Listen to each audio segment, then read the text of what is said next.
Welcome to Not So Boring History. Tonight, as the world quiets down, let your mind drift back through time. Get comfortable, settle in, and let the noise of the day fade away. We're about to unfold a story, not just to learn, but to feel. Because history isn't boring, not when you listen closely. For thousands of years, the myths of ancient Egypt shaped the hearts, hopes, and fears of an entire civilization. These were not just stories, they were the very foundation of how the world worked, how people lived, and how they died. Tonight, we journey into a world of gods and monsters, of sacred rivers and eternal deserts, of birth, betrayal, and rebirth. This is the entire story of Egyptian mythology. Long before the first stone of the pyramids was laid, before the Nile carved its path through golden sand, before names like Osiris or Isis echoed across temple walls, there was only one thing: none, the vast, formless, eternal ocean of darkness. There was no sky, no sun, no land, no time, just infinite, silent water, an endless void, heavy and still. But from this endless chaos came a single spark, a ripple on the surface of nothingness, a moment of will. And from that moment emerged a mound, the Benben, the first land to rise from the waters, a small sacred hill upon which the first god appeared. His name was Atum. Unlike the gods who would follow, Atum had no parents, no creator. He existed purely by force of will. He was the beginning and the end, the creator of all that was and all that would ever be. Standing upon the mound, Atum surveyed the dark waters of Nun and began the work of shaping the world. But he was alone. To remedy this, Atum gave birth to 2 children. How exactly he did this was the subject of different beliefs. Some said he sneezed them out. Others said he spat them into being, or brought them forth through his own essence. Regardless of the method, his children were Shu, the god of air and breath, the space between all things; Tefnut, the goddess of moisture, dew and balance. Together, Shu and Tefnut embodied the essential elements of life: air and water, breath and flow, lightness and cohesion. But one day, the 2 vanished. Atum was heartbroken. He sent his eye, a divine force or part of his own being, to search for them in the watery chaos. When they were finally found and returned, Atum wept with joy. And where his tears touched the earth, the first humans were born. Shu and Tefnut, now reunited, gave birth to 2 more gods: Geb, the god of earth, who lay flat and steady; Nut, the goddess of the sky, who arched protectively above. Nut and Geb were deeply in love, so inseparable in fact that they clung together in a passionate embrace, forming a union of earth and sky. But their closeness threatened to stifle creation. There was no room for light, for movement, for life to blossom. So Atum, sometimes with the help of Shu, forced them apart. Shu lifted Nut high above, becoming the air that separated sky from earth. Geb remained below, becoming the soil, the rocks, the foundation of the world. To the Egyptians, this wasn't metaphor. It was literal. Each morning, Nut gave birth to the sun. She swallowed it each evening, carrying it through her body until it rose again. The stars were her children, twinkling across her body in the night sky.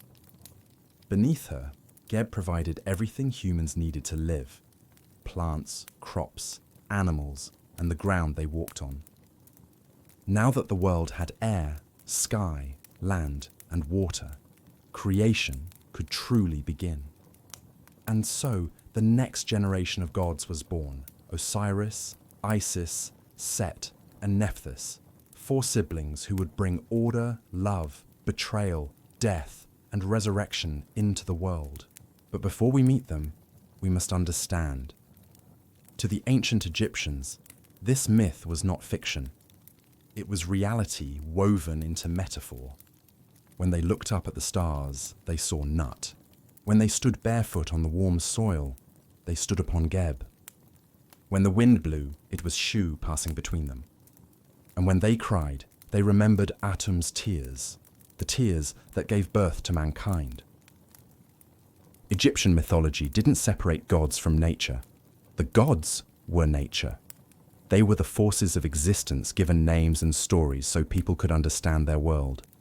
This is how everything began. From the dark silence of Nun to the first breath of Shu and the first drop of Tefnut's dew. From the embrace of Nut and Geb and the sorrowful joy of Atum's lonely creation.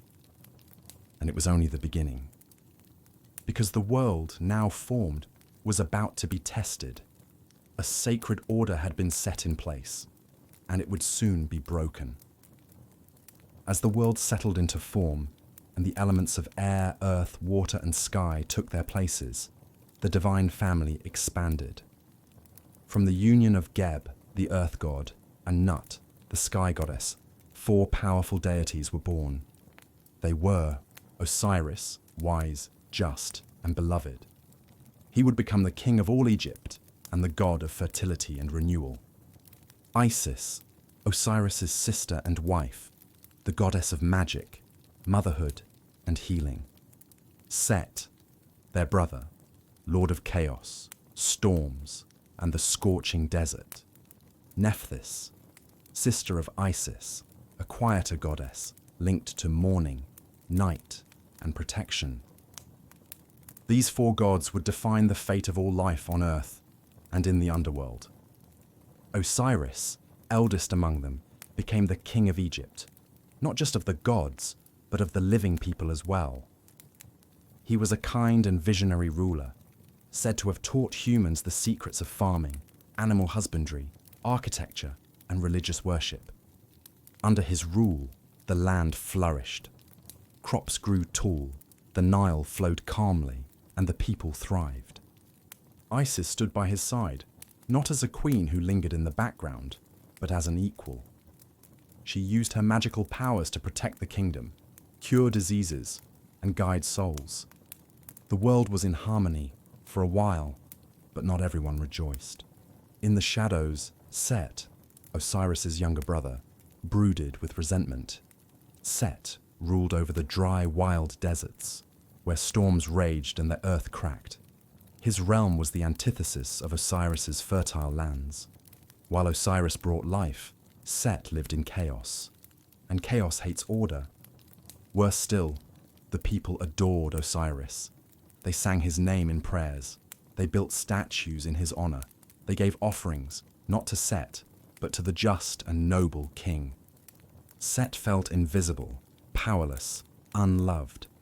And so, he began to plot. Set's plan was as brilliant as it was cruel.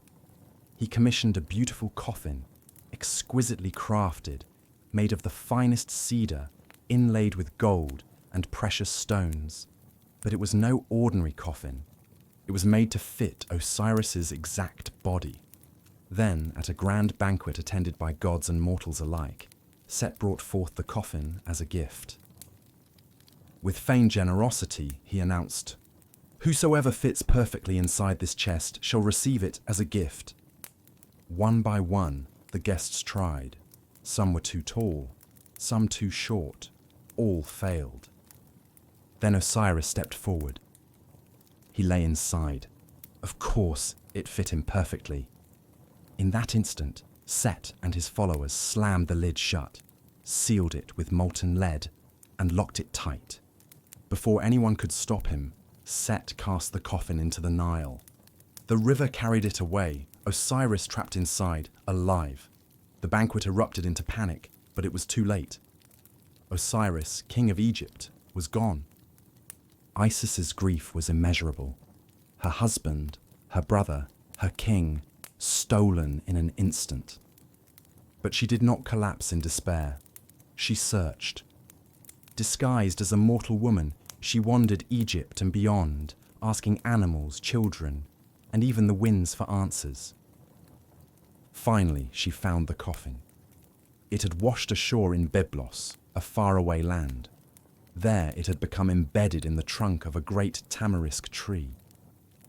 The locals, unaware of what lay inside, had used the tree's wood as a pillar in their king's palace. Isis, ever clever, found a way into the palace. She revealed her true identity and retrieved the coffin.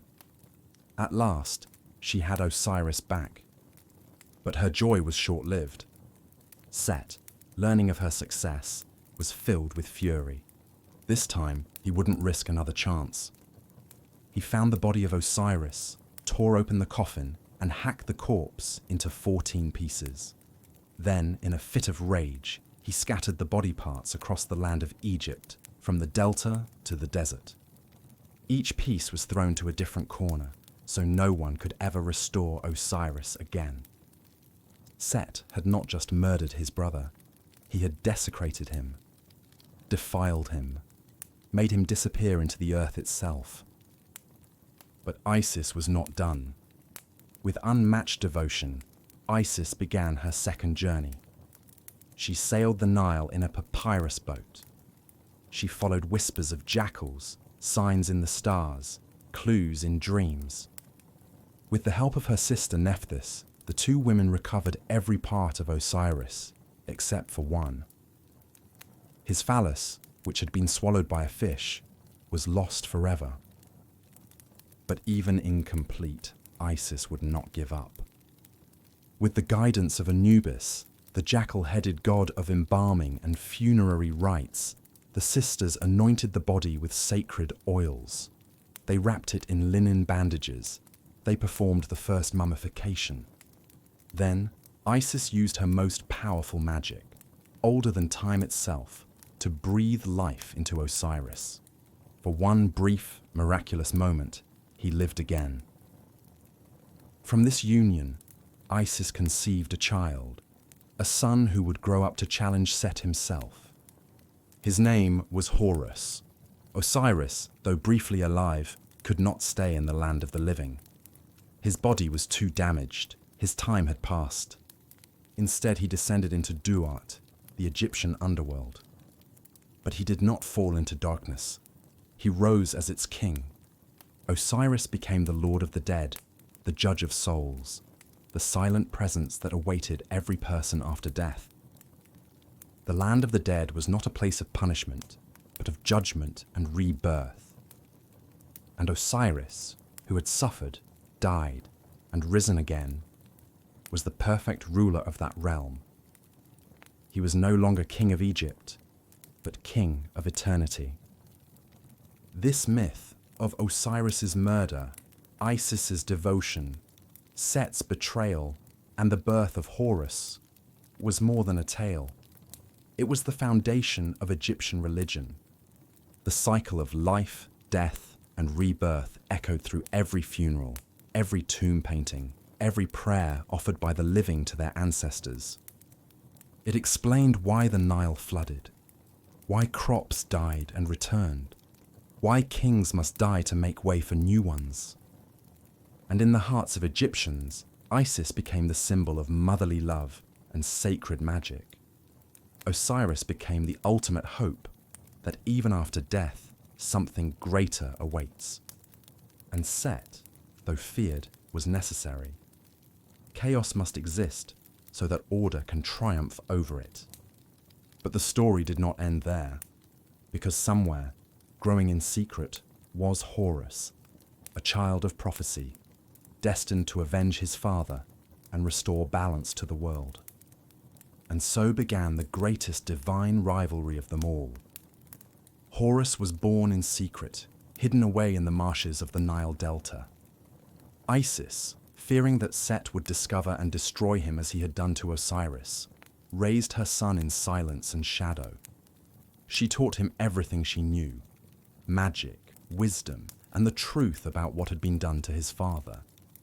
As Horus grew, so too did his strength and resolve. He knew his life had one purpose, to challenge Set and reclaim the throne of Egypt. When he was old enough, he emerged from hiding and stepped forward to make his claim before the Council of the Gods. Set, unsurprisingly, refused to relinquish the throne. He declared Horus too young, too unproven, and accused Isis of manipulating events through sorcery. The gods were divided. Some, like Thoth and Hathor, supported Horus. Others, swayed by Set's power and intimidation, hesitated. The gods decided a series of trials would determine the rightful king. What followed was not a single battle, but a long and exhausting war, one that stretched for years, filled with duels, trickery, and divine contests that often bordered on the absurd. In one version, Horus and Set turned into hippos and fought each other in the Nile, splashing and thrashing like wild beasts. In another, Set challenged Horus to a boat race, using vessels made entirely of stone. Horus, ever clever, secretly built his from wood, but disguised it to look like stone.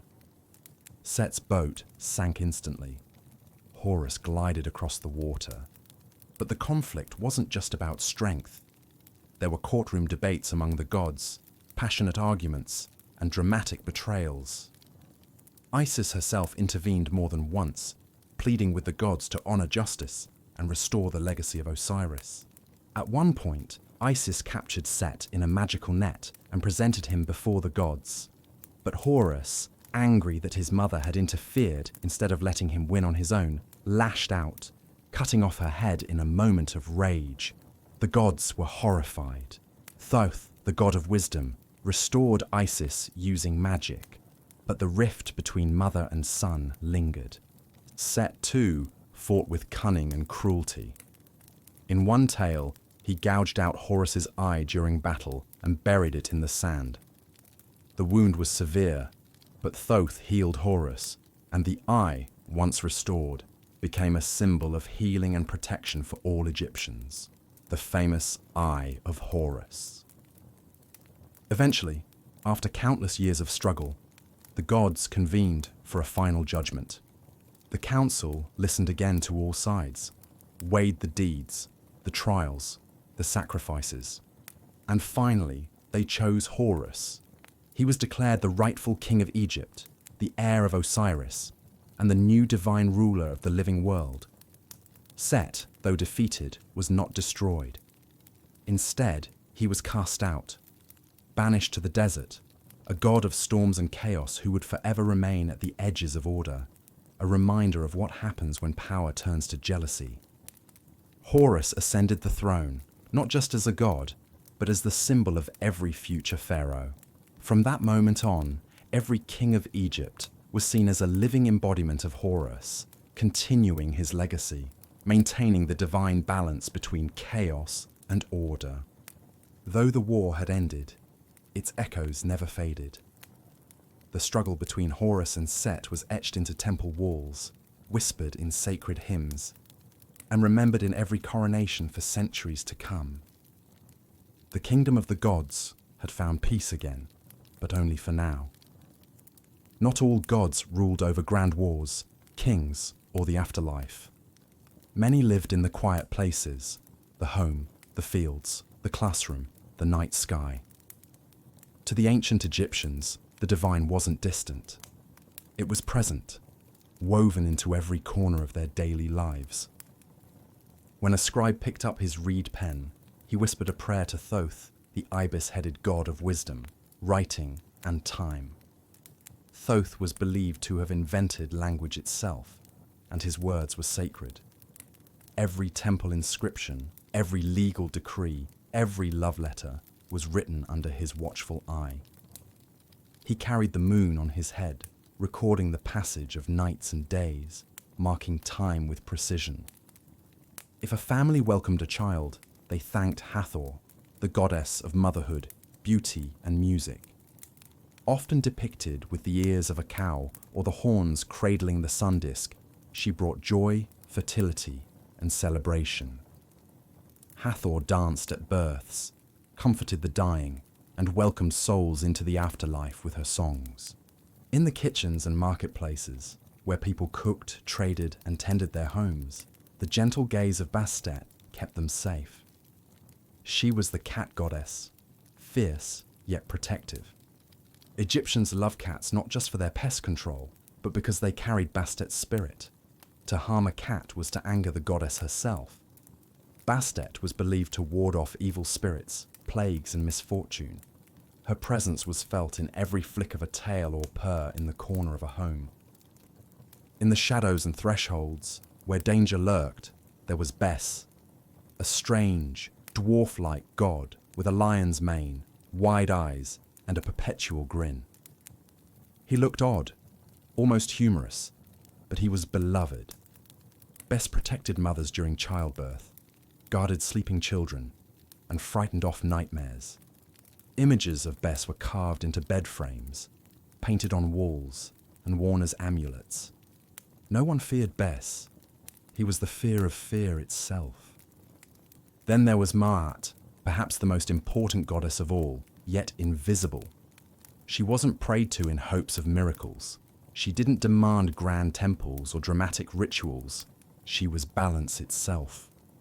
Maat governed truth, justice, and the natural order. She was the force that kept the stars in place, the Nile flowing, the seasons turning. When people acted with honesty and fairness, they were said to be living in Maat. Even the gods bowed to her authority. Every court case, every royal decision, every weighing of the heart in the afterlife was judged by her standards. Her symbol was a simple ostrich feather, but that feather would decide the fate of your soul. And then there was Anubis, the jackal-headed god of mummification and the dead. Where Osiris ruled the underworld, Anubis walked its roads. He wrapped the dead, protected their bodies, and guided them through the first stages of the afterlife. Egyptians feared death, but not Anubis. He was not a god of punishment. He was a god of process, making sure the journey was safe, respectful, and complete.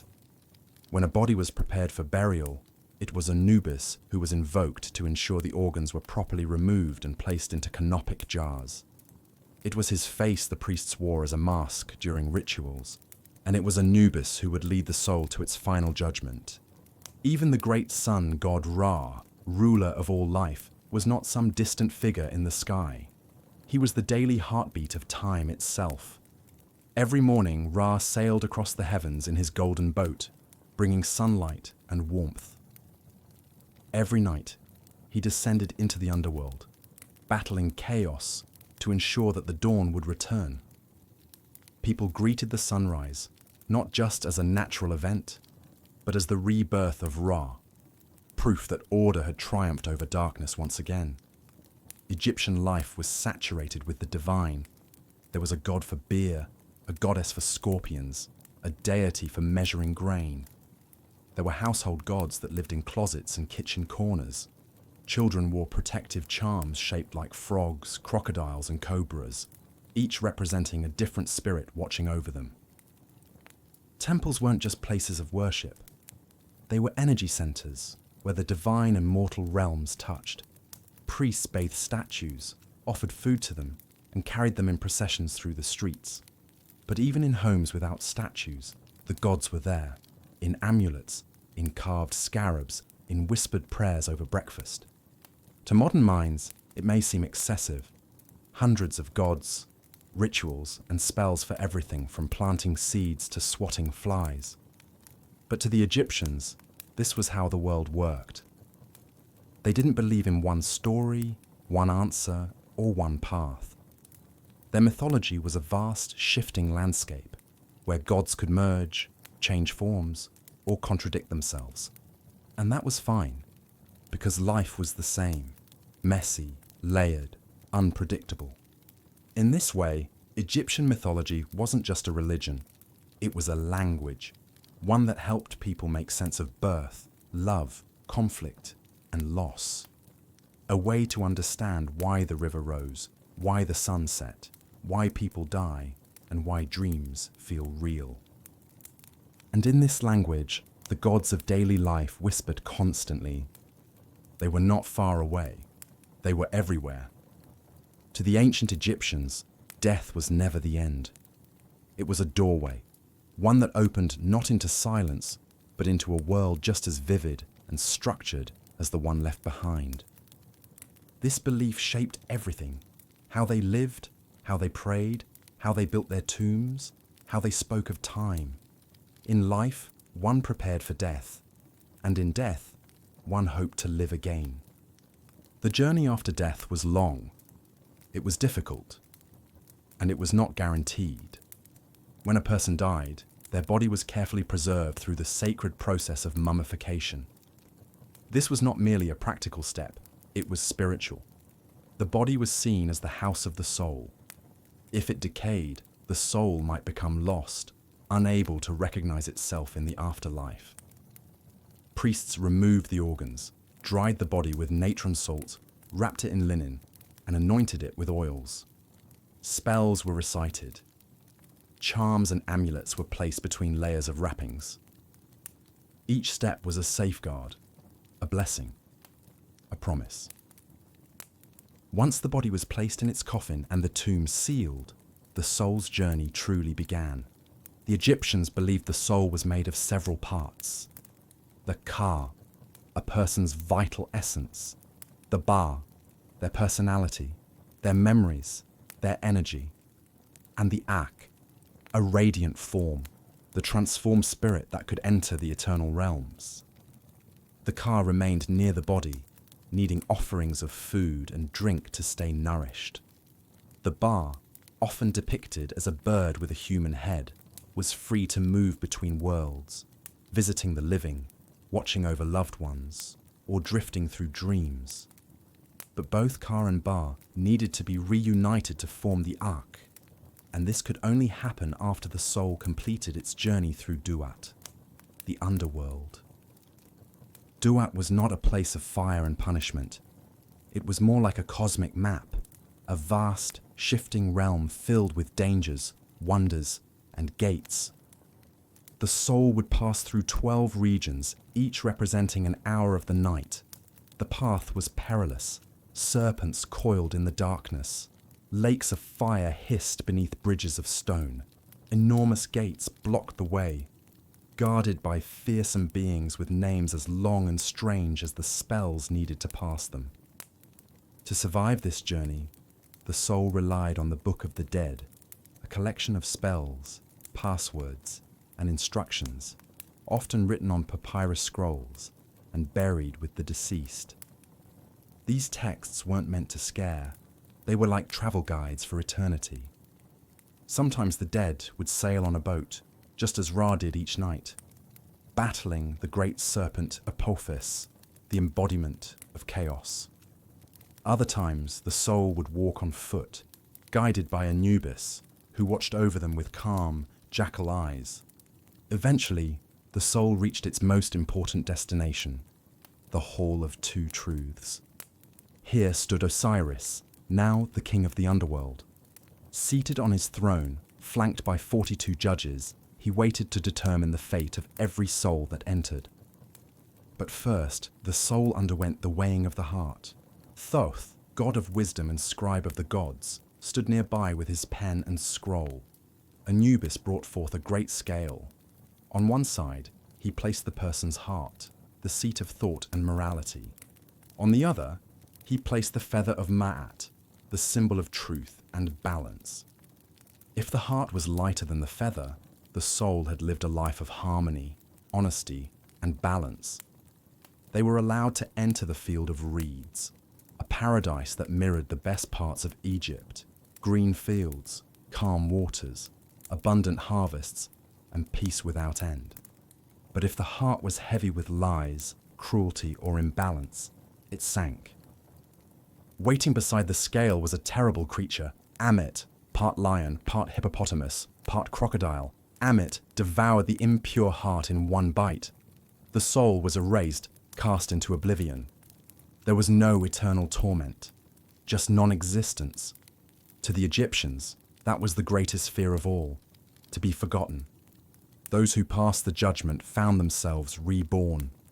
In the field of reeds, they were reunited with loved ones, lived in beauty, and enjoyed everything they loved in life, without pain, without aging, without end. But they were not locked in place. The Ak could still return to the world of the living. It could send messages through dreams, watch over family, appear as birds or breezes or sudden shivers in the night. The veil between life and death was not sealed. It was thin, and souls passed through it gently, respectfully. This belief made death less frightening for the Egyptians. Funerals were not only mournful, they were hopeful. Every tomb was a home. Every sarcophagus a vessel for eternity. The living wrote letters to the dead. They brought them food. They spoke their names aloud, for to be remembered was to remain alive. And the gods played their part in every step. Isis, protector of the dead. Nephthys, guardian of the tomb. Thoth, recorder of truth. Ma'at, keeper of balance. Osiris, judge and king. Anubis, gentle guide. Together they ensured that no one travelled alone. In the end, the journey through the afterlife was not about fear, but about transformation. The Egyptians believed that every soul, if properly prepared and true of heart, could rise again, renewed, eternal, and embraced by the gods. To them, death was simply a longer road, one that led home. Time passed, the winds shifted, the Nile rose and fell, and kingdoms crumbled like sand. The temples of Egypt, once alive with chanting priests and golden offerings, fell quiet. Statues were buried, scrolls forgotten, and the names of gods faded into the dust. But the stories remained. Whispers of Osiris, the dying king who rose again, of Isis, the devoted magician, of Horus, the falcon with fire in his heart, of Set, wild and unpredictable, of Ra, the ever-rising sun. They were carved into walls, painted in tombs, spoken in shadows. Egyptian mythology was never a fixed thing. It was fluid, like the river itself, changing, dividing, rejoining. Gods merged, took on new forms, faded, and returned. Over thousands of years, dynasties rose and reinterpreted the old tales. Some gods who were once mighty became minor. Others who were obscure became central. But they were never truly gone, because mythology was never just about gods. It was about people trying to understand the world around them, why the sun rises, why we dream, why we love, why we die. The myths offered explanations, comfort, meaning. They gave a face to the wind, a name to the stars, a purpose to sorrow. They turned the chaos of nature into a story, and in doing so, helped people live. In the villages, families still told the old tales. Farmers still looked to the Nile and remembered Hapi, the god of its floods. Children wore charms shaped like the eye of Horus, not knowing its full story, but trusting it would keep them safe. And even now, centuries later, the echoes continue. Modern scholars piece together fragments of papyrus. Tourists stand in the shadow of crumbling obelisks, gazing up at silent gods who once held the sky. Artists, writers, filmmakers, all draw from the well of Egyptian myth. It still fascinates, still inspires. Perhaps because at its heart, Egyptian mythology was never just about power, or fear, or grandeur. It was about balance, about living in harmony with the world, with each other, and with the divine. About remembering the dead, honoring the past, and preparing for what comes next. About finding eternity not in escape, but in connection. The gods may be quiet now, the priests long gone, but the stories, they live on, etched in stone, echoing through time, and maybe tonight, echoing softly in your dreams.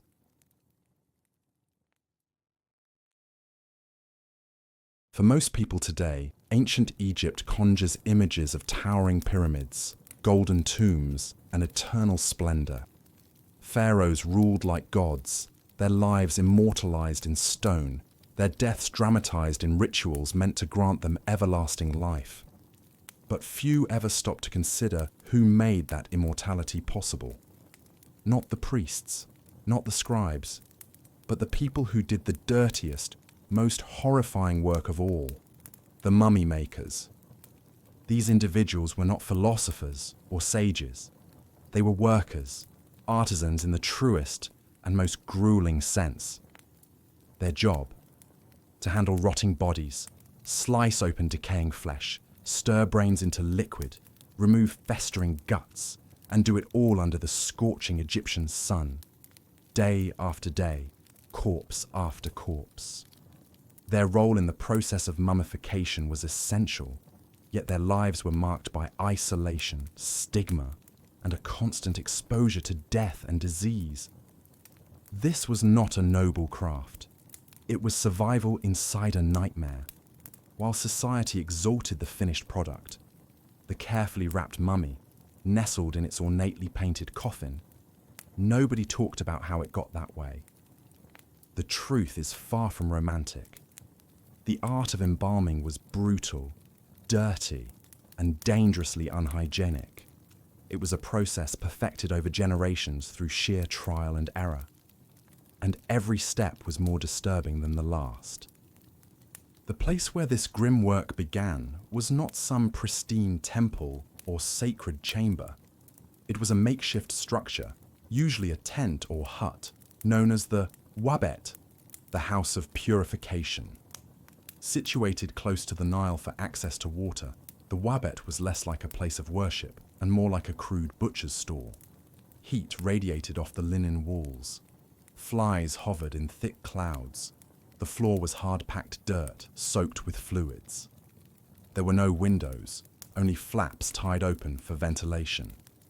Inside, the tools of the trade lay waiting. Bronze hooks, obsidian blades, rough linen strips, and pottery jars filled with various materials. This was the operating room of the afterlife, and it smelled like death. The body would arrive already, starting to decompose. In the Egyptian heat, it didn't take long. Despite the religious importance of burial, not everyone died in their homes. Soldiers fell on the battlefield. Laborers collapsed far from the city. It might take a day or more for a body to reach the waybed. And by then, the scent was undeniable. Skin discolored, the abdomen swollen with gases, fluids leaking from the mouth and nose. For the embalmer, this was just the beginning. The first and perhaps most infamous step in the process was brain removal. The ancient Egyptians believed that the brain served no purpose in the afterlife. In fact, they considered it a nuisance, a wet, perishable organ that needed to be eliminated before it spoiled the skull. So the embalmers removed it, not with finesse, but with a metal hook. The hook was long and thin, made of bronze and shaped to slide through the nostril into the skull. Once inserted, it was twisted and stirred violently to turn the brain into a soft pulp. Imagine the resistance of tissue giving way, the sound of squelching, the smell that rose up as the hook did its work. The embalmers didn't wear gloves. Their hands were bare. Once the brain had been thoroughly liquefied, the head was tilted and the mixture drained out the nostrils. Sometimes the body was even shaken to speed the process along. It was messy, disgusting, and absolutely necessary. For poorer families, there wasn't always the time or money for such hands-on methods. In these cases, embalmers might use chemicals instead, injecting caustic substances through the nose to dissolve the brain. The result was the same: a skull emptied of soft tissue. But the risks were higher. One misstep, and the liquid might splash back into the worker's eyes or onto their skin, causing burns or illness. There were no protective masks, no sanitation protocols, only a job to finish. With the brain gone, the next step was far more invasive: evisceration. This part of the process was known as the gutting, and it was as horrifying as it sounds. The body was laid flat, and a small incision was made on the left side of the abdomen. The tool of choice was usually a flint or obsidian blade, sharp but brittle. Through this cut, the embalmer reached inside to remove the internal organs, lungs, liver, stomach, and intestines. The heart, however, was left inside. Egyptians believed it was the seat of intelligence and emotion, the one organ needed in the afterlife to face judgment. Removing the organs was not a clean operation. These bodies were not fresh.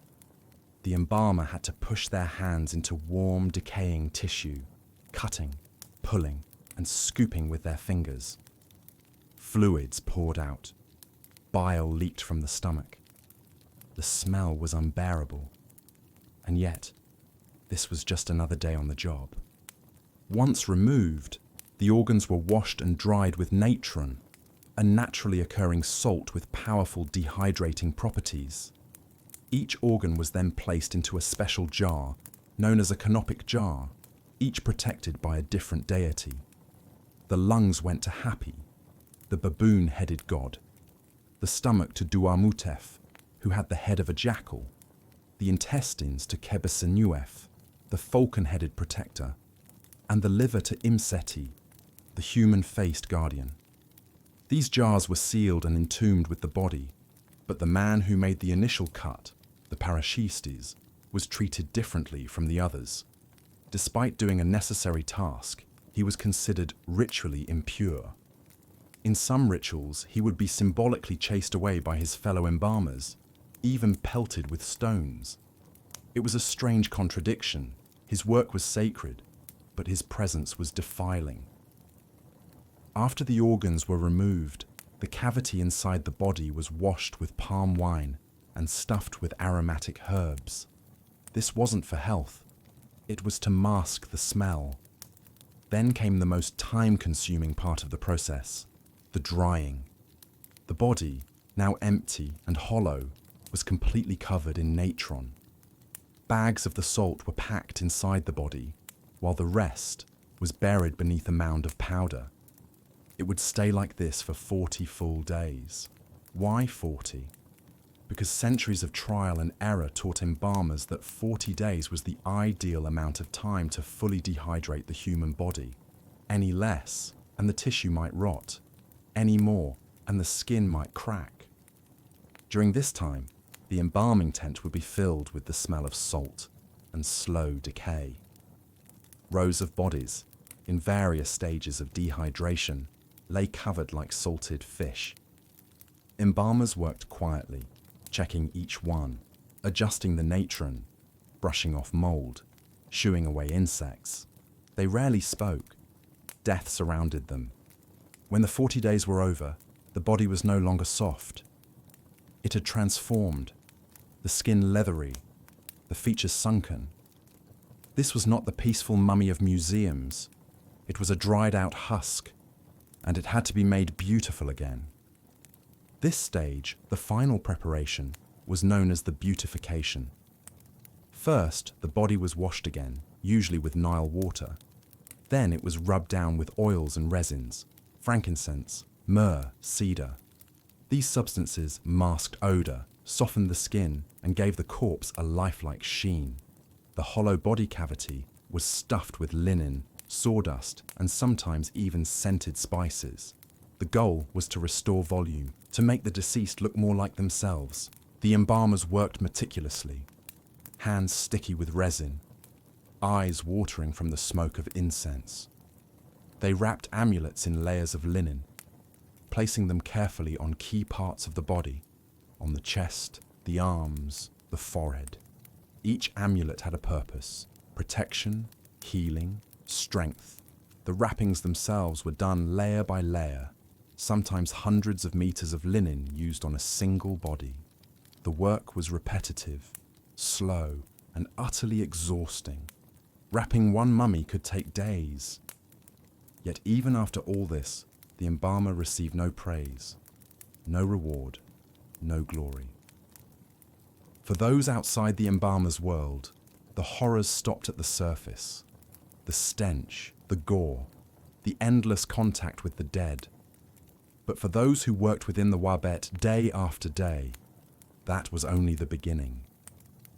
There were dangers here that no one could see, threats that crept into their skin, into their lungs, into their minds. Death wasn't just something they handled, it was something they breathed in, something they wore on their skin, something they risked becoming a part of. The first and most obvious danger was infection. In the ancient world, there was no concept of germs or disease transmission, but the dead were teeming with bacteria. When a person died, the body didn't simply rest. It decayed, fast. And inside that decomposition process were microbes and pathogens that could easily jump from corpse to living flesh. The embalmer's hands, arms, and sometimes faces were frequently splashed with fluids.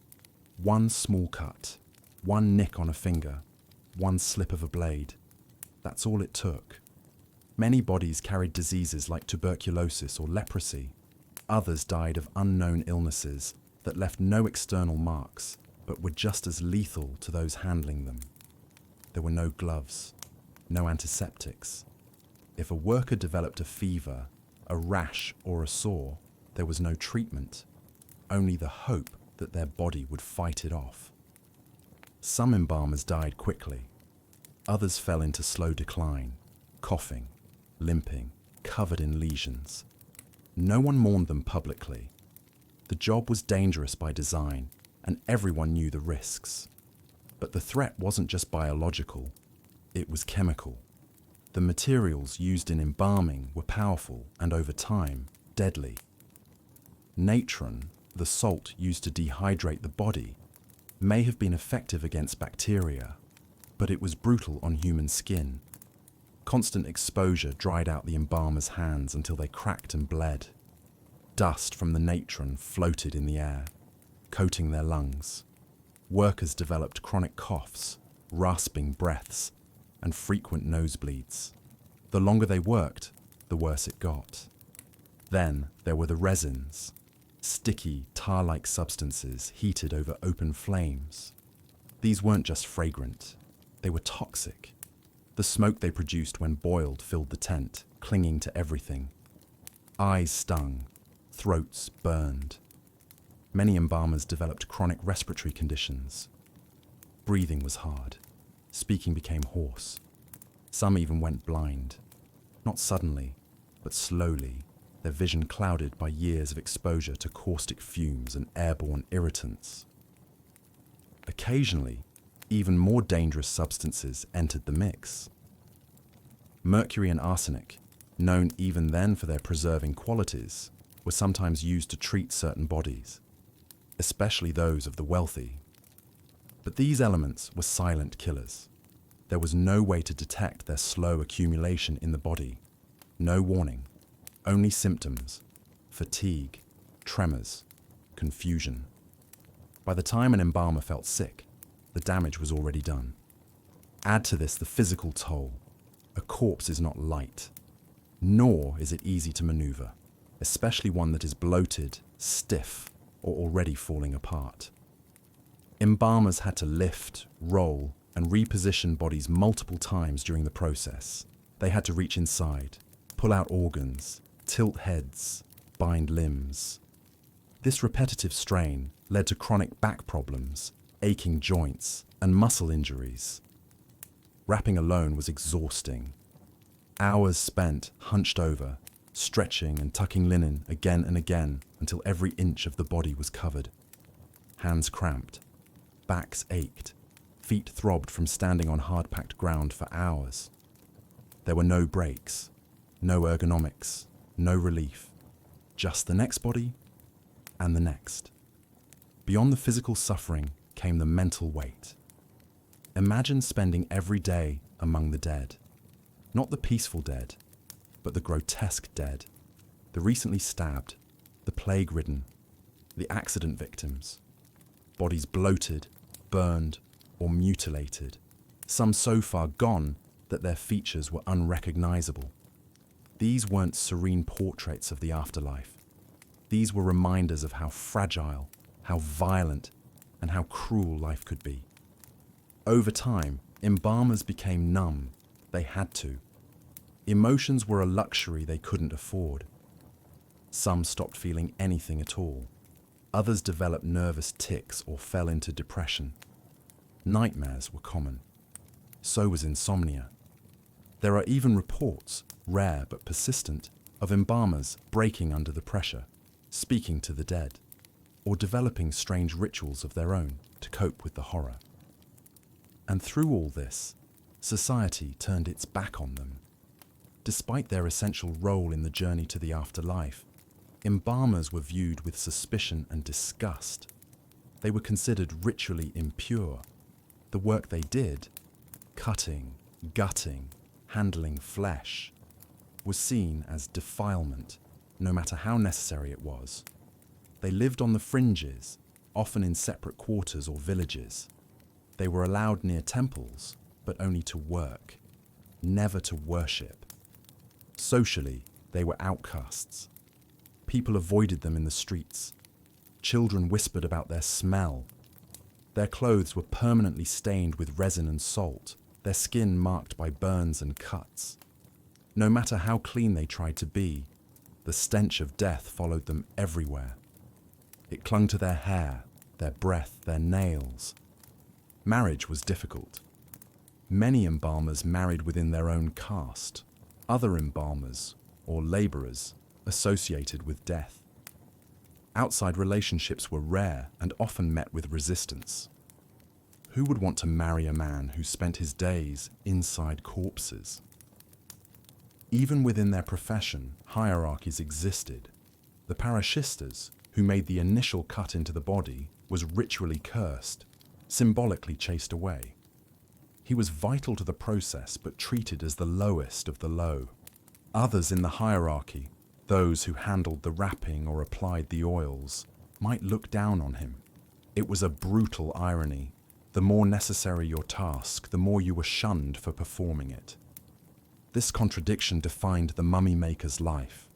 Revered in theory, reviled in practice, they were both the architects of immortality and the casualties of it. And yet, there was another dimension to their work, one that pulled them even deeper into the underworld of the dead, the business. Mummification was not charity, it was a service, and like any service, it came with a price. Despite its religious overtones, mummification was an industry. And like any industry, it operated on a system of costs, labor, materials, and demand. Death in ancient Egypt was not only a spiritual passage, it was a business opportunity. For the mummy makers, this meant that their suffering didn't just come from the horrors of the job itself, but from the systems around it that demanded more, faster, and cheaper results. There was no one-size-fits-all service. Mummification came in tiers. The wealthiest patrons, nobles, high officials, and royalty could afford the most elaborate and time-consuming rituals. Their bodies would be treated with rare imported resins, wrapped in hundreds of layers of fine linen, and buried in lavish tombs filled with food, amulets, and furniture for the afterlife. These high-end mummifications were prestigious, and the embalmers took their time. Every incision was careful. Every amulet was placed with symbolic precision. The result would be a mummy that looked near lifelike, with painted facial features and adorned in golden masks. For these, the embalmers were sometimes temporarily elevated in status, though never truly accepted. But most bodies didn't get this treatment. Most Egyptians couldn't afford such luxuries. Instead, they paid for what they could. Middle-tier mummifications were more hurried, using cheaper materials and fewer rituals. In some cases, the body might not even be fully eviscerated. Instead, embalmers would inject chemicals to rapidly dry the internal organs while still inside the corpse. The external wrappings might be sparse, the resins minimal, and the final resting place no more than a communal tomb or sand-covered pit. Then there were the poor, the majority. Their dead were often treated quickly, with the bare minimum needed to qualify as mummified. Sometimes this meant simply packing the body in natron and wrapping it hastily. No amulets, no organs removed, no oils or resins, just enough to preserve the body for burial. For the mummy makers, these lower-tier clients meant dealing with advanced decomposition, poorly stored bodies, or even multiple corpses at once. There was no dignity in this work. The pressure to move quickly, to clear the backlog of bodies, meant they had little time to process what they were doing. The same brutal steps, performed faster, with less care. All of this took supplies, lots of them: linen, oils, herbs, natron, jars, blades, incense. These weren't always easy to come by. Natron, for instance, had to be harvested in specific regions, often transported over long distances. Resins like frankincense and myrrh were imported from distant lands, making them expensive and sometimes unavailable. When shortages happened, embalmers had to improvise. Lower quality materials were substituted. Linen might be reused. Herbs might be stretched thinner. In extreme cases, jars were faked, filled with sand or pebbles and sealed to simulate a proper burial. This was dangerous territory. If a family found out their loved one was not properly prepared, it could lead to accusations, violence, or worse, the wrath of local priests who governed purity laws. But the worst jobs weren't even for human beings. By the later periods of Egyptian history, a new trend had emerged: the mass mummification of animals. This wasn't rare or symbolic, it was industrial. Cats, ibises, baboons, falcons, even crocodiles. Millions of animals were mummified as votive offerings to the gods. People would buy them and offer them at temples, hoping to curry favor from deities like Bastet, Thoth, or Horus. These animals were raised, killed, and embalmed in staggering numbers. For the embalmers, this meant more work, endless work. Unlike human mummification, which had some level of ceremony, animal mummification was a conveyor belt of gore. The animals were often sacrificed en masse. Some were strangled, others were clubbed or drowned. The bodies were small, but the numbers were overwhelming. Embalmers had to eviscerate and wrap thousands, sometimes tens of thousands, of creatures per year. The process was faster and rougher. Many animals weren't even mummified properly. Wrappings were minimal. Bodies were partially decomposed. In some cases, the mummy contained no body at all, just bones, or even just dirt. These fraudulent mummies were sold like holy trinkets. But the work itself was no less revolting. Picture a pile of dead kittens, their bodies limp, eyes still open, or baskets full of decaying birds, feathers matted with blood. The embalmer's hands moved on instinct. Cut, remove, dry, wrap, repeat. No rest, no time, no meaning, just volume. If the human mummies were about dignity and ritual, the animal mummies were about profit and production. And for the mummy maker, both required the same price: their health, their sanity, and their place in society. Even after death, an embalmer might not receive the same rites he had performed for others. His body, viewed as unclean in life, might be buried without ceremony, without wrapping, without a tomb. In a cruel twist, the man who spent his life preparing others for the afterlife might not reach it himself, at least not in the way he was taught to believe. Yet somehow, the work continued, generation after generation. Fathers trained sons. Skills passed down not through pride, but necessity. For many, it was the only trade available. Once marked by the stink of death, there was no going back.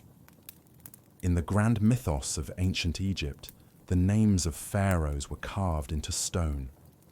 Their tombs were filled with gold, their stories told for thousands of years.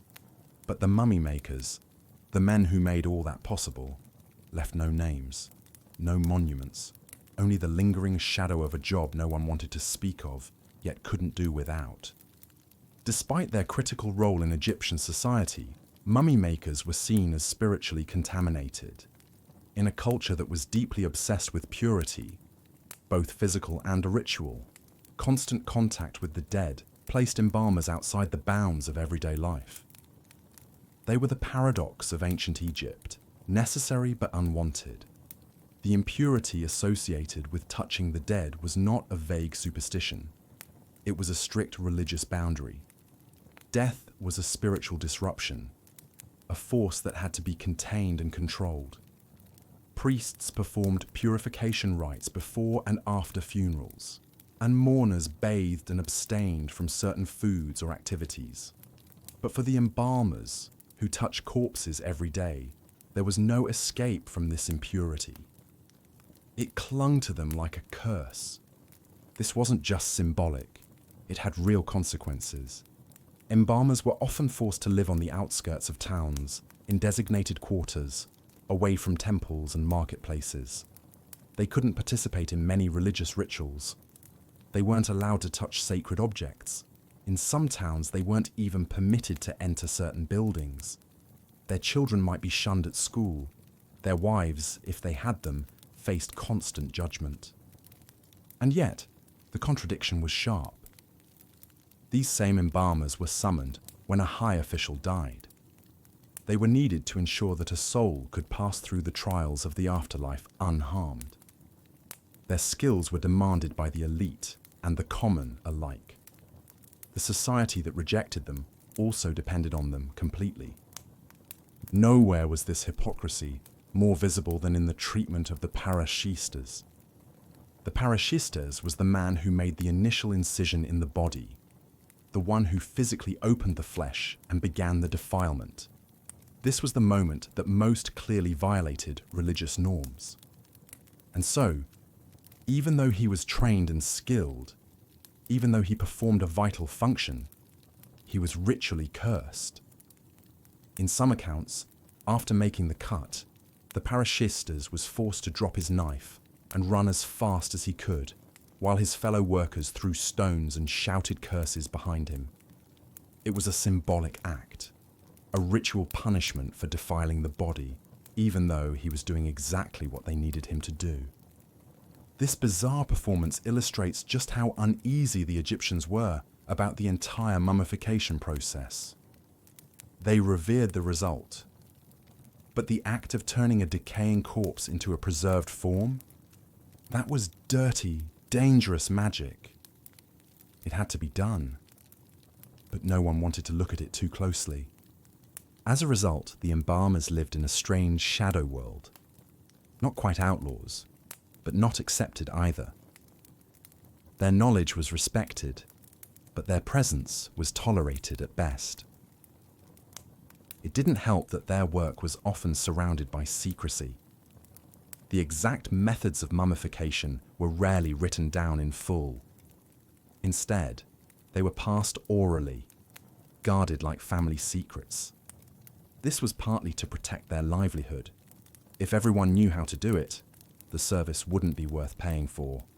But it also reinforced their separation. What they knew was forbidden to most, sacred, dangerous. Even among themselves, there were layers of hierarchy and mistrust. Apprentices started young, often as boys, and were assigned the dirtiest tasks: fetching natron, disposing of removed organs, scrubbing down equipment. Only after years of silent labor would they be permitted to assist with wrapping or oiling. And few ever rose to the level of full embalmer. Most simply aged into the role by attrition after others died, left, or became too sick to continue. There was no retirement. Embalmers worked until their bodies gave out, hands arthritic, backs bent, eyes burned by resin smoke, and still they worked. Some grew bitter, others grew numb. A few came to believe that they were cursed, not metaphorically, but literally, marked by the gods for a life among the dead. And who could blame them? After all, every day they faced corpses in various stages of decay. Some were fresh, others were horrifying, bodies swollen with gas, oozing fluids, teeming with insects, corpses that had been half eaten by jackals before they were found, victims of drowning, their flesh bloated and discolored, children, infants, whole families. There was no way to avoid the trauma, no room to grieve, no space to feel horror. The embalmer had to distance himself or break apart. In a world so deeply concerned with eternity, the irony was brutal. The men who ensured eternal life were denied dignity in their own. And still the work continued. Because as long as death existed, the embalmer was needed. He could not leave his trade. He could not escape the smell of resin and salt. He could not shake the feel of linen and leathered skin beneath his fingers. It was part of him now, part of his breath, part of his blood. And as the tomb doors closed behind yet another nobleman, sealed for eternity in golden silence, the embalmer would step back into the heat, into the flies, into the makeshift tent where another body already waited. There was no glory, only the next job. If death had a rhythm in ancient Egypt, it beat through the hands of the embalmers. Not the priests chanting hymns in alabaster halls, not the scribes copying spells onto scrolls, but the quiet men, buried in work, who did the impossible. They fought the natural collapse of the human body, every hour, every day. There was something unrelenting about the routine. When one body was complete, another replaced it. When one set of organs had been sealed away in canopic jars, another pile of viscera was being pulled from a freshly cut cavity. Time didn't stop, nor did the decay. Even when the embalmers slept, the bodies they hadn't yet reached continued to rot in the stifling heat. This is the part most people misunderstand, that embalming wasn't just a process. It was a race against time. Egypt's climate, while ideal for preservation in dry sand, was brutal for the living. The combination of humidity from the Nile and scorching sun meant that a dead body could bloat and split within hours. Embalmers often had to work at night just to slow the decomposition, and with every passing hour the job became harder, more putrid, more hazardous, more humiliating. Sometimes bodies were delivered already in catastrophic condition. Travelers who died far from home, merchants whose ships had returned too late, slaves who were found days after collapsing. These corpses didn't come with clean skin and peaceful expressions. They came with maggots, with limbs stiff from rigor mortis, with stomachs burst open from internal gases. And it was the embalmer's job to fix them, or at least make them look whole again. They would patch faces with linen soaked in resin, build cheekbones from sawdust, sew mouths shut, paint lips back into existence. They became sculptors of the dead, not for beauty, but for memory. The body had to be recognizable to the soul. It didn't matter how disfigured it was in life or death. The embalmer had to restore it, but nothing could truly restore the health of the embalmers themselves. Their exposure to rot and fumes came with a cost they couldn't see until it was too late. Many of them developed lesions on their hands that never healed, respiratory infections that lingered for months. Some lost their teeth from constant exposure to chemicals. Others coughed up blood, unable to breathe deeply after years of inhaling burning oils and decayed flesh. They had no physicians, no temples of healing, and no one to care for them when they finally collapsed from exhaustion or illness. For those who endured long enough, the pain simply became part of their day. A raw patch of skin on the forearm, a tightness in the chest, a limp. These things became permanent.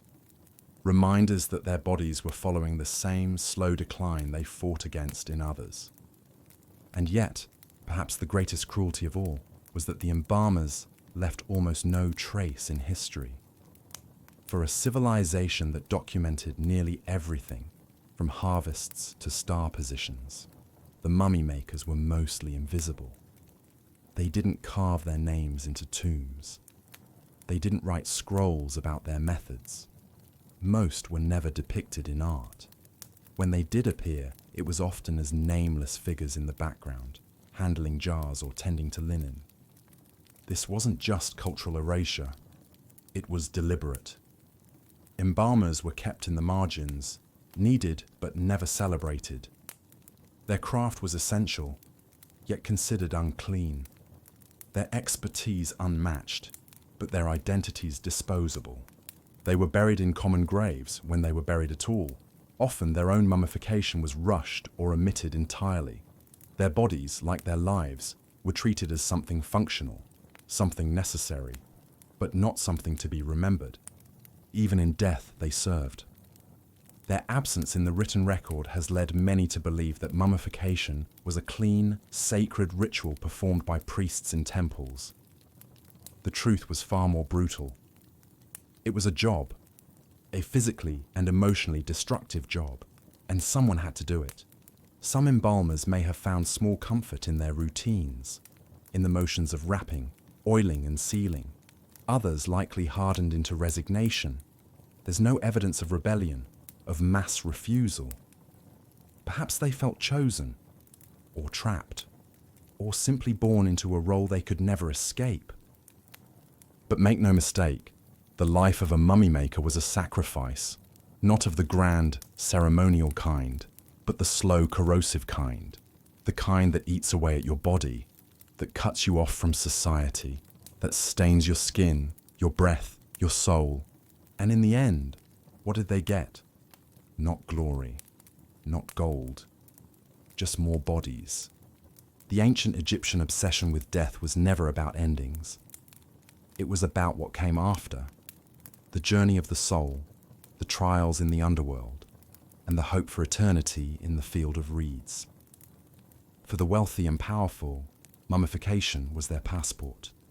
A preserved body meant an undisturbed soul.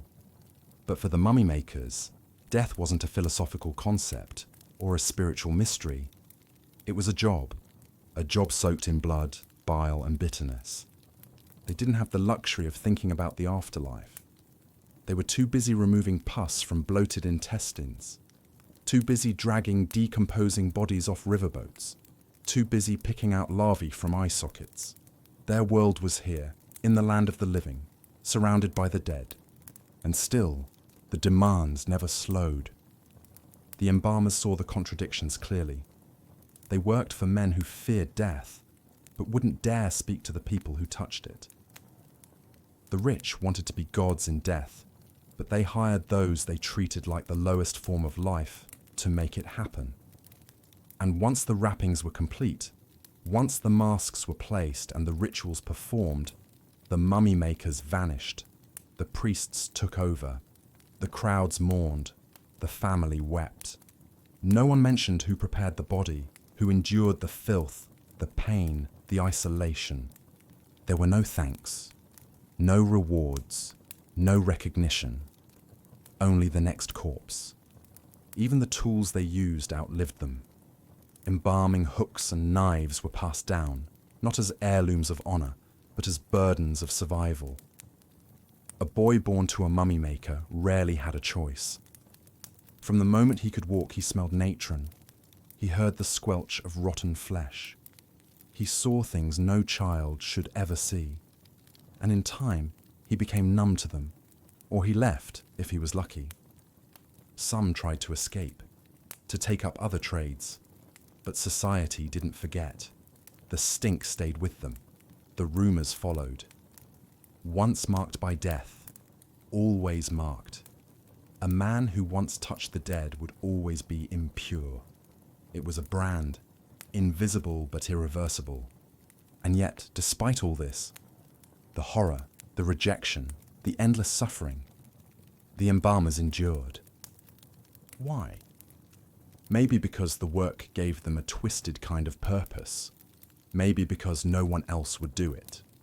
Or maybe because, deep down, they believed that helping others reach the afterlife might earn them mercy in their own death. Maybe that's what they clung to as their fingers wrapped another set of bandages, as their lungs burned from another pot of boiling resin, as their names were forgotten while the names of the dead were carved in stone. If there's a lesson buried beneath the linen and salt, it's this. The architects of immortality were men who lived with none. They handled the worst of death so others could be remembered forever. They gave their health, their dignity, and their lives to build a bridge between the living and the divine, a bridge that history crossed without ever turning back to look at who built it. So the next time you walk through a museum, past a perfectly preserved mummy in a glass case, stop. Look closer.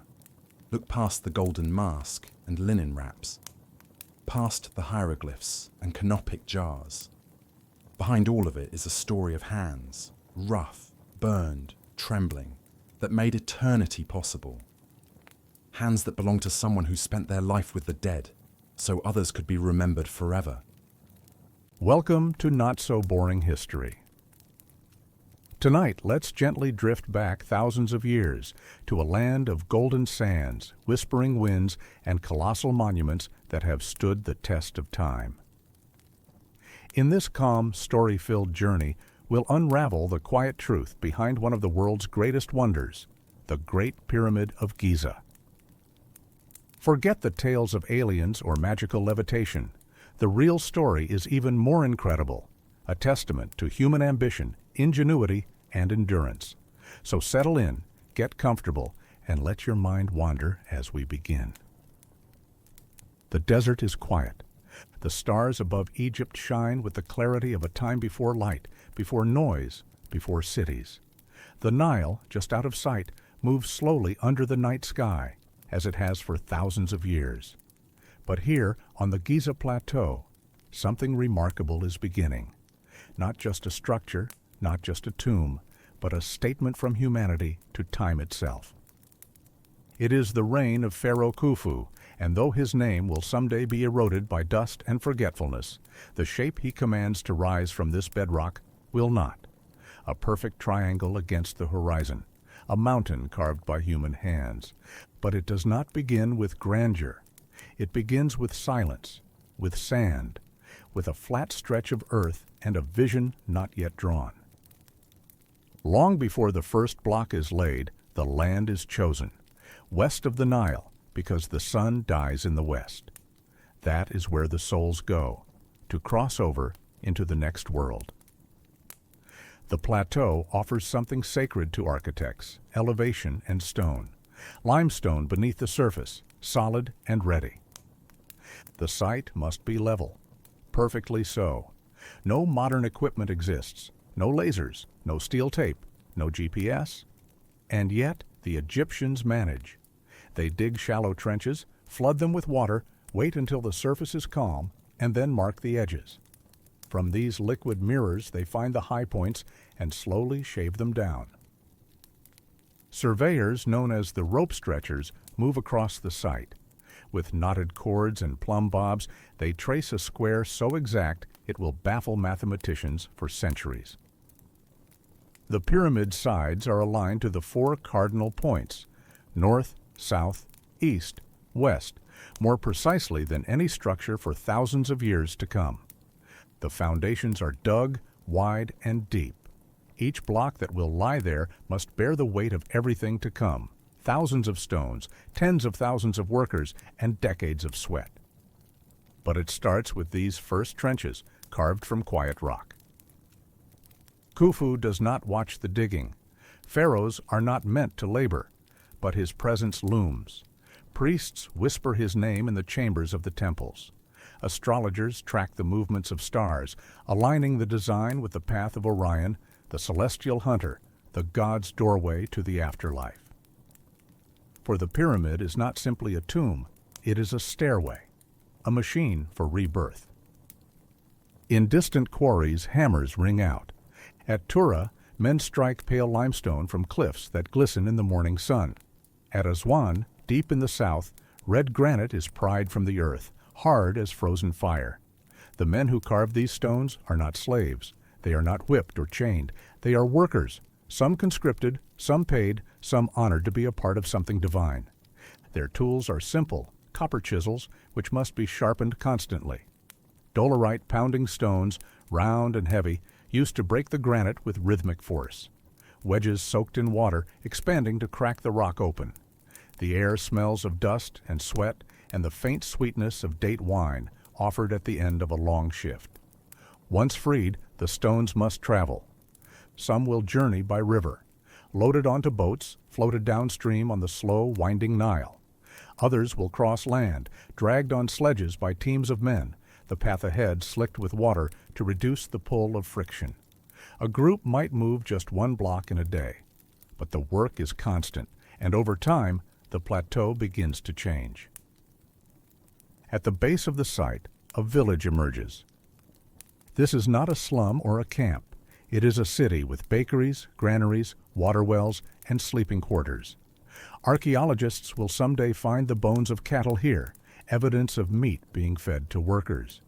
They will find fish hooks, bread ovens, and even graffiti, workers scribbling the names of their crews on the walls. The drunkards of Menkaure, the friends of Khufu.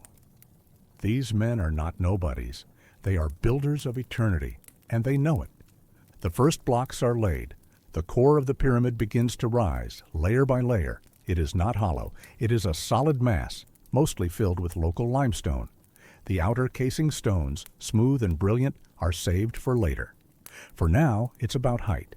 Each level must be leveled, each corner checked. There are no second chances when you build for the gods. The ramps begin as low inclines packed with rubble and mud brick. Some run straight, others snake around the pyramid's rising sides. No one knows for sure which method was used. The truth, buried in sand and time, may be both. What is clear is that the work is grueling, but not cruel. Injuries happen, of course. Backs are strained, feet crushed, but signs of healing are found in the bones. People were cared for, joints reset, teeth treated. These are not disposable laborers. They are citizens, building not for their pharaoh, but for something greater, a promise that the world can touch eternity. Higher and higher it goes. Each block must be placed with care. There are no cranes, no pulleys, no motors. Just hands, ropes, and patience. The casing stones, when they are finally laid, fit so tightly together that even centuries later, some will still hold fast. They reflect the sun like mirrors, making the pyramid shine, a white mountain of light. Inside, chambers are cut. There is the descending passage, narrow, steep, vanishing into the bedrock. There is the queen's chamber, a misnamed room that may never have held a queen. Above, in the heart of the pyramid, lies the king's chamber, a granite-lined room, simple but powerful, like the inside of a star. Above it, 5 small chambers, hidden from view, each with a flat ceiling, stacked one atop the next. Their only purpose, to prevent the crushing weight of stone from collapsing the chamber below. A quiet genius of design. To reach this level, to coordinate this feat, it required more than muscle. It required planning, mathematics, geometry, a workforce managed like a machine. Scribes track the supplies, bread, beer, water, copper. Priests consult omens, overseers shout orders, and through it all, the sound of stone on stone, rope creaking and breath, collective, human, steady, like the heartbeat of something enormous being born. As the final blocks are laid, the capstone, the pyramidion, is raised. Perhaps it was gilded, perhaps not. No one can say for sure. But in its moment, it must have caught the light of Ra himself, flashing gold above the desert. And then, it was finished. Not with a cry, but with quiet. A stillness that settled over the site like dust. The ramps were removed, the scaffolds dismantled. The workmen returned home, some with scars, some with stories. all with the knowledge that they had helped shape the future. In time, Khufu would be entombed inside. Or perhaps not. His body has never been found. But his legacy, the pyramid, remains. A thing so perfect, so immense, that no wind or war or empire has ever erased it. The sun rises slowly over the Giza Plateau. In the quiet morning light, the pyramid casts its long shadow across the sands. It is done. The great structure stands, silent and still, like a mountain frozen in a single breath of time. But the story does not end when the last stone is placed. Around the base of the pyramid, workers still bustle. Crews dismantle the construction ramps, block by block, hauling away the mud brick and limestone rubble that once formed their lifeline to the summit. What was a road is now a memory. They smooth the steps, chip the edges, fit the gleaming casing stones so that the slope is uninterrupted, flat, polished, angular. The pyramid no longer looks like a stacked cake of stone. It is now what it was always meant to be, a clean, sloping face in all directions, reaching upward to the heavens. This is no tomb in the common sense. It is a cosmic ladder.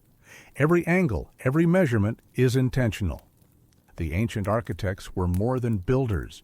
They were astronomers, philosophers, magicians of mathematics. The sides of the Great Pyramid are almost perfectly aligned to true north, more accurate than any compass of the modern world. The base forms a square so precise that the difference between one side and the next is less than the width of a human thumb. Inside, the geometry continues. The proportions of the chambers, the slope of the passages, all harmonized with the stars. The Grand Gallery, a high and narrow passageway leading to the king's chamber, is unlike anything else in Egypt. Its ceiling rises steeply, lined with corbelled stonework, creating a sense of being funneled upward, not for the living, but for the spirit of the king. The pyramid was meant to endure, not only in stone, but in idea. And yet, life around it continued. The workers who helped build it did not fade into myth. Some were buried nearby in modest tombs of mud brick and limestone. Their bones tell stories of hard labor, but also healing. Broken bones that had been set, worn joints that show the marks of effort, and the care that followed. They lived and died in the shadow of the monument they helped raise. Their families remembered them, their names etched into shards of pottery. Little jokes scratched into the walls, evidence of laughter, rivalry, routine. The pyramid was not just a royal project, it was a national one, a shared endeavor that brought together thousands from across Egypt's many districts. Farmers who worked during the flood season when their fields were underwater, quarrymen who specialized in chiseling out stone, transport crews who moved the blocks by boat, bakers, brewers, rope makers, potters, a city of labor behind every cut of rock. For Khufu, the monument was eternal, but for those who built it, it was just one chapter in a longer life. The years passed. Dust settled into the joints of the pyramid. The brilliant white limestone casing began to dull under the harsh sun and the desert wind. But it still gleamed, enough to reflect moonlight. Travelers at night would speak of the strange glow rising on the horizon. Some called it a beacon, others a spirit trapped in stone.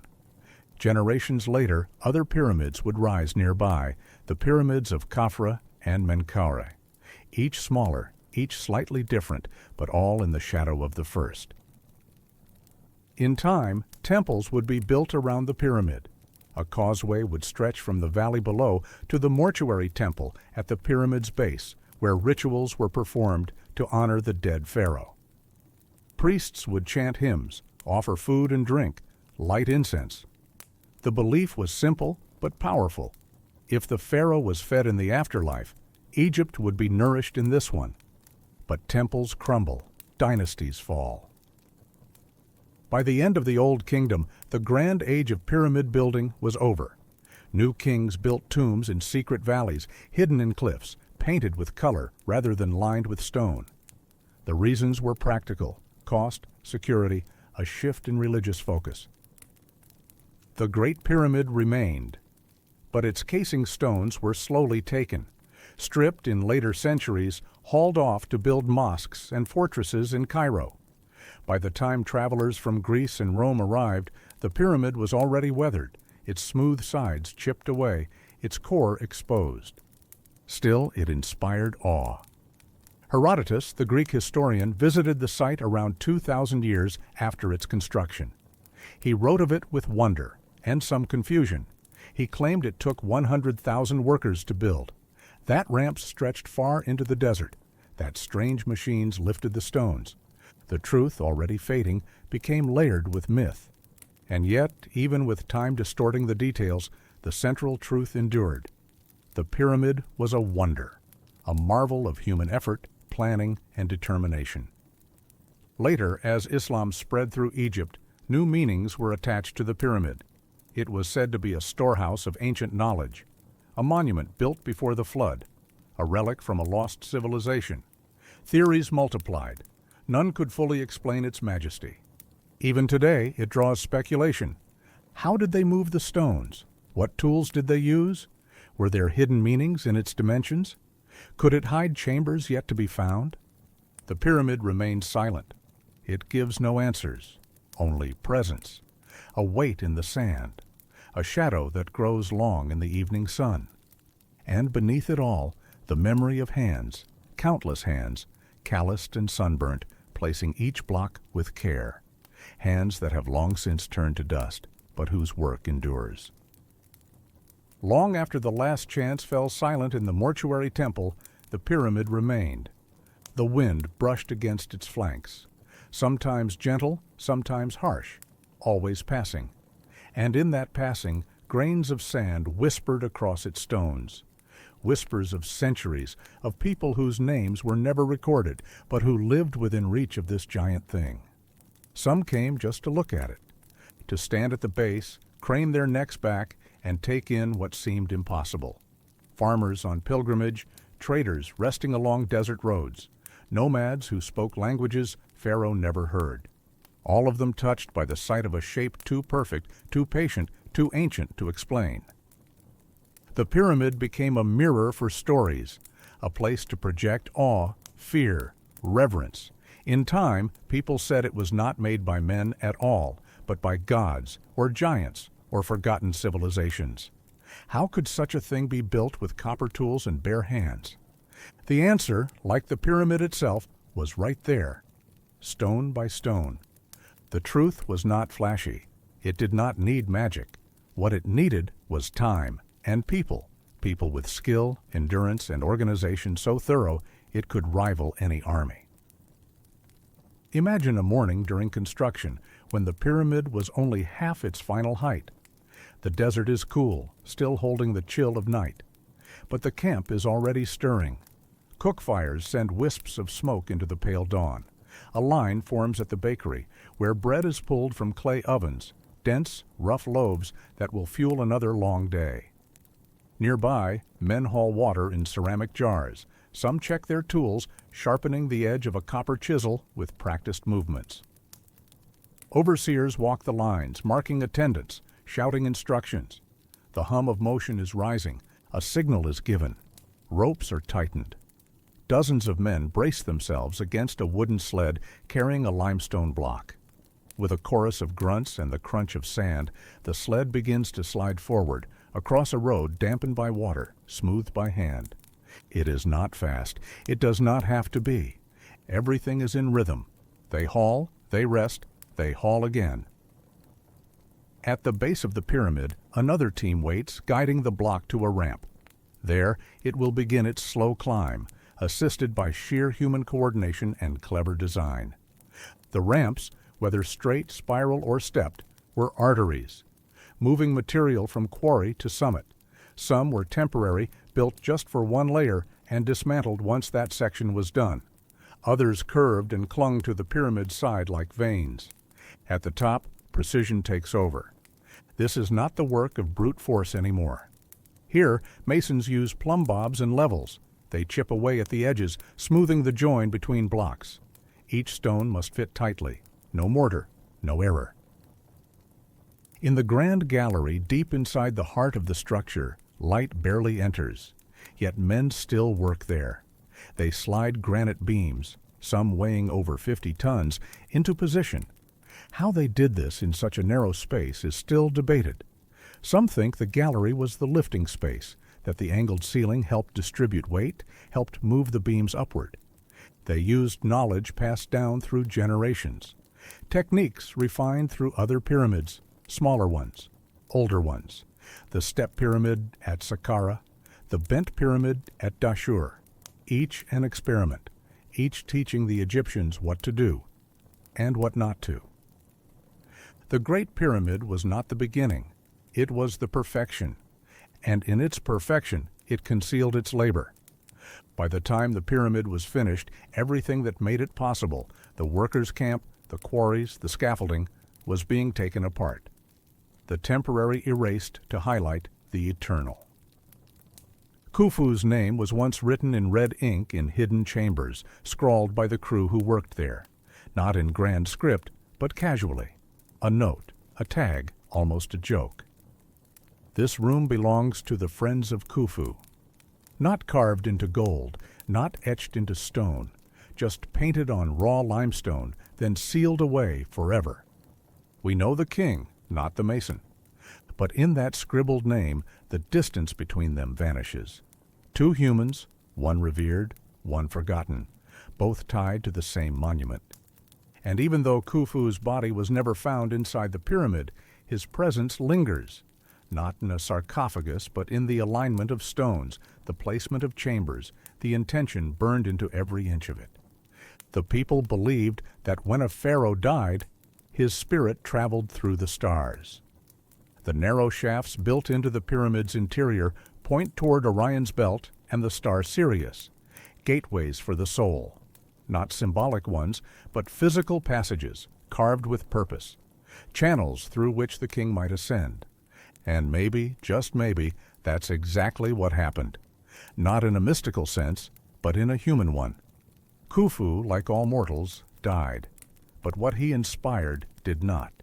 His pyramid became a reference point for all others, not just the ones in Egypt, but monuments around the world, temples, tombs, obelisks, all chasing the same quiet idea: permanence. In a world of sand, wind, and passing empires, something that stays. Far beyond Egypt, in lands where the sun rose and set on different gods, people still spoke of the pyramid. Maps were drawn with it at the center, though its builders had never heard of those lands. Scholars and mystics copied its angles, convinced they held mathematical truths hidden in stone. Explorers came with tools and theories. Some measured every inch. Others chipped off pieces to take home, as if holding one grain of its stone could unlock its mystery. And yet, even with all their tools and cleverness, none of them could say what the workers said as they laid each stone. No document survives that captures their thoughts. No journal, no statue carved in their image. And yet they are there. In every level of the pyramid, their labor made permanent, not through words, but through weight. To build something that lasts is rare. Most things fade, houses collapse, names are forgotten, empires vanish. But this pile of stones perfectly arranged, it remains. Not because it defied time, but because it worked with it, each block stacked with the patience of centuries. There is no rush in a pyramid. It is built slowly, steadily, like the growing of a mountain. It asks nothing of the world except to be seen. And for those who built it, maybe that was enough, to know that long after their bones had turned to dust, someone someday would see the shape they left behind and feel something. Not awe, perhaps, not fear, but quiet. That quiet is its real legacy, not just in its silence, but in the silence it gives to others. A place where you stand still and feel the size of what came before. The labor, the planning, the repetition, the stone underfoot and the sky above, both impossibly old and yet connected by human hands. Even now, when satellites orbit above and planes fly over the plateau, the pyramid watches without watching. It is not waiting. It does not care whether it is understood. It simply is. And in being, it continues the work of its builders, not in adding stone, but in holding space, for wonder, for memory, for questions that don't need answers. If you visit today, you might hear the noise around it, vendors calling out in many languages, tourists with cameras and hats, the hum of cars, the buzz of drones, a soundscape so different from the silence of its construction. And yet, if you close your eyes at the base, place your hand on the stone, and breathe, it changes. Time folds in. You can almost hear the scrape of sledges, the ring of a hammer on limestone, the murmur of workers sharing dates and flatbread under a linen awning. You can hear the wind rising across the Nile, the footsteps of a foreman checking alignments, the low chant of a priest asking the gods for clear skies. And if you stay just a little longer, not to learn, but to listen, you might realize the pyramid was never a monument to death. It was always a monument to effort. There is something unspoken between the pyramid and those who gaze upon it. No matter who they are, a child on a school trip, a historian with dusty notes, or a traveler who wandered off course, they all pause. And in that pause, they share a moment with people who lived and died thousands of years ago, people who will never be named, who left behind no stories of their own, only stones. And yet, what a story those stones tell. Not of war or conquest, not of kings and battles, but of process, of discipline, of hands repeated in motion, over and over, one block, then another, then another. Imagine lifting a stone with your team, the ropes biting your palms, the sweat soaking your tunic, the desert sun above, no clouds. Your muscles burn, dust fills your nose, but the block moves just a little. You shout in unison, it slides forward. That's enough for today, and when you sit down that evening eating lentils with a crust of bread, you might not think about the pyramid at all. You might think about your brother, about your sore back, about the woman selling honeyed beer near the granaries. You don't feel like you're building a wonder. But years pass, you have a child, you grow older. One day, you walk past the pyramid and look up, and you realize that block, the one near the southwest edge, third row from the base, you placed that one. With your own hands, you remember it. You remember the weight, and you smile quietly, because you didn't build the whole thing. No one did, but you were part of it. And that part, your part, is still here. That is the story of the pyramid. Not that it was made, but that it was made together. A chorus of effort, a harmony of human strength and patience, the kind of cooperation so vast, so humble, so seamless that it disappears inside the stones. We remember the pharaoh, but the pyramid remembers the people, not their faces, not their names, but their rhythm, their breath, their belief, not just in the afterlife, but in the idea that what they built could reach it. The winds have not stopped. They blow across the plateau as they always have, smoothing edges, carrying whispers. Sometimes they bring dust, sometimes silence, but always they pass, the way time passes, not in a rush, but in rhythm. At dawn, the pyramid casts a long, sharp shadow that stretches across the sand, just as it did 4,500 years ago. That shadow has touched many things: wild dogs, palm trees, royal banners, Roman sandals, Napoleonic boots, plastic bottles, satellite receivers. None of it mattered to the stone. The pyramid has watched stars change position, entire constellations shifting across the night sky. It has seen the Nile move its banks. It has seen droughts, festivals, weddings, raids, the building of mosques, the rise of skyscrapers. But it has never moved. It has never spoken. And yet, it says everything. It says that people were here, people who lived, worked, joked, argued, sang songs, buried their dead, raised their children, and tried, in the best way they knew, to leave something behind. They could not write history books. Most could not read. But they understood time. They understood that someday, long after their hearts stopped beating, someone might still walk past their work. Someone might feel the shape of what they made and wonder how, and more importantly, why. And though no voice rises from the limestone to answer, something deeper is left behind. A feeling, a message without words, that you are not so different from them. You live under the same stars. You feel the same sun. You carry your weight day after day. You build things that no one else sees. Routines, relationships, memories. Quiet pyramids that only you will ever climb. And maybe like them, you don't expect to be remembered. But the pyramid teaches this. What we build, we leave. Even if no one remembers our name, something of us stays. In stone, in shadow, in story. And in that way, we are never fully gone. Now the stars are out again. The sky above the Giza Plateau glows with the same constellations that looked down on Khufu's workers all those thousands of years ago. The same sky that held Orion, the same moonlight that silvered the Nile, the same winds that once cooled tired hands brushing dust from stone. The pyramid stands in the darkness, as it always has. There are no sounds now, just the soft breath of the desert, the quiet crackle of sand shifting, the low hum of the earth cooling after the heat of day. And in that silence, everything slows down. The thoughts of laborers long gone, the creak of wooden sleds, the slap of sandals in the dust.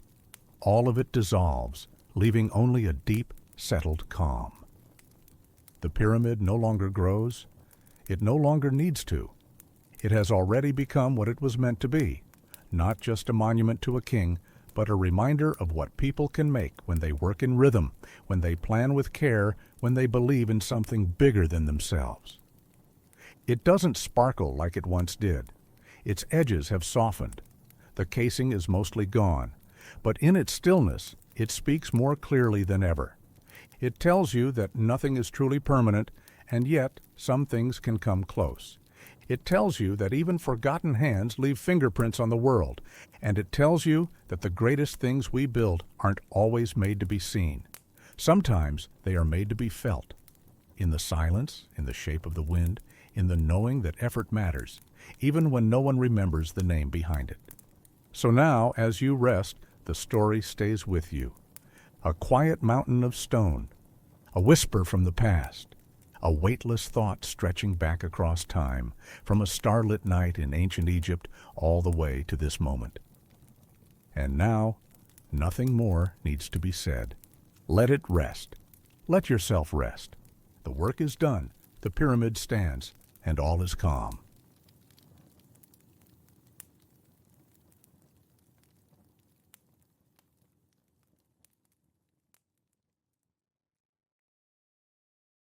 Beneath the golden sun, Amos' bare feet knew the path even before the faintest blush touched the horizon. The sand, still holding the cool of the night, offered a brief respite before the sun's inevitable assault. He moved with a quiet purpose, his thin linen kilt doing little to ward off the chill that lingered in the pre-dawn air. His destination, the kitchens, a sprawling complex on the western edge of the palace grounds. In the distance, the palace rose, a monument of pale stone against the darkening indigo sky. Even in the dim light, its scale was breathtaking. Towering obelisks, massive pylons carved with scenes of triumphant pharaohs, and the golden tips of flagpoles glinting as they caught the faintest stirrings of the wind. A symbol of power, of divinity, a stark contrast to the mud brick hovels where Amos and the other servants lived, huddled together for warmth and a semblance of community. He reached the kitchens as the first cook began to stir. The air was thick with the smell of stale ashes and the promise of a day's brewing. Amos' task was simple, brutal in its repetition, hauling water from the Nile. It was a task performed by dozens, a constant stream of men and women moving between the river and the palace, filling cisterns and troughs that fed the vast kitchens and the elaborate bathing chambers of the royal family. The sun crested the horizon, a molten coin searing the sky. Almost instantly, the cool of the morning vanished, replaced by a heavy, oppressive heat that promised to intensify throughout the day. Amos wrapped a damp cloth around his head, a meager defense against the relentless glare. The Nile, usually a source of life, offered little comfort. The water was murky, thick with silt, and the constant traffic of boats and barges churned up a foul odor. Amos dipped his buckets, the leather straps biting into his shoulders as he hoisted them. The weight was considerable, and the journey back to the palace was a slow, arduous trudge. He passed others on the path, women with baskets of laundry balanced on their heads, their faces etched with exhaustion, men carrying heavy stone for the never-ending construction projects, children scavenging for scraps of food near the refuse heaps. A silent acknowledgement passed between them, a shared understanding of their common fate. The palace loomed closer, its beauty now a mocking reminder of the gulf that separated them. The rhythmic slap of his sandals against the stone path was a metronome marking the passage of time, each step a testament to his endurance. He reached the cisterns and emptied his buckets, the water splashing with a dull thud. The overseer, a burly man with a cruel face and a whip coiled around his wrist, watched him with a cold indifference. There was no praise for diligence, only punishment for idleness. Amos paused for a moment, straightening his back and wiping the sweat from his brow. He glanced towards the palace, towards the shimmering gold that adorned its highest points. He imagined the pharaoh, cool and serene, receiving tribute and dispensing justice. A world away from the relentless toil that defined Amos' existence. Later, as the sun reached its zenith, Amos found a brief respite in the shade of a date palm. He shared a meager portion of bread with a young boy, barely more than a toddler, whose mother had died from fever a few weeks prior. The boy's eyes, wide and trusting, were a painful reminder of the vulnerability of their lives. A ripple of commotion spread through the courtyard. Guards, resplendent in their polished armor, were clearing a path. A procession was approaching. Amos and the other servants quickly moved aside, bowing their heads in deference. It was the high priest, carried on a litter by 4 muscular slaves. He was a figure of immense power, his face hidden beneath an elaborate headdress. The air was thick with the scent of incense, a suffocating aroma that seemed to cling to the skin. As the procession passed, Amos risked a glance. He saw the high priest's eyes, cold and calculating, scanning the crowd. A shiver ran down Amos' spine. He knew that even the slightest infraction, a misplaced glance or a mumbled word, could bring swift and brutal punishment. The day wore on, each hour a repetition of the last. The heat became unbearable, the dust choking.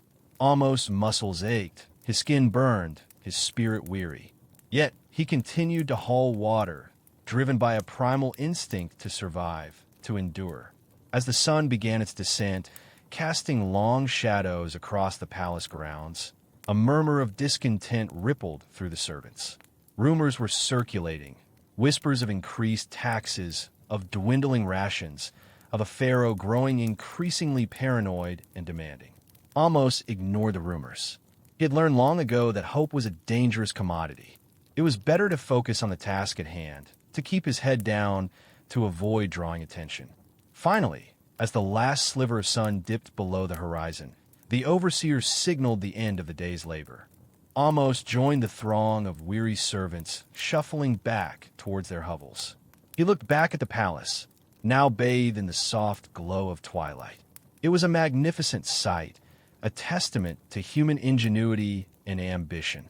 But tonight, Amos saw something else. The endless toil, the silent suffering, the countless lives sacrificed to build and maintain this symbol of power. He saw the truth that lay hidden beneath the golden sun. Echoes on stone. The rhythmic splash of water against clay echoed strangely in the seemingly endless corridor. Amos shuffled onward, his bare feet slapping against the cold, polished stone. Each step was a tiny rebellion against the palace's relentless grandeur. The vastness pressed in on him, a silent testament to his own insignificance. He was a ripple in a pond of granite and gold, quickly swallowed by the still, uncaring surface.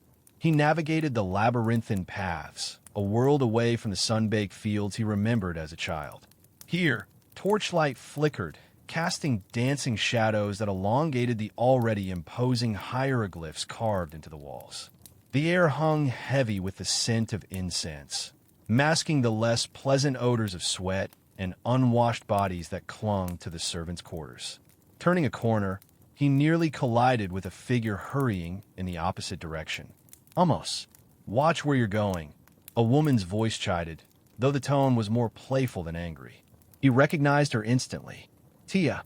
She was a breath of fresh air in the stifling palace. She possessed a quiet strength, a resilience that seemed to bloom even in this barren landscape. Her eyes, the color of the Nile in the early morning, always held a spark of warmth. "Forgive me, Tia," he mumbled, shifting the weight of the water jugs. Tia smiled, a flash of white teeth in the dim light. "Heavens, you look exhausted. Another run to the gardens." He nodded, the leather straps biting into his shoulders. The high priest desires fresh lilies for his chambers. Tia's smile faded slightly. "Of course he does." She glanced around, then lowered her voice. "Come with me. I know a shortcut, and maybe I can find you something to drink. That water looks heavy enough to crush a lesser man." Amos hesitated. Shortcuts were risky. Getting caught outside designated routes meant punishment. But the lure of a moment's respite and the prospect of Tia's company outweighed the fear. He followed her, his eyes scanning the corridor for any sign of overseers. Tia moved with a confidence he envied, her sandals making barely a sound on the stone. She led him through a series of smaller passageways, the walls adorned with faded murals depicting scenes of royal hunts and religious ceremonies. The air grew cooler, the scent of incense fainter, replaced by the earthy smell of damp stone. "The palace is a world unto itself, isn't it?" Tia said softly, her voice echoing in the narrow passage. "A world built on the backs of people like us." Amos grunted in agreement, but remained silent. He had learned the hard way that voicing such thoughts was dangerous. Tia stopped before a narrow wooden door, almost hidden in the wall. "This leads to the lower kitchens. They always have something brewing." She pushed the door open, revealing a dimly lit chamber filled with the clatter of pots and pans and the aroma of roasting meat. The scene was a stark contrast to the sterile grandeur of the palace corridors. Here, the air was thick with smoke and the floor was stained with grease. Servants hurried about their tasks, their faces etched with exhaustion and resignation. Amos saw, with sudden clarity, the palace's true hierarchy. The priests and nobles resided in the sun-drenched upper levels, basking in luxury and power. Below them were the scribes and administrators, meticulously managing the kingdom's affairs. And at the very bottom, toiling in the shadows, were the servants, the nameless, faceless masses who kept the entire machine running. He was one of them, a cog in a vast, uncaring mechanism. Tia nudged him gently. "Don't look so glum. Even cogs need oiling." She winked and approached a woman stirring a large pot over a crackling fire. Amos watched, his heart lighter for the brief reprieve. Tia possessed a rare gift, the ability to find moments of kindness and connection in a world designed to crush both. He wondered how she did it, how she managed to maintain her spirit in this suffocating environment. He took a deep breath, the smell of roasting meat filling his lungs. Perhaps, he thought, survival wasn't just about suppressing hope. Perhaps it was also about finding those small, flickering flames of humanity and holding on to them with all your might. The kitchen fires, voracious pythons of heat, coiled around the bellies of colossal ovens. Amos navigated the shimmering air, his footsteps resounding dully on the flagstones. Water skins, heavy on his shoulders, tugged him toward the unforgiving ground. A cacophony assaulted his ears, the snap and hiss of combustion, the steady thrum of grinding stones, Beck's gruff pronouncements. This was the palace's gullet, a place where aspiration withered under a haze of flour and exertion.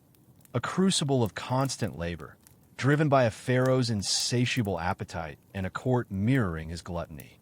With a sigh, Amos lowered his burden, the water within responding with a gentle surge. He saw Iset, a gaunt woman whose eyes reflected the Nile's enduring hardships, methodically filling a massive trough. Bread making, today, thousands of loaves destined for the royal table, each a monument to the ceaseless toil that underpinned the luxurious life above. Heat, a palpable force, constricted his chest, stealing the very air from his lungs. The aroma, an overpowering blend of wood smoke, distant roasting fowl, and the sharp zest of rising dough, clung to everything, an invisible shroud that even followed him into fleeting moments of reprieve.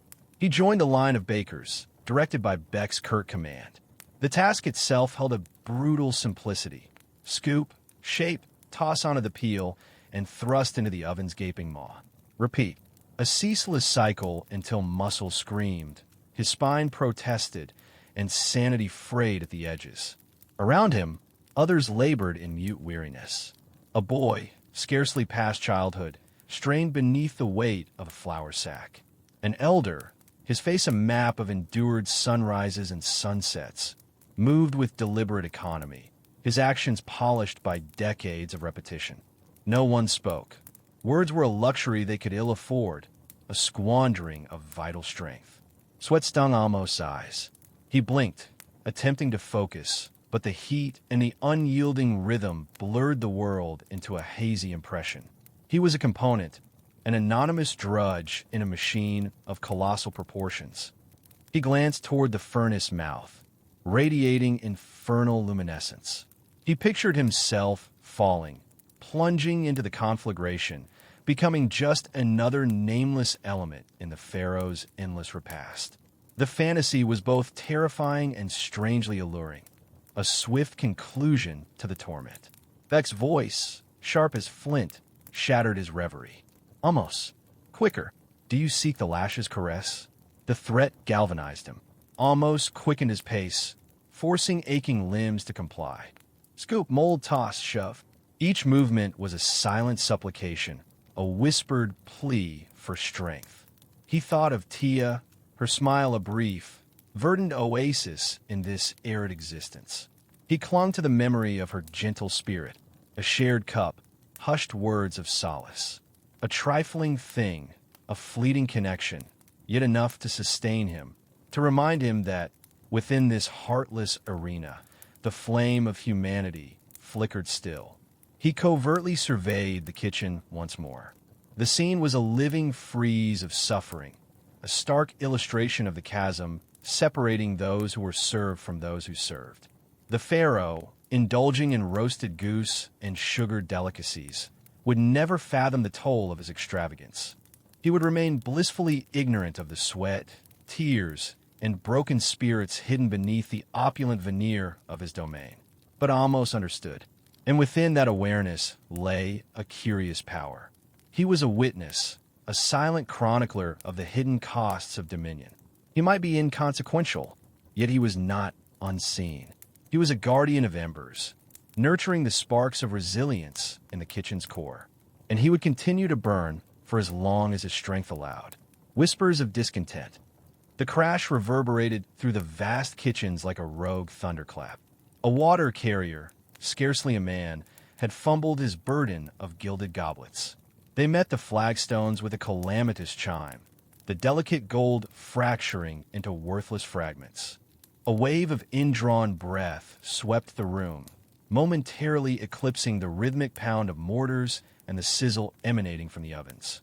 Amos, flour dusting his forearms, paused to observe the overseer, a man sculpted from granite and muscle, as he lumbered toward the trembling youth. A palpable dread, thick and cloying, filled the air. It was an ever-present specter in the palace kitchens, a brutal reminder that even trivial errors carried grave consequences. Amos understood the unspoken creed. Absolute flawlessness was the expectation, and failure invited swift, merciless reprisal. The overseer offered no words, merely a pointed gesture, summoning two guards who materialized like shadows, their expressions blank slates. They seized the boy, hauling him toward the courtyard, the shattered gold glinting like malevolent stars around their feet. Amos averted his gaze, the boy's stifled whimper lingering, acrid as burnt offerings. Later, as Amos coaxed the dough, a figure stole the light from his workspace. It was Senmit, his lips perpetually twisted in a sneer of disdain. Once a minor scribe within the pharaoh's archives, a miscalculation, or perhaps a rival's cunning machinations, had relegated him to the bakery. He never let anyone forget his perceived fall from grace. Lummox, Senmit spat, his gaze tracking the path of the disappeared boy. He stains us all with disgrace. Amos grunted, offering no response. He'd learned that engaging Senmit only stoked the embers of his discontent. Can't you see, Amos? Senmit pressed, his voice a low, venomous hum. We're treated as beasts of burden, less than beasts. A pampered hound feasts better than we, gorging on scraps while we cripple ourselves for a pittance of grain. Amos kneaded, the rhythmic pressure a subtle act of rebellion. He knew the sting of Senmit's truth, but voicing it courted disaster. Labor is labor, Senmit, he said, his voice barely cutting through the clamor. We endure to exist. Senmit scoffed, a harsh, dry sound. Exist? Is that your ambition, Amos? Merely to draw breath, to break your back until your bones crumble and your spirit withers? I, for one, reject such a pathetic fate. He loomed closer, his breath a stale brew of beer and bitterness. There are avenues, Amos, ways to retrieve what is justly ours, to make them atone for their negligence. A cold tremor chased down Amos' spine. He understood the undercurrent of Senmit's words, the treacherous whispers of defiance that snaked through the shadows of the palace. He'd encountered them before, dismissing them as the fevered dreams of men at their wits' end. But Senmit's fervor was unsettling. He slid a loaf from the oven, the searing heat a palpable warning. Such pronouncements are folly, Senmit. They offer only more despair. Senmit straightened, his eyes narrowing to slits. Perhaps, or perhaps liberation. You are a simpleton, Amos, content to drown in your hardship. He discharged a glob of saliva onto the floor, a gesture of profound contempt, before melting back into the throng of laborers. Amos followed him with his gaze, a knot tightening low in his belly. His eyes flicked toward the courtyard, where the overseer and guard stood. Now alone, the overseer raised his arm, a slender whip uncoiling in his hand like a striking serpent. Amos spun away, unable to witness the coming brutality. The sound, when it arrived, was a sharp, sickening snap that sliced through the air, followed by a strangled cry, fighting for release. The other workers pressed on, their faces masks of indifference, their movements automated. Yet, Amos recognized the glint of fear in their eyes, the tacit acknowledgement of their shared precariousness. He knew, with chilling certainty, that Senmit spoke the truth. Their worth was measured in sweat and toil, their lives disposable, their anguish ignored. The question that now pressed upon him was, what price were they prepared to pay, and what steps might they be willing to take? Scent of incense, taste of toil. The air pressed down like a shroud, a world apart from the rarefied atmosphere of the pharaoh's inner sanctum. Incense, a fragrant concoction of frankincense and myrrh, fought a losing battle against the undercurrent of sweat and stale bread clinging to Amos' tunic. His task, to coax a gleam from the alabaster figures lining the path to the royal bedchamber. With each pass of the linen, he offered a silent plea against disaster, the consequence of a single chip being unthinkable. The statues, a pantheon of deities and regal forebears, reflected the light filtering from the high, narrow embrasures. Their cool surfaces offered scant relief from the heat radiating up from the flagstones. Economy of motion, a skill honed by years of servitude, marked Amos' work. Yet, Senmit's whispered sedition lingered, a viper's coil of fear and forbidden longing within him. A nervous glance. He imagined the captain of the guard materializing from the shadows at any moment. Nearing the pharaoh's doorway, the incense intensified, laced with the delicate sweetness of lotus. He pictured the ruler lounging on silken cushions, blissfully unaware of the brutal labor supporting his gilded existence. His task completed, retreat was his intention until he saw her. Nefertari. She sat at a massive loom in a shadowed alcove near the royal chambers, fingers a blur of motion, transforming thread into art. Sunlight caught in the dark cascade of her braided hair. A tapestry was emerging, a vibrant garden of birds and blossoms taking shape. Colors erupted from the pale cloth, almost painfully bright. Amos had always watched Nefertari from afar. She possessed a quiet strength, an independent spirit rare among the servants. She spoke her mind freely, regardless of rank. He hesitated, loath to break her intense focus. Amos, she stated, without lifting her gaze. Still tending the statues?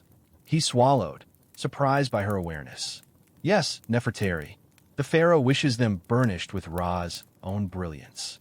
He attempted deference, but the words rang hollow. Her dark eyes flickered upwards, sharp and knowing. Ra shines for all. Amos, though privilege can cast long shadows. A furrow creased his brow, uncertain of her intent. What do you mean? She sighed, her fingers never ceasing their dance across the loom. The pharaoh luxuriates in ease, while we labor in obscurity. Have you ever considered the origins of those fine linens? Or the food that fills his table? It doesn't simply appear, Amos. It is born of backache and hardship. He shifted, discomfort prickling his skin. Semit's words returned like an echo. It is the way things are, he muttered, more to himself. Nefertari halted her weaving, her expression hardening. Is it truly? Or is it simply a condition we've been taught to accept? Her hand swept over the burgeoning tapestry. This linen will grace the pharaoh's bed. He will slumber soundly, ignorant of the cost of his comfort. He met her gaze, seeing the burning conviction within. A spark flickered to life within him. Not yet rebellion, but a nascent understanding, a fragile hope. And what cost is that, Nefertari? His voice was a barely audible rasp. She held his gaze, a mixture of sadness and defiance swirling in her eyes. Our lives, Amos. Our dreams. She resumed weaving, the rhythmic clack of the loom filling the air. Amos lingered for a moment, then turned and left, the incense now suffocating, the sweat of labor tasting like ash. He knew, with a certainty that took root deep within him, that he could no longer ignore the truth Nefertari and Senmit had shown him. The world he inhabited was a fabrication erected upon the backs of the forgotten. And he, Amos, was forgotten no longer. Shadows of the night. The flickering torches danced across the polished surfaces of the palace, casting long, distorted shadows that stretched and writhed like restless spirits. Amos continued his endless task, the chamois cloth moving in rhythmic circles across the cold obsidian face of a statue depicting a long-dead pharaoh. The air, thick with the scent of incense and beeswax, hung heavy and still. It was well past the hour when common folk slept, yet within these walls, the relentless cycle of service continued unabated. Guards, their faces impassive, stood sentinel at every doorway, spears gleaming dully in the torchlight. Further down the hall, Amos could hear the muffled sounds of splashing water and hushed voices as other servants prepare the pharaoh's bath, a ritual performed with meticulous care even at this late hour. Each splash, each whispered word, was a testament to the endless demands of their god-king. Amos paused, his arm aching, and straightened his back. The palace at night held a different kind of weight, a silent pressure that seemed to emanate from the very stones themselves. It was the weight of secrets, of unspoken commands, of a knowledge that countless lives were sacrificed to maintain this opulent existence. A shuffling sound broke the silence. Hormheb, his face etched with weariness, approached, his sandals whispering against the stone floor. He was an older servant, his back stooped from years of labor, his eyes holding a depth of knowledge that Amos both respected and feared. Still at it, young Amos. Hormheb's voice was a low rasp, barely audible above the crackling of the torches. Amos nodded, resuming his polishing. The overseer demands perfection, even in the dead of night. Hormheb sighed, the sound a dry rustle. Perfection is a cruel master. It demands more than any man can give. He paused, his gaze sweeping the empty hall. You have a thoughtful look about you these past few days. I see the questions in your eyes. Amos' heart quickened. He hadn't realized his unease was so visible. He tried to appear nonchalant. Just tired, Hormheb. The work is demanding. Hormheb chuckled softly, a humorless sound. Demanding is an understatement. This palace drains the life from us all, little by little. But be careful, Amos. Thoughts are like embers. They can ignite a fire if not carefully contained. Amos stopped polishing again, his gaze meeting Hormheb's. What do you mean? I mean, Hormheb said, his voice dropping even lower, that these walls have ears. The Pharaoh's spies are everywhere, even among us. They reward loyalty, but they crush dissent without mercy. I've seen it happen more times than I care to remember. He gestured towards the statue Amos had been polishing. These stones have seen empires rise and fall. They've seen pharaohs crowned and pharaohs overthrown. They remember everything, and they whisper their secrets to those who listen closely. Hormheb leaned closer, his breath warm against Amos' ear. Question everything, Amos, but choose your words carefully, and choose your company even more carefully. There are whispers of discontent in the lower city, whispers that could bring ruin to us all if they reach the wrong ears. He straightened up, his face once again impassive. Now, get back to work. The overseer will be displeased if he finds you idle. He shuffled away, disappearing into the shadows, leaving Amos alone with his thoughts. Amos stared at the statue, the obsidian surface reflecting the flickering torchlight. He could almost see faces in the shadows, faces of forgotten laborers, of silenced voices, of broken dreams. Hormheb's words echoed in his mind. Choose your words carefully, and choose your company even more carefully. He resumed his polishing, the chamois cloth moving mechanically across the cold stone. But now, his movements were different. There was a newfound awareness in his eyes, a sense of caution mixed with a growing determination. The embers of discontent had been stoked, and he knew, with a chilling certainty, that they would not be easily extinguished. The night held its secrets close, but Amos was beginning to understand that the greatest secrets were hidden not in the stones of the palace, but in the hearts of its servants. Cramped quarters, distant dreams.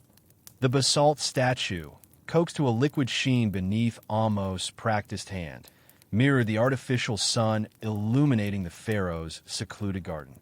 Each curve, every carefully incised hieroglyph, shone a silent decree of power and lavishness Amos could only glimpse from afar. Did the God King ever spare a thought for the hands that sculpted this splendor, the rough, work-worn fingers that conjured his world of gilded perfection?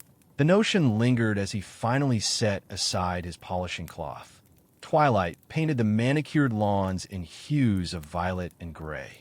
Dismissed for the evening, he padded silently through the palace's arteries, leaving behind the vibrant frescoes and soaring columns, headed for the anonymity of the servants' wing. The air thickened, the sharp tang of incense yielding to a pungent blend of sweat, grime, and harsh natron cleanser. The contrast stung. While the pharaoh reveled in chambers draped in gold and azure, Amos was confined to a cramped cell shared with 5 others. Tonight, the chamber throbbed with the chorus of snores and murmured anxieties from his sleeping companions. Wavering torchlight splashed dancing shadows across the mud-brick surfaces. The space barely accommodated the meager straw pallets that served as beds. He picked his way carefully over sprawled limbs and bundled rags to reach his designated corner. Lowering himself onto the mat, the prickly straw chafed against his skin. The reek of dust and unwashed bodies filled his lungs, a far cry from the fragrant air of the royal gardens.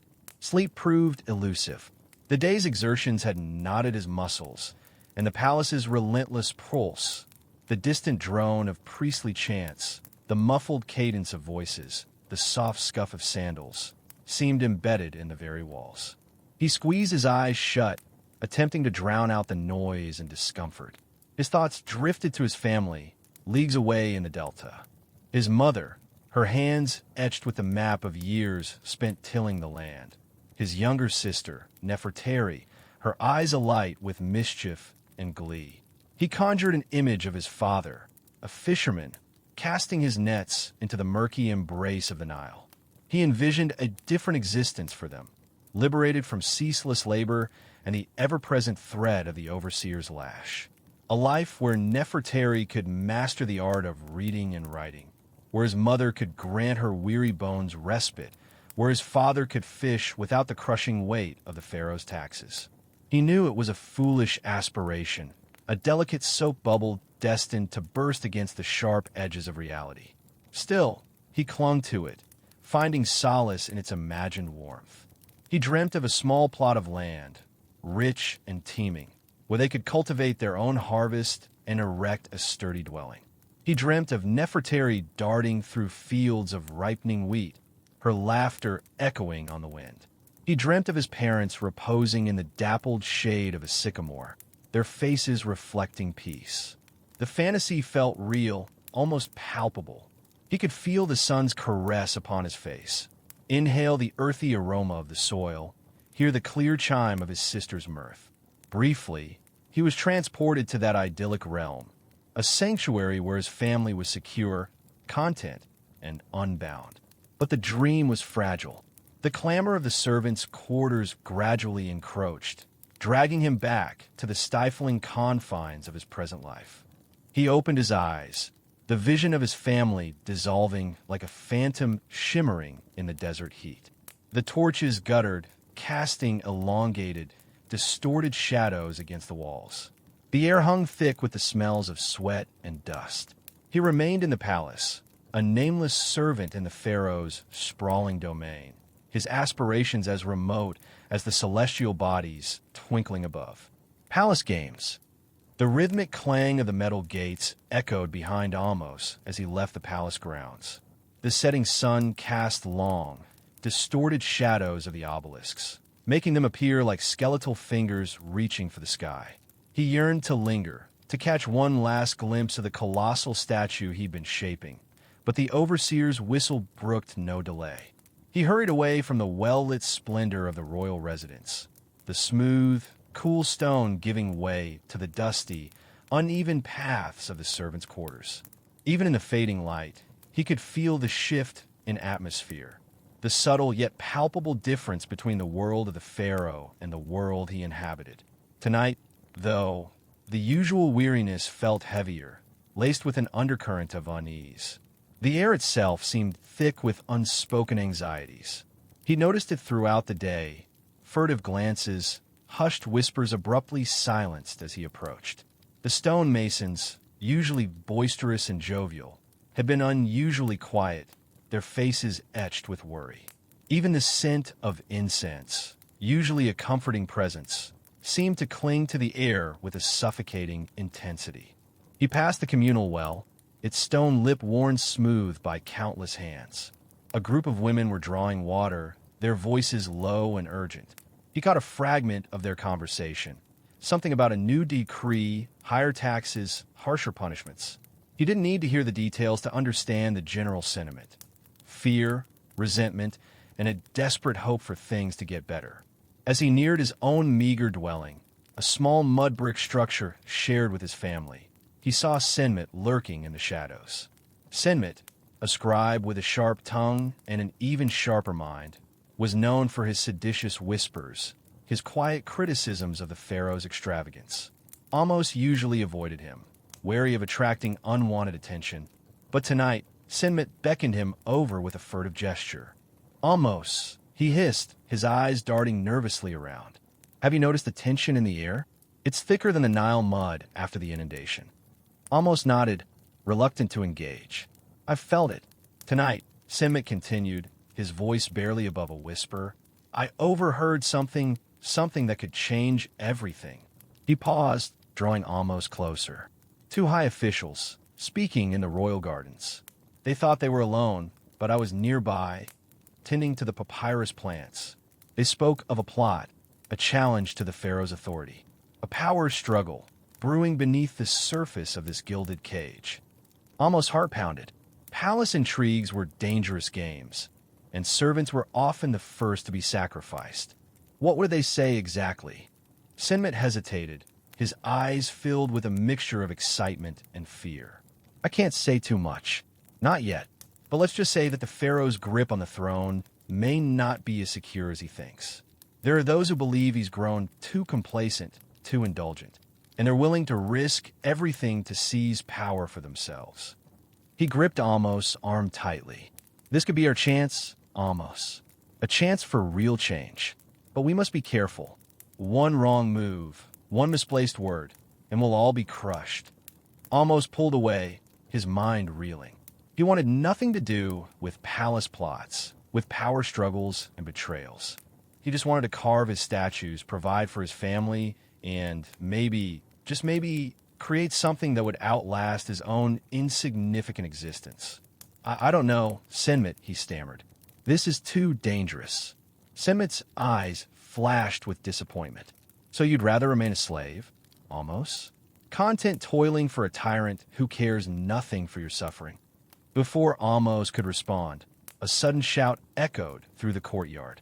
A guard, his face grim, was approaching, his spear glinting in the torchlight. Senmet, Amos, the overseer wants to see you. Immediately, Senmet's face paled. He shot Amos a knowing look. Looks like the games have begun. Amos felt a cold dread grip his heart. He knew, with chilling certainty, that he was now caught in the web of palace intrigue, whether he wanted to be or not. His simple life, his dreams of a better future, suddenly seemed fragile, vulnerable, threatened by forces far beyond his control. He followed Senmet towards the overseer, each step heavy with the weight of the unknown. The palace, bathed in the golden glow of the setting sun, suddenly seemed less like a symbol of majesty and more like a gilded tomb. The river's fury, the Nile, so often a benefactor, had become a vengeful beast. No longer confined to its ancient course, it surged beyond its banks, a turgid python strangling the fields and gnawing at the palace foundations. The air, heavy and stagnant, reeked of alluvial deposits and rotting vegetation. A persistent drone, the river's inexorable creep, warred with the desperate cries of men battling the inevitable. Amos stood immersed to his knees in brackish water, the chill penetrating his skin despite the oppressive heat. He, along with the other palace staff, was tasked with the futile labor of clearing flotsam from the lower courtyards, a task made only more difficult as the river's relentless rise continued. The ubiquitous stone dust had transformed into a slick, clinging mire that coated everything, adding to the burden. The overseer, his face permanently etched with disapproval, bellowed commands that echoed through the submerged chambers, brandishing his staff as if he could strike the river into submission. Fear, sharper than the encroaching flood, drove the workers. A stumble, a moment's pause, invited a lash. The palace's customary splendor, a stark contrast to the lives of its servants, was now masked beneath a uniform layer of grime.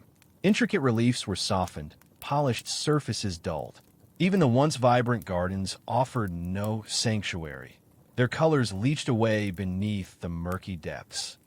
Amos' back protested as he heaved a sodden section of papyrus fencing. The waterlogged wood felt impossibly heavy. He pictured Tia, not trapped within these walls, but in the village, undoubtedly offering aid to those whose homes now lay beneath the water. The image ignited a small flame of warmth in the pervasive damp. He knew she'd be coordinating rations and distributing dry linen, tending to the ill and wounded with her quiet fortitude, a beacon of strength in desperate times. The scale of the devastation was crushing. Fields vanished, livestock perished, and granaries overflowed.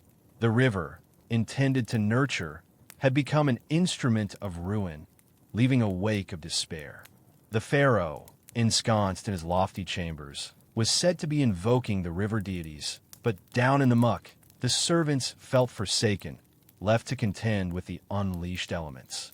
As the sun dipped below the horizon, casting grotesque, elongated shadows across the inundated courtyards, a new decree came down. They were to begin fortifying the lower walls with sandbags, a last-ditch effort to stem the tide. Amos joined the line of exhausted figures, shoveling sand into rough sacks, his hands growing raw and blistered. The weight of the sand, the weight of the obligation, the heavy cloak of the pharaoh's indifference, all pressed upon him. He noticed Senmit, the scribe, struggling to hoist a filled bag. His usual meticulousness had vanished, replaced by a hard resolve. Mud obscured his spectacles, blurring his vision. Amos wondered if Senmit was questioning his involvement in their scheme, if the weight of their predicament was finally settling upon him. The pharaoh was not just a distant figurehead.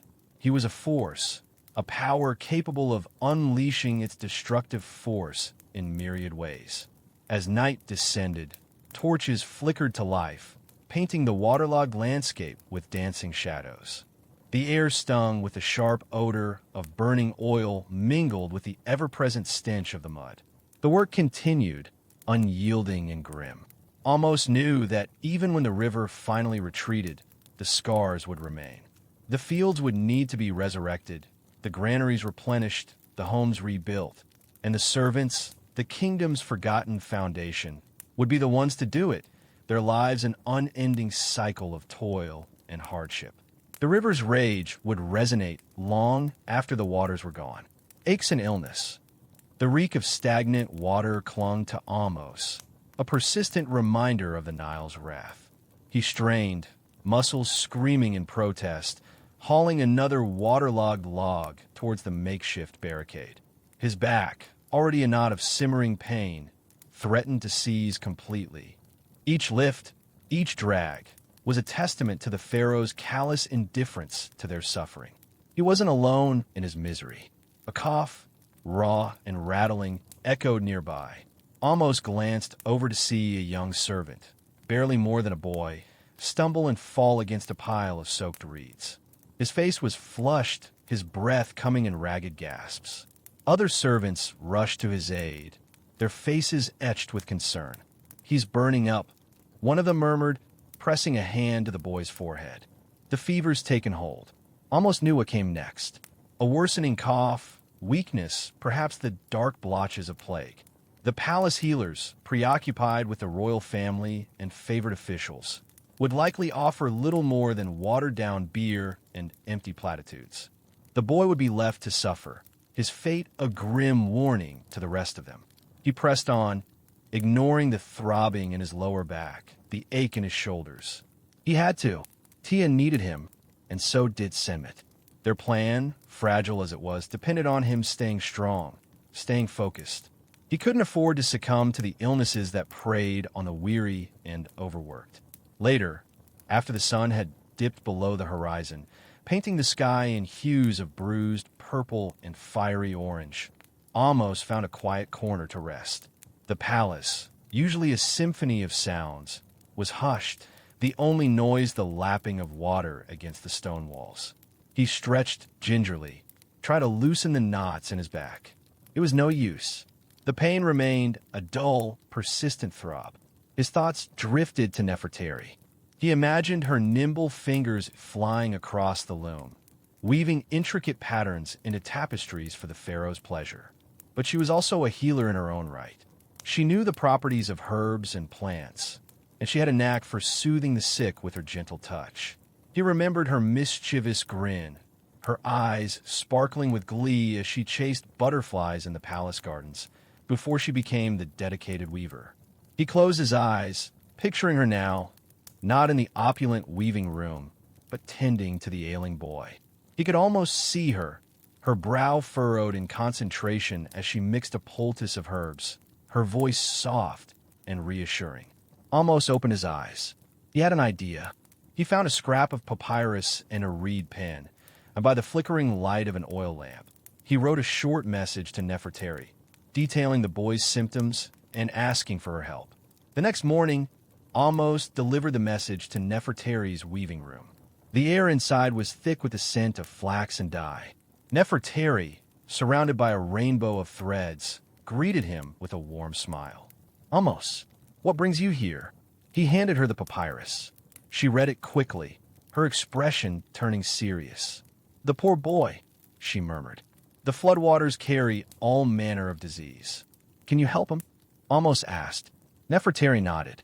I have some herbs that might ease his fever. And I've been experimenting with a new weave, a tighter, stronger fabric. It would make excellent bandages. She gestured to a pile of freshly woven cloth, its texture surprisingly soft and pliable. It was a far cry from the rough, scratchy linen usually used for bandages. This is beautiful, Nefertari, Amos said, running his hand over the fabric. It will bring comfort as well as aid.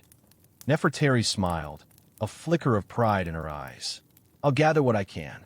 Meet me by the granary after your shift. Amos felt a surge of hope. Nefertari's skills, her compassion, were a beacon of light in the darkness of the palace. Even in the face of the pharaoh's indifference, acts of kindness, of human connection, could still bloom. He returned to his work, the ache in his back still present, but somehow lessened. He was still a servant, still bound to the pharaoh's will. But he was also part of something more, something stronger, a community of people who cared for each other, who dared to defy the injustice around them, one small act of kindness at a time. He was no longer alone. The floodwaters may have ravaged the land, but they had also revealed the resilience of the human spirit. Floating moments. The scent of roasting meats mingled with the sweet perfume of dates and figs, a rare and welcome change from the usual dust and sweat that clung to Amos. Torches blazed in the palace courtyards, casting flickering shadows that danced along with the music. Drummers pounded out a rhythm that vibrated through the very stones beneath his calloused feet, and the high, clear notes of flutes spiraled into the warm night air. It was the festival of the Nile's return, a celebration of the receding floodwaters, and even the servants, usually confined to the shadowy corners of the palace, were allowed a fleeting taste of joy. Amos leaned against a cool stone pillar, his back still aching from hauling granite blocks earlier that day. He watched as young women, adorned with garlands of flowers, swayed and laughed, their movements fluid and graceful. Children chased each other through the throng, their shouts of delight momentarily eclipsing the persistent throb in his lower back. Even the guards, usually stern and unyielding, seemed to soften in the festive atmosphere.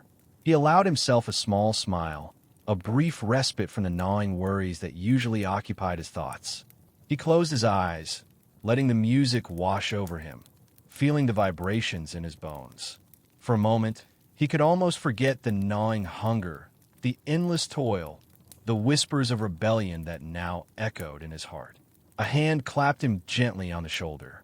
Amos opened his eyes to find Hormheb standing beside him, his weathered face etched with a mixture of amusement and concern. Enjoying the revelry, Amos? Hormheb's voice was low, barely audible above the din. Amos nodded. It is pleasant. A welcome change. Hormheb's smile faded slightly. Pleasant, yes. But do not forget yourself, boy. These fleeting moments are illusions.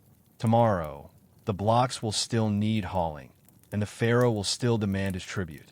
He paused, glancing around to ensure no one was within earshot. Remember what I told you. Tread carefully. Amos sighed, the brief lightness of the festival instantly evaporating. I know, Hormheb. I haven't forgotten. Hormheb's gaze softened. I worry about you, Amos. You have a good heart, too good perhaps for these times. He gestured towards the brightly lit courtyards, the overflowing tables laden with food and drink.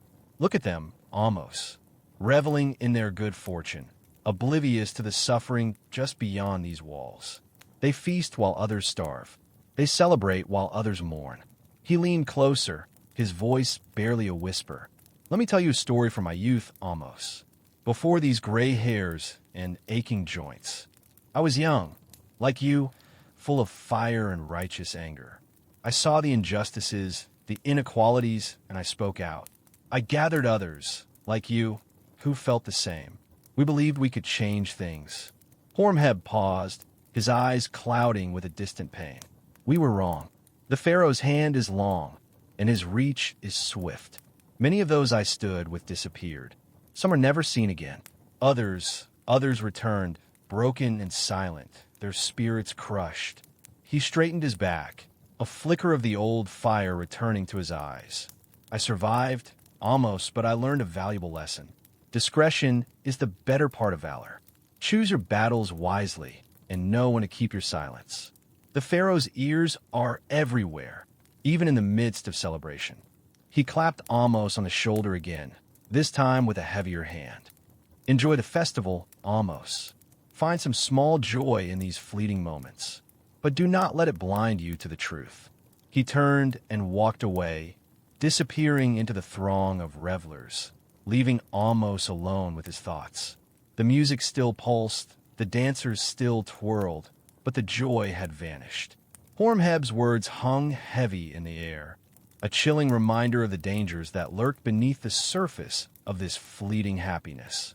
Amos looked out at the brightly lit courtyards, at the laughing faces, and saw not celebration, but a fragile facade, masking the harsh realities of their lives. The aroma of roasting meats now felt cloying, the sweet perfume of dates and figs sickeningly rich. He turned away from the revelry, seeking the shadows once more. The weight of his knowledge, the burden of his discontent, settled heavily upon him. He knew that Hormheb spoke the truth. The Pharaoh's power was absolute, his reach far and wide. But even as he acknowledged the danger, a small spark of defiance flickered within him. He could not simply stand by and watch the suffering continue. He had seen too much, felt too much. The whispers of rebellion had taken root, and no amount of fleeting joy could extinguish them now. He just needed to be smart, cautious, and find others he could trust. The weaver, Nefertari, came to mind, with her healing hands and unwavering gaze. Perhaps, just perhaps, there was still hope. Whispers of rebellion. The aroma of roasting goose, a luxury even near the sprawling kitchens, teased Amos' senses. He tarried by the entrance, feigning meticulousness with a pile of limestone blocks, while his focus sharpened on the murmur seeping from within. More than the culinary delight, it was the simmering discontent that had become a persistent undercurrent in the palace's lower reaches that held him captive. Cannot endure this way, a voice, raspy and weathered, grumbled. Amos recognized Kasai, perpetually dusted with flour from his work as a cook's assistant. The Pharaoh indulges while our families go hungry. He raises monuments to his ego built upon our broken backs. A gentler voice, yet edged with resolve, countered, "Words are fleeting, Kasai. The walls are vigilant, even here.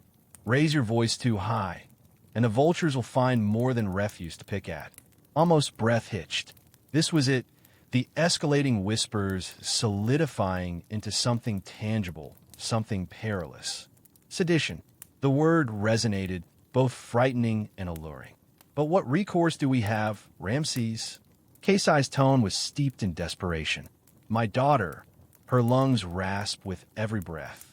The physician cites the ever-present dust, the pervasive damp. He insists she needs cleaner air. Ramses sighed, a sound heavy with weariness. "We are specks of sand against the encroaching desert, Kasai. The Pharaoh is divine, his dominion absolute. To challenge him is to court oblivion." Almost conceded Ramses' point. He'd witnessed the swift, merciless consequences for even the smallest transgressions. A misplaced brick, a spilled goblet of wine, a disrespectful glance. Each could lead to a brutal flogging, crippling injury, or worse. He straightened, the weight of the stone mirroring the burden in his heart. He had to tread carefully, not just for himself, but for Senmit. Senmit, whose nights were punctuated by racking coughs, whose slight body grew more gaunt each day. Senmit, who deserved a life free from endless drudgery and fear. Later, Amos located Senmit near their cramped vegetable patch. coaxed into existence behind the servants' lodgings. The setting sun stretched jagged, skeletal shadows from the looming pyramid, a constant, oppressive reminder of their enslavement. Senmet meticulously tended a struggling row of lettuce, his brow furrowed in concentration. The air was stagnant, thick with the combined odors of dust and exertion. The overseer demanded more bricks today. Amos began, settling down beside him. He threatened to cut our rations. Senmet remained focused on his task. He always does. He plucked a browning leaf from the lettuce, his fingers stained with soil. I overheard the women chattering. The pharaoh's priests are apparently demanding increased tributes. More grain, more animals, a cold dread coiled in Amos' gut. Where will it stop, Senmet? Senmet finally looked up, his eyes, usually sparkling with youthful energy, clouded with apprehension. I don't know, Amos, but I heard talk of escape, vanishing into the wilderness, seeking sanctuary in the south. Amos gaped, speechless. Escape? That's insanity. They be captured, punished, executed. Perhaps, Senmet murmured, but perhaps it's preferable to this slow decay. He paused, his gaze fixed on the distant horizon. I saw a car driver beaten today. He dropped a load of precious stone. They shattered his hand. He wept like a child, Amos. Like a child. Amos reached for Senmet's hand, his hardened fingers finding his. He understood the raw desperation lacing Senmet's words, the yearning for something more than their current wretchedness. But he also knew the terrifying risks, the pharaoh's far-reaching authority, the informers lurking in every corner. We must be vigilant, Senmet, he cautioned, his voice hushed and intense. I overheard talk today, dangerous talk, revolt, but it's a path to destruction. They'll stamp us out like vermin. Senmet snatched his hand away, his eyes blazing with defiance. And what, Amos? Are we simply to endure this? To watch our lives drain away as the pharaoh luxuriates in his power? Is that all we amount to? Vermin. Amos offered no immediate reply. He studied Senmet, his fragile frame, the passionate spark in his gaze. He realized he couldn't shelter him from everything, couldn't insulate him from the injustice, the pain, the hopelessness. The sun vanished, casting the servants' quarters into gloom. The far-off noises of the city, the rhythmic chanting of priests, the thunder of chariots, the calls of vendors, seemed to amplify their misery. Amos rose, his heart leaden. He knew he couldn't passively watch Senmet flirt with a suicidal act. But he also knew that to engage, to truly rebel, was to wager everything. He needed to find an alternative, a safer route, to combat the darkness poised to engulf them. He just hadn't discovered it yet.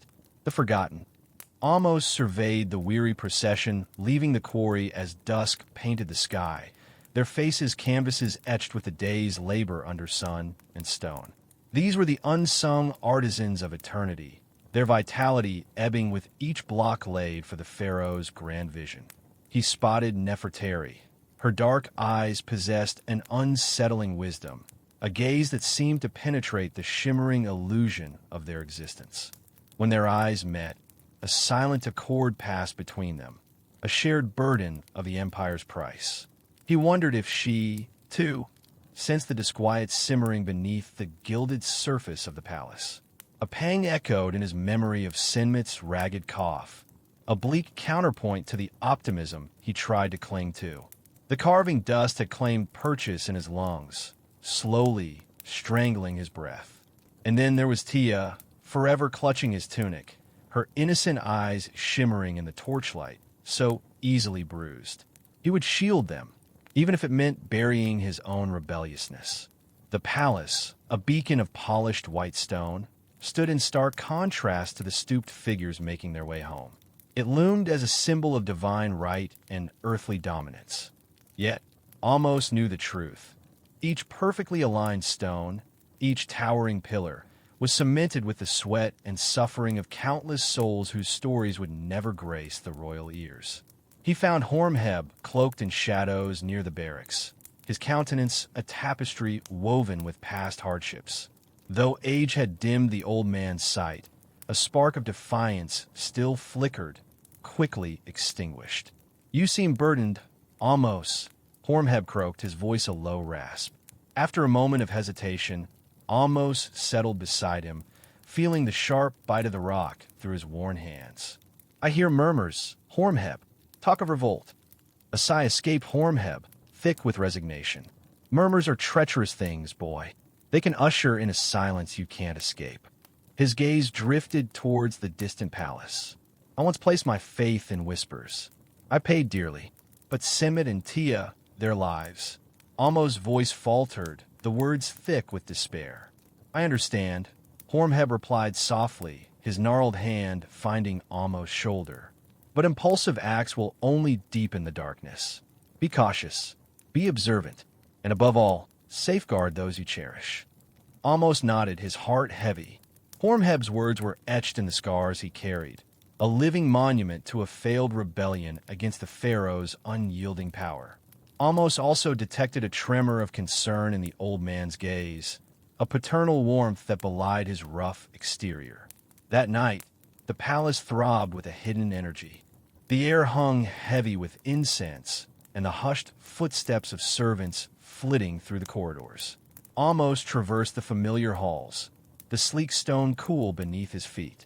He saw the elaborate murals boasting of the pharaoh's victories, the endless feasts and lavish processions, a realm of splendor erected upon the backs of the downtrodden.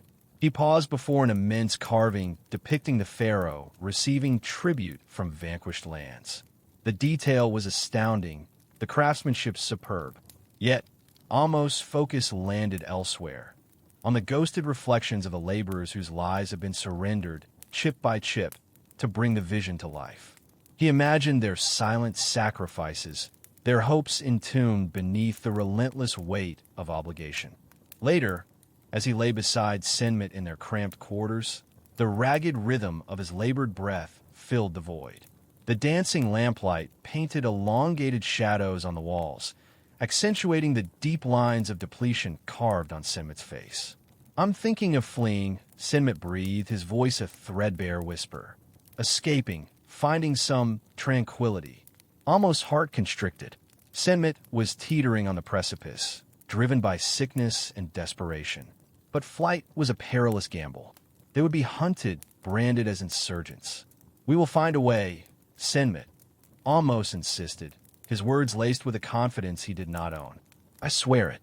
He drew Senmit closer, holding him fast, attempting to shield him from the brutal realities that pressed in. He knew he could promise nothing beyond a shared fate, a fragile hope that they might somehow endure. As sleep descended, Amos dreamt of vast fields of ripening grain, of boundless skies washed in blue and pure air. He dreamt of a world where the forgotten were honored, where the suffering of the many was not the currency of the few glory. He dreamt of liberty, a distant siren's song whispered on the breeze. But even in the solace of his dreams, the weight of the palace bore down, a constant reminder of the veiled costs of power, the unseen sacrifices that buttressed the pharaoh's reign. The sun ascended, bathing the palace walls in a liquid gold, signaling another day for the faceless workers behind them. Welcome to Not So Boring History. Tonight, as the world quiets down, let your mind drift back through time. Get comfortable, settle in, and let the noise of the day fade away. We're about to unfold a story, not just to learn, but to feel. Because history isn't boring, not when you listen closely. Dust motes danced in the lone shaft of sunlight, slicing through the attic's gloom. Lily coughed, waving a hand in front of her face. The air hung thick with the scent of aged wood and forgotten things. Cobwebs, like ghostly curtains, draped across furniture shrouded in white sheets. She'd promised her grandmother she'd sort through the attic, a task she'd been putting off for weeks. It wasn't just the dust and the spiders. It was the feeling of being surrounded by echoes of lives lived, secrets whispered, and then forgotten. She navigated around a towering stack of hat boxes, each tied with faded ribbons, and past a rocking horse with one eye missing. Curiosity, a constant companion, tugged her forward. What treasures, what mysteries lay hidden beneath these layers of time. In the far corner, beneath a sloping eave, sat an old trunk, its brass hinges green with verdigris. Lily knelt, her knees protesting the hard floorboards. The lock was broken, hanging open like a metal jaw.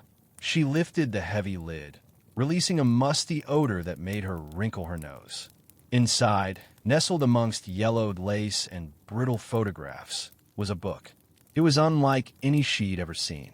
The cover was made of dark, almost black, leather, intricately tooled with symbols she didn't recognize. They looked vaguely like birds and snakes, stylized in a way that hinted at something ancient and powerful. The title, embossed in faded gold lettering, was barely legible, The Land of the Pharaohs. Lily carefully lifted the book from the trunk.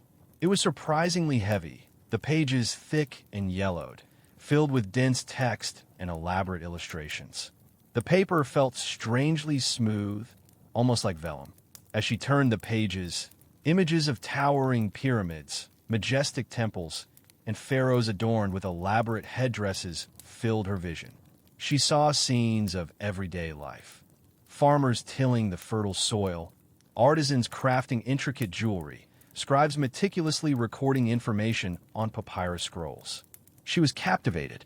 History had always been her favorite subject, but this felt different, more immediate, more alive than anything she'd ever read in a textbook. It wasn't just dates and names. It was a window into a vibrant, complex world. She found a page depicting the city of Thebes, a sprawling metropolis on the banks of the Nile.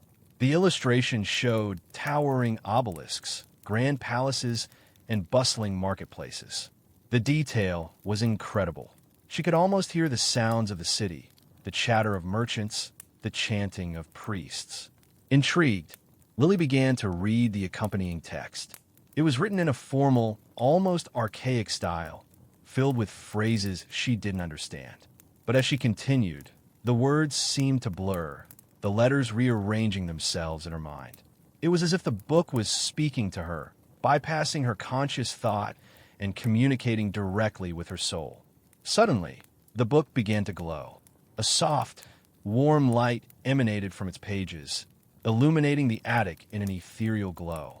The symbols on the cover pulsed with an energy that seemed to vibrate through her fingertips. Lily gasped, dropping the book to the floor. The light intensified, filling the attic with an almost blinding brilliance. The air crackled with energy, making her hair stand on end. She felt a strange, tingling sensation all over her body, as if she were being pulled apart and put back together at the same time. Fear mixed with exhilaration.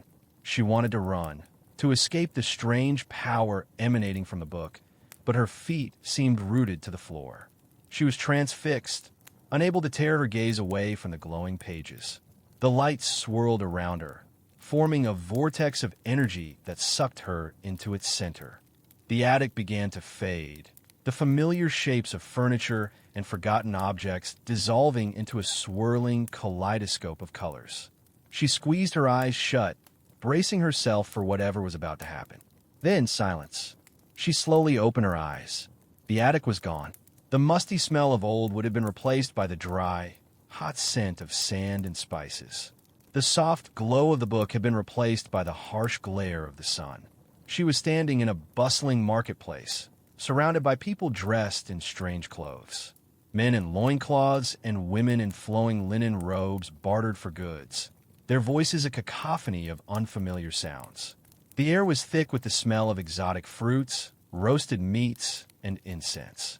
Towering above the marketplace, she saw the city she had just been reading about, Thebes. The obelisks, the temples, the palaces, all were even more magnificent than she had imagined.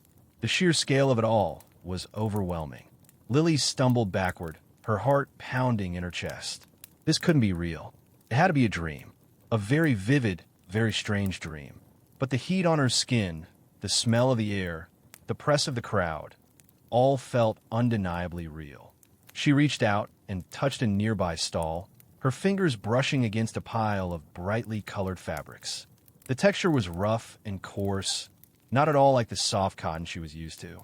A woman with dark, kohl-rimmed eyes turned and stared at her. her expression a mixture of curiosity and suspicion.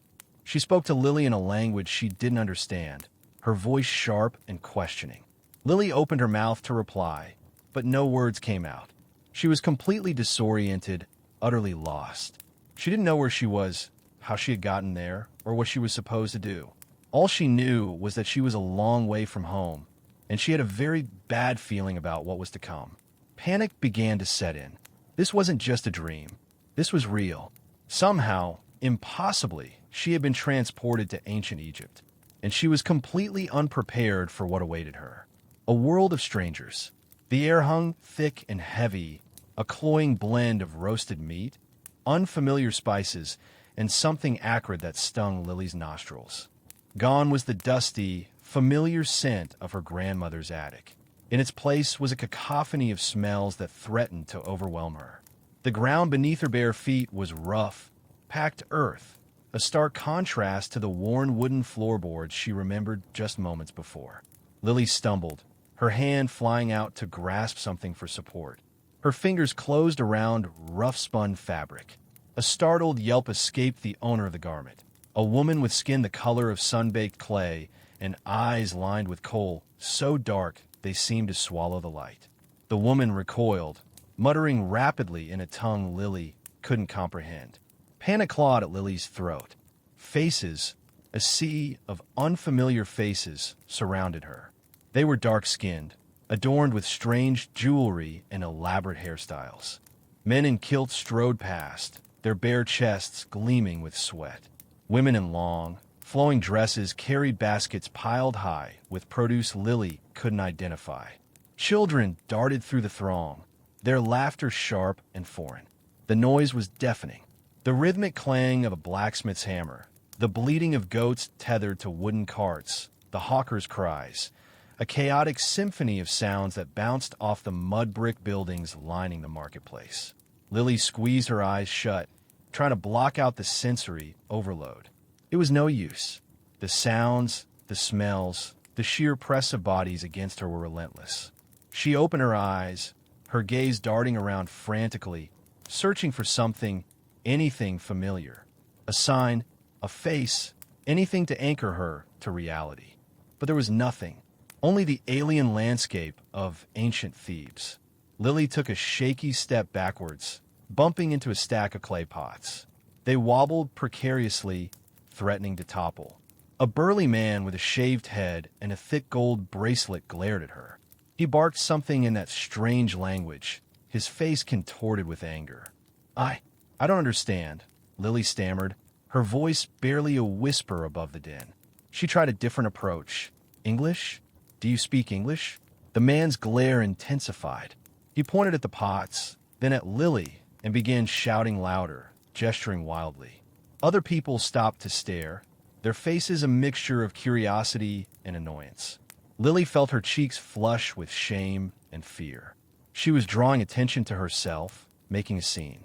She tried to piece together what the man was saying, focusing on his gestures. He clearly wanted her to pay for the pots, or at least for the ones she'd nearly knocked over. But she had nothing. No money, no possessions, nothing but the clothes on her back and the book that had brought her here. The book, it was still clutched tightly in her hand. The land of the pharaohs. Could it take her back? Was it a portal, a key to another time? The thought gave her a sliver of hope. But how to use it? She flipped through the brittle pages, her fingers trembling.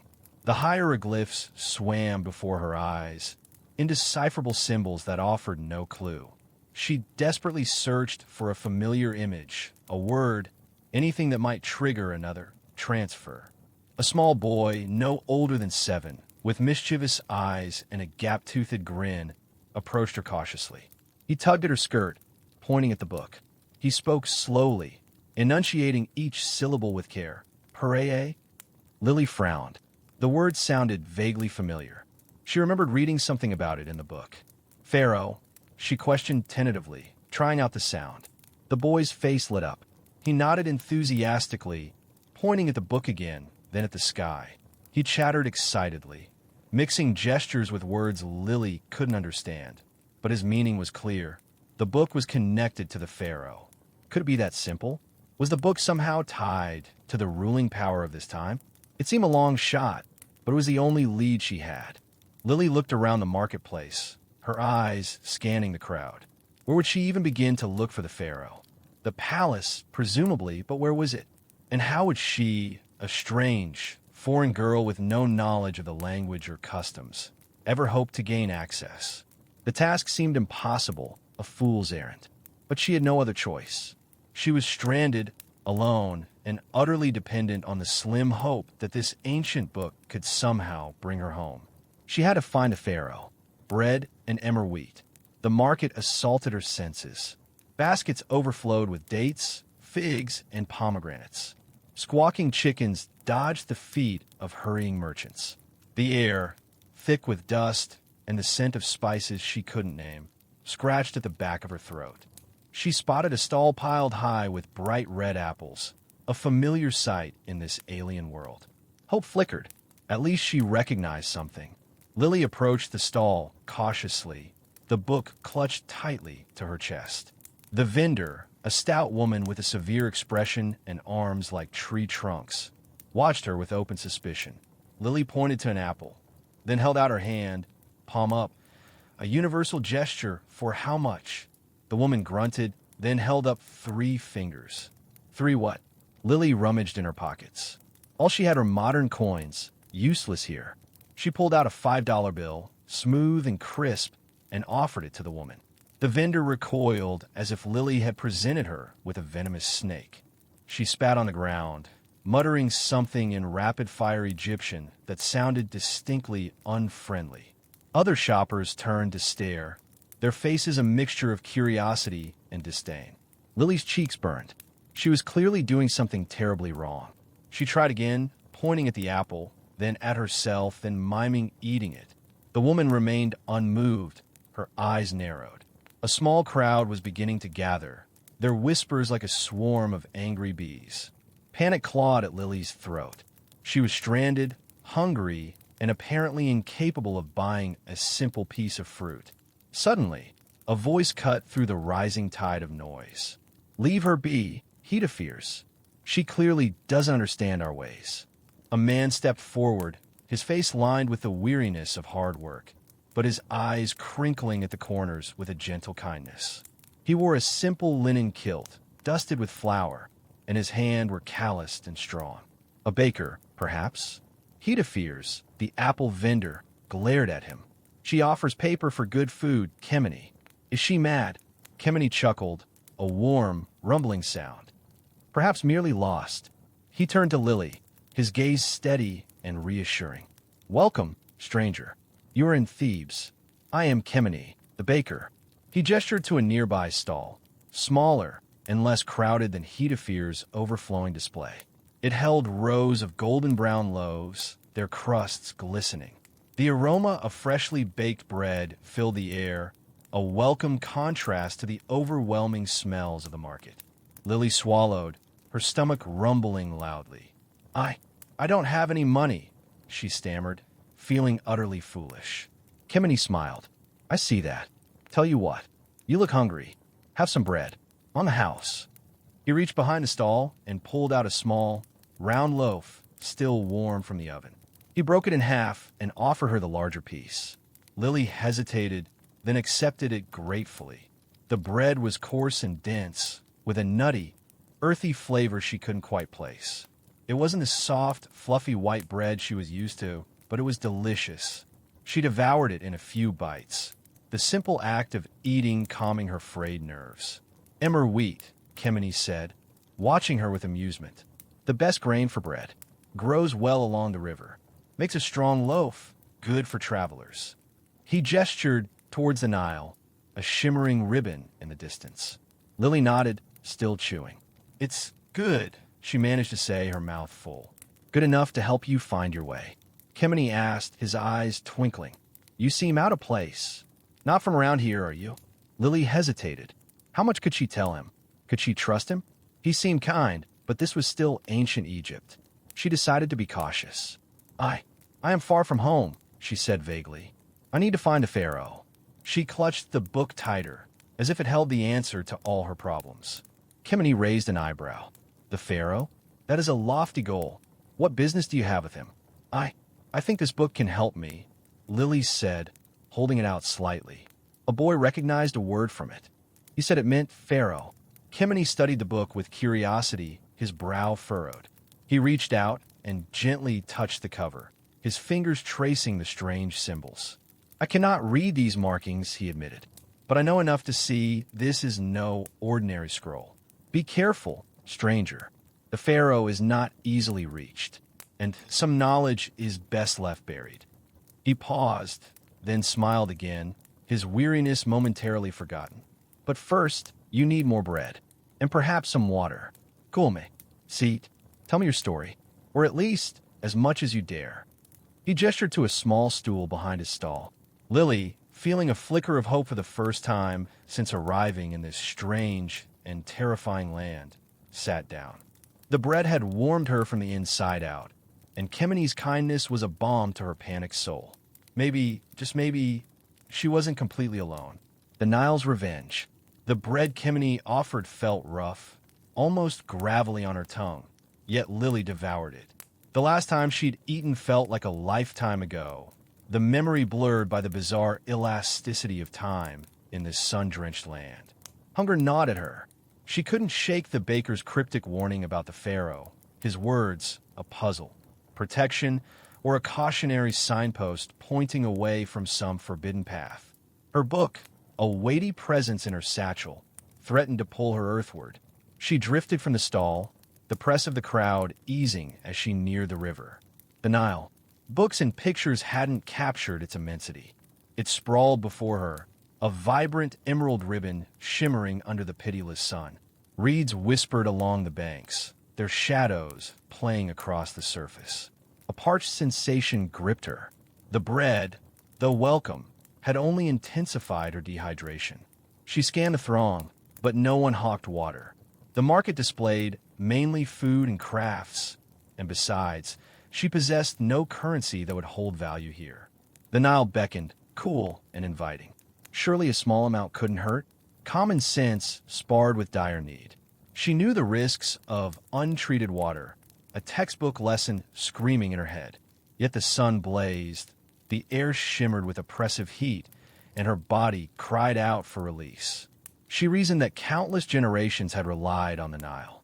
How hazardous could it truly be? Ignoring that inner voice of doubt, Lily knelt, cupping her hands to capture the liquid. It tasted earthy with a hint of silt, but not entirely disagreeable. She drank deeply, relief flooding her parched throat. Again and again she drank, until her stomach felt comfortably distended. Brief respite allowed her to forget the strangeness of her circumstances, the appraising gazes, the incredible reality of finding herself stranded in ancient Egypt. She stood, dusting off her jeans. The sun's glare seemed less severe, the air less oppressive. Perhaps, just perhaps, she could navigate this. The first pang struck minutes later, a keen stab in her lower abdomen. She dismissed it, blaming hunger or the unfamiliar fare. But the discomfort escalated, twisting into a nauseating knot. Doubled over, she clutched her stomach. The world tilted and blurred. She stumbled away from the river's edge, desperately seeking shade, solace. The market, so lively moments before, now morphed into a suffocating labyrinth. Faces swam in a sea of critical observation. She located a less congested spot beneath the canvas of a pottery vendor stall. The potter, a weathered man with compassionate eyes, observed her with concern. He remained silent, but his gaze offered empathy. Lily crumpled to the ground, her body seized with torment. Her stomach lurched violently. Ville rising in her throat. She barely managed to reach behind the stall before she vomited, a gush of foul-tasting water and partially digested bread. The potter recoiled slightly, but didn't turn away. Exhausted, she lay panting on the ground, weak and trembling. The sharp pain had lessened slightly, but she felt utterly depleted. The potter offered her a clay cup filled with water. Lily hesitated, battling fear and thirst. "The Nile," she croaked, her voice raspy. He shook his head. indicating a large earthenware jar in the corner. He pantomimed filtering water through a piece of fabric. Well, water. Pure. Lily accepted the cup gratefully, sipping slowly, cautiously. The water tasted clean and refreshing, a world apart from the muddy Nile. When she finished, he pointed to her stomach and made a swirling motion with his hand. Then he pointed to the Nile and shook his head emphatically. She understood. The Nile, not the benevolent source she'd envisioned, but a hotbed for parasites, a conduit for disease. A beautiful, deadly deception. Careless, foolish. She had allowed thirst to conquer reason. The Nile claims its due, she murmured, the potter acknowledging her words with a nod. Its retribution is swift. Leeches and ancient medicine. Nebi, the potter, ushered Lily into his humble dwelling, a clay-baked sanctuary redolent of earthen craft and hearth fires. Each spasm brought fresh agony, a white-hot poker twisting in her gut. She sought refuge on a scratchy woven mat, its rough texture grating against her fever-ridden flesh. Tauret, Nebi's wife, a woman radiating quiet fortitude and compassion through her gaze, offered cool well water. Lily, wary now, took small sips, the pure taste a welcome reprieve from the river's foul brew.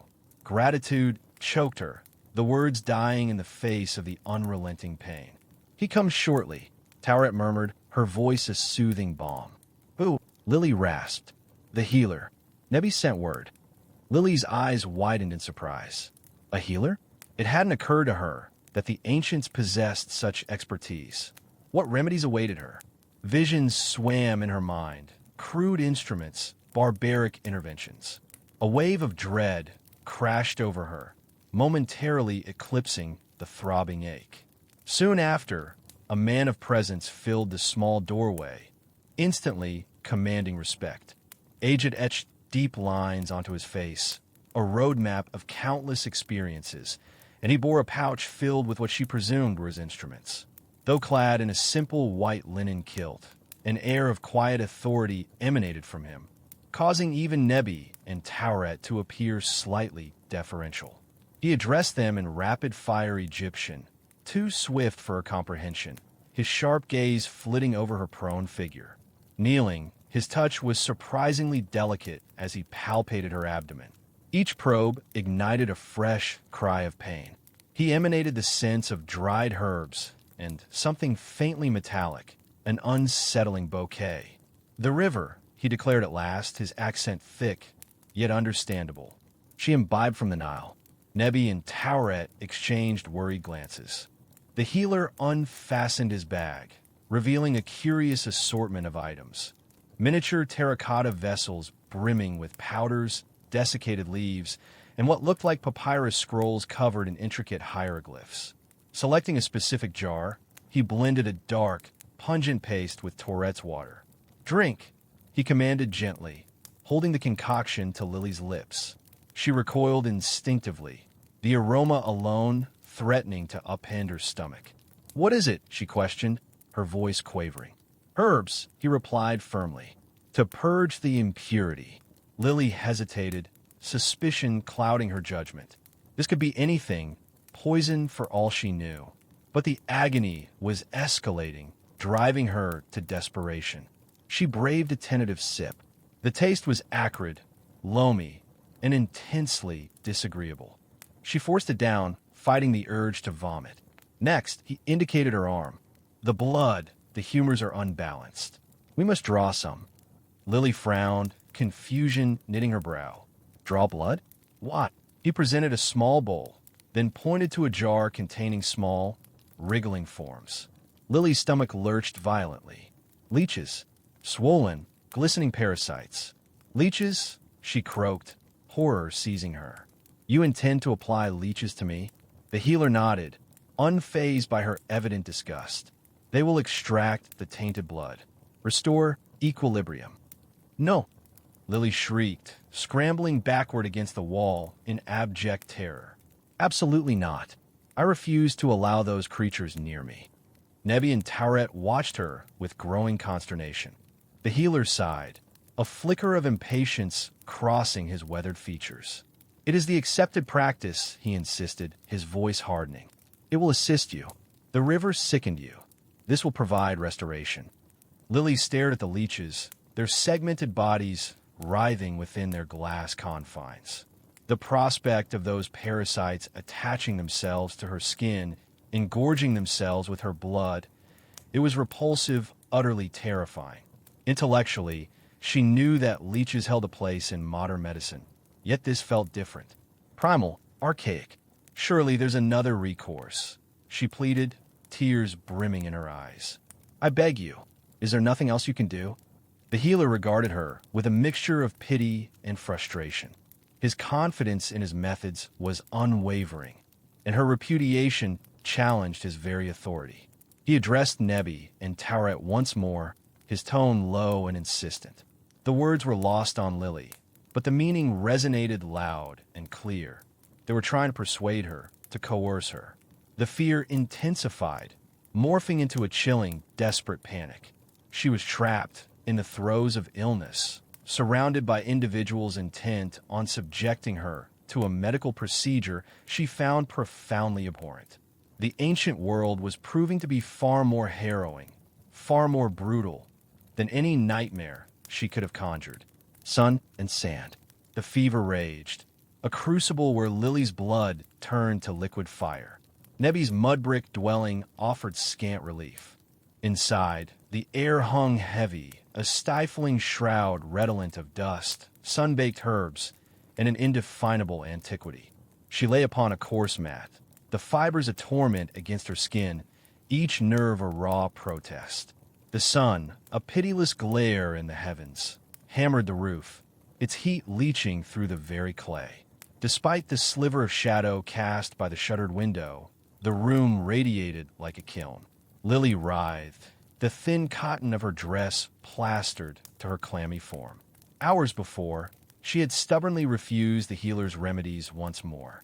The vision of the leeches, those writhing horrors in the clay pot, still plagued her mind. Nebi and Imani exchanged worried looks, their faces lined with apprehension.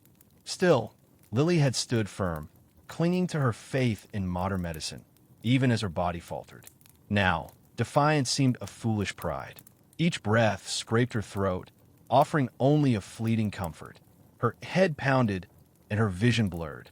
Beyond the small window, the world wavered, a shimmering illusion of coolness she knew to be false.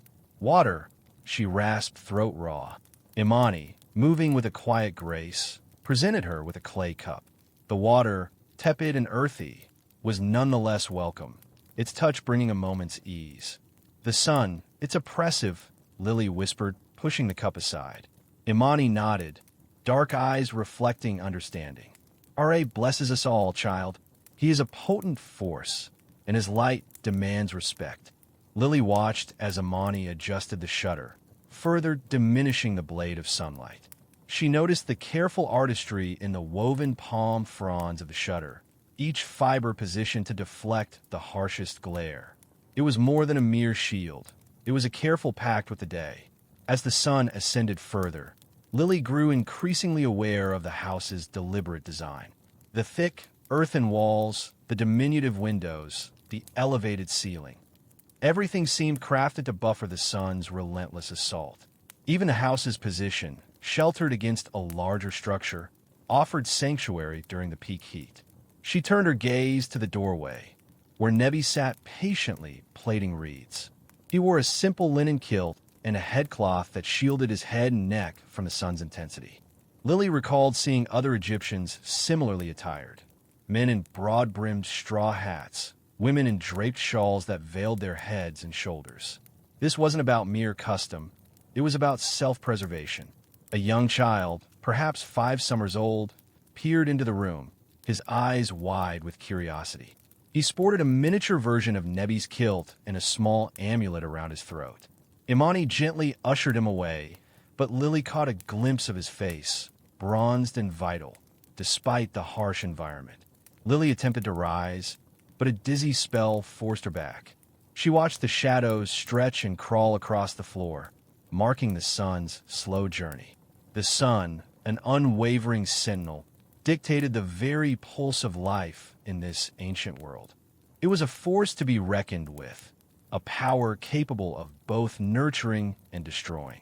She considered her life back home, the refuge of air conditioning, the ease of sunscreen, the fashionable adornment of sunglasses and hats.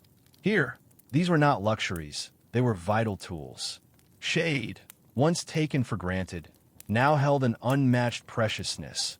Its cool embrace yearned for with every fiber of her being. As the afternoon waned, the fever began to loosen its grip, leaving her drained yet more coherent. She understood that she could not continue to resist the wisdom and customs of this land. To survive, she must learn from those who had flourished here for millennia. Perhaps, she thought with a reluctant yielding, that acrid herbal potion wasn't so terrible after all. Perhaps she needed to trust that Nebi and Imani knew what was best, even if it meant accepting practices that seemed strange and archaic. The sun continued its barrage, an ever-present reminder of her fragility and her desperate need to adapt. The taste of earth and the vision of leeches started to seem like a trifling price to pay for a chance at life. Laws and order. The day dawned thick with humidity, a damp blanket clinging to Lily's skin even through the thin linen shift Nebi had given her. Her fever had retreated, leaving her weak and shaky, but blessedly lucid. She sat propped against the mud brick wall, watching Imani grind herbs with a stone mortar and pestle. The air, thick with the scent of mint and something vaguely medicinal, was a far cry from the sterile antiseptic smell of a modern hospital. "Drink this," Imani instructed, offering a dark green concoction in a small clay cup. Lily eyed it suspiciously. "What is it?" "It will help you regain your strength. Mostly mint, some willow bark for the aches, and a touch of honey." Reluctantly, Lily took a small sip. It was bitter, but not entirely unpleasant. She downed the rest in one gulp. Nebi returned from the market, his face etched with worry. "You should not be outside, Lily. You're still weak." "I needed air," she said, her voice raspy, "and I was tired of staring at the walls." Suddenly, a commotion erupted in the street. Shouts and angry cries pierced the morning air, followed by the unmistakable thud of fists hitting flesh. Nebi stiffened. "Stay here," he ordered, but Lily, consumed by a morbid curiosity, followed him to the doorway. A brawl had broken out between two men, seemingly over a spilled cart of dates. One, a wiry man with a shaved head, was pummeling the other, a larger man with a thick beard, who was now sprawling on the ground, blood trickling from his nose. A small crowd had gathered, their faces a mixture of excitement and apprehension. No one intervened. "Stop!" Lily cried, instinctively stepping forward. Nebi grabbed her arm, pulling her back. "Do not interfere, Lily. It is not our place." Before Lily could protest, two guards, clad in simple linen kilts and armed with batons, pushed their way through the crowd. They didn't speak, but their presence was enough to silence the onlookers. The wiry man, seeing them, froze, his fist raised mid-air. The guards dragged both men to their feet, their faces grim. They didn't ask questions, didn't listen to the frantic explanations the men offered. Instead, they bound their hands tightly behind their backs with coarse rope. "Where are you taking them?" Lily asked Nebi, her voice hushed. "To the magistrate," he replied, his eyes fixed on the scene. "They will be judged." The guards shoved the prisoners forward, the small crowd parting to let them pass. Lily watched them go, a knot of unease tightening in her stomach. "What will happen to them?" she asked, turning to Nebi. Nebi sighed. "It depends on a magistrate's judgment. Fighting in the streets is a serious offense. It disturbs the peace, disrupts trade. They could be fined, flogged, or even sentenced to hard labor." "Flogged," Lily repeated, her voice barely a whisper. The casual brutality of it shocked her. "The law is harsh here, Lily. It must be. Without it, there would be chaos." Imani, who had joined them at the doorway, nodded in agreement. "The goddess Ma'at demands order. Without order, there is only Isfit, chaos, and destruction."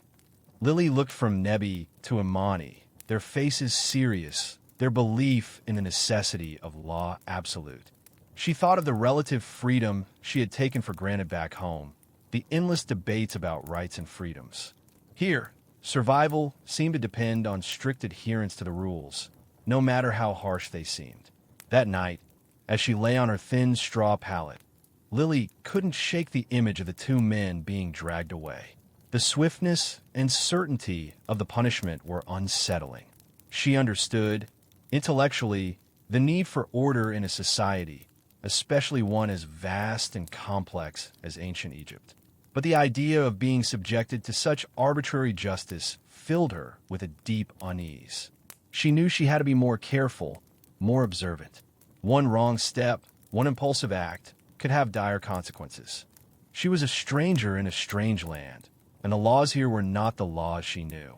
She had to learn them, understand them, and above all, respect them, if she hoped to survive long enough to find a way home. The book, the pharaoh, the escape, all seemed infinitely more distant now, overshadowed by the immediate and pressing need to navigate this dangerous world. Games and dust. The sun's intensity pressed down, a heavy blanket on Lily's lingering weakness. Driven by a persistent restlessness that defied her recent fever, she ventured further from the shaded haven of Tia's home than she had in days. The lane, usually a vibrant pulse of daily commerce, lay hushed beneath the afternoon glare. A knot of children, barely past toddlerhood, clustered near a crumbling wall, faces alight with concentration. Lily paused, captivated by their single-minded focus. A game occupied them, pebbles scattered within a drawn circle, accompanied by a rapid-fire chant she couldn't decipher. An impulse drew her closer. "Hello," she offered, her voice still rasping. The game ceased. 6 pairs of eyes fixed on her, a blend of suspicion and youthful curiosity. A diminutive girl, fiery determination blazing in her dark irises, stepped forward. It was Tia. "Who are you?" she demanded, her voice surprisingly firm for one so small. "I'm Lily," she stammered, feeling oddly exposed. "Just watching your game. It looks absorbing." Tia scrutinized her. "You're staying with old Nocti?" A nod. "She's been kind enough to take me in." A fleeting expression, perhaps understanding, possibly pity, flickered across Tia's face. She gestured to the ground. "Senate," she declared, her initial guardedness softening. "Want to try?" Hope sparked in Lily's chest. "A game. A touch of normalcy, of the familiar." "I'd love to, but I don't know how." A gap-toothed grin split Tia's face. "I can teach you." The game proved deceptively intricate. Knuckle bones served as dice, dictating the movement of pebbles across the grid. A contest of strategic blocking and a race to the finish. Lily's fingers fumbled, her confusion drawing playful taunts from the others.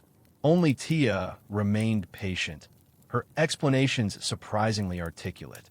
But her strength was ebbing. Her mind struggled to unravel the game's subtleties. The heat intensified, causing her head to swim.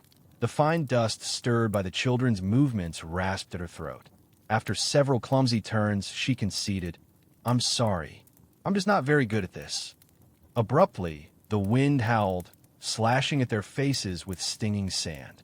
The sky, moments before a flawless cerulean, transformed into a bruised, ominous orange. The children cried out, their eyes wide with instinctive fear. "Sandstorm!" Tia screamed, seizing Lily's hand. "We have to find shelter." The others vanished, scattering towards doorways and shadowed alleys. Tia propelled Lily forward, her small hand a surprising anchor. The wind intensified, a banshee whale carrying a swirling cyclone of sand that reduced visibility to near zero. Lily choked, struggling to draw breath as the gritty particles invaded her lungs. Tia wrestled her toward a modest, dwelling wedged between 2 taller buildings. With a grunt, she shoved open the wooden door and dragged Lily inside.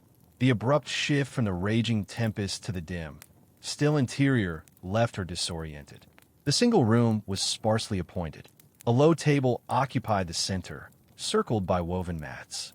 In a corner, a woman ground grain with a mortar and pestle. A boy, perhaps 2 years older than Tia, sat hunched over papyrus, painstakingly copying hieroglyphs. Tia's mother, Lily realized, and her brother. The woman glanced up, her expression a mix of startled surprise and concern. She wiped her flour-dusted hands on her apron. "Tia, what's happening?" "A sandstorm, Mother." Tia gasped. "I brought her in. She's the stranger staying with Nocti." The woman's gaze shifted, assessing Lily with a careful look. Her expression softened slightly, though she didn't smile. "You are welcome here," she murmured, her voice weary. "Neferkeper, secure the shutters." The boy, Neferkeper, looked up, his dark eyes narrowing with a hint of resentment. Clearly, the interruption irked him. With a resentful slam, he bolted the shutters, deepening the room's gloom. Lily felt like an intruder, a disruption. The air hung thick with the scent of dust and ground grain. The only sounds were the storm's furious roar and the rhythmic grind of the pestle. Trapped, she felt, not just by the swirling sands, but by the delicate balance of their lives.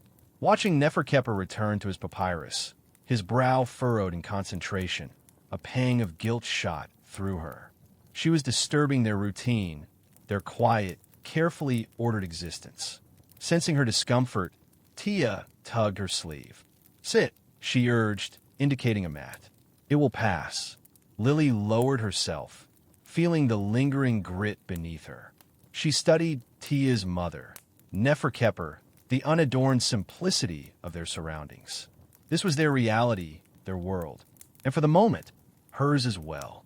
The book, the escape it promised, seemed impossibly distant, lost in the sandstorm's fury and the watchful eyes of her reluctant hosts. The gale continued its onslaught, a visceral reminder of the land's untamed power and the precariousness of her own place within it. Life in a crowded home. The tempest howled, a furious beast clawing at the mud brick walls. Yet within, a different tension coiled around Lily. It wasn't a clamorous affair, but a subtle disquiet that shadowed her every breath. The single room, a humble sanctuary built from the earth itself, seemed to shrink with each tick of time. Nefertari, Tia's mother, moved with an ingrained economy of motion, smoothing the bedding in the corner, adjusting the woven baskets that adorned the walls. Each action was honed, precise. Lily noticed the avoidance in her dark eyes, the way Nefertari's gaze skirted past her. Little Hori, roused from his slumber by the storm's arrival, clung to his mother's skirts, his large eyes fixed warily on the newcomer. The air tasted of wood smoke from the small clay oven, mingled with the river's breath. Lily coughed, grit irritating her parched throat, a stark reminder of the inhospitable world outside. Guilt pricked at her. She was only worsening the close atmosphere. "I could help," Lily croaked, her voice still rough. "Is there something I can do?" At last, Nefertari's gaze met hers, her expression an unreadable mask. "You are still fragile. Rest." Lily conceded. Instead, she watched Nefertari wield a bundle of reeds, sweeping the earthen floor with deft strokes, banishing dust towards the threshold. The packed earth, polished smooth by generations, still bore a fine film of desert residue. A never-ending struggle, Lily surmised, this battle against the encroaching sands. Sensing Lily's discomfort, Tia tugged at her sleeve. "Come," she invited, pulling her towards a corner. "I'll show you my treasures." Tia's treasures consisted of a handful of roughly hewn wooden figurines and a collection of water-worn stones. She arranged them on a worn mat with painstaking care, her small brow furrowed. Lily knelt beside her, feigning enthusiasm, but her thoughts were a whirlwind. She felt keenly aware of the family's strained courtesy, the unspoken question hanging heavy in the air. When will she depart? A sharp gasp escaped Nefertari's lips. The reeds fell from her grasp. "A scorpion!" she exclaimed, pointing to the wall. Lily's pulse leaped. She recoiled, her gaze frantically searching. There, clinging to the adobe wall, a small, ebony scorpion, its barbed tail curved menacingly over its back. With a swift, decisive motion, Nefertari seized a heavy clay pot and hurled it, shattering the vessel and crushing the creature beneath. Hori dissolved into tears, burying his face in the folds of his mother's garment. Tia, however, remained unfazed. "They come inside sometimes, especially when the rain comes," she explained matter-of-factly, as Nefertari swept up the shards of pottery and the scorpion's remains. "We must be careful." Lily swallowed hard. The image of the arachnid seared into her memory. Danger wasn't confined to the wilderness. It lurked within these very walls. "And snakes," Tia added, as if divining her unspoken fears. "Sometimes snakes come inside. My father killed a cobra in here last summer. It was hidden beneath the sleeping mat." Lily's gaze locked onto the woven mat, a shiver tracing her spine. She could almost conjure the image of the serpent, coiled, poised to strike. This wasn't merely a dwelling. It was a theater of survival, a constant negotiation with the harsh realities of their existence. Nefertari, having cleared the debris, turned to Lily, her features softening, a flicker of compassion in her gaze. "The desert is unforgiving," she murmured, her voice a low thrum. "Vigilance is our constant companion." Understanding dawned. Lily had been so consumed by her own unease, her own yearning for escape, that she had failed to grasp the daily battles of these resilient people. Their lives were an endless dance with peril, a precarious balance between endurance and tribulation. As the storm's fury began to wane, Lily understood that her own internal turmoil was far from over. She had been thrust into a realm where survival was not a given, where even the simplest comforts were hard-won victories. She was no longer merely a stranded traveler, but an interloper, disturbing the delicate equilibrium of their lives. And she had a profound education ahead of her. Gods and cats. The storm's departure unveiled a world cleansed and gleaming, its beauty delicate and transient. The air, thick with lingering dampness, bore the tang of damp earth mingling with a sweet, elusive floral scent Lily couldn't quite identify. Drawn by a resonating drone that vibrated deep within her, she followed the sound of voices intoning a prayer, heading towards the village's core. A small, sun-baked plaza hosted a gathering. In the center stood a rough-hewn altar of stacked stones, adorned with vibrant cloths. Before it, Anubis, a priest with a close-cropped head and intense, obsidian eyes, stood with uplifted hands.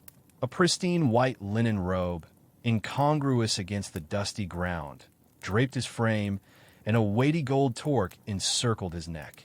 The villagers, more plainly attired, knelt reverently, faces tilted towards the revitalizing sun. Lily observed from the plaza's edge, feeling like an unwelcome specter. The guilt for her previous self-absorption stung. Lost in her own plight, consumed by a yearning for escape, she had remained blind to the real lives of these people, their trials, their faith. The chanting swelled, punctuated by the steady thrum of a drum. Anubis began to speak, his voice amplified by the open space. Though the words were foreign, the meaning resonated: reverence, fervor, supplication. He gestured skyward towards the ascending sun, then earthward, invoking the deities above and below. As the ritual proceeded, a lithe, ebony feline wove through the throng. It moved with aristocratic grace, its tail erect, golden eyes glinting in the sun's rays. The villagers respectfully made way, offering small bows. Lily knew instinctively this was no ordinary creature, but a sacred animal, a manifestation of Batet.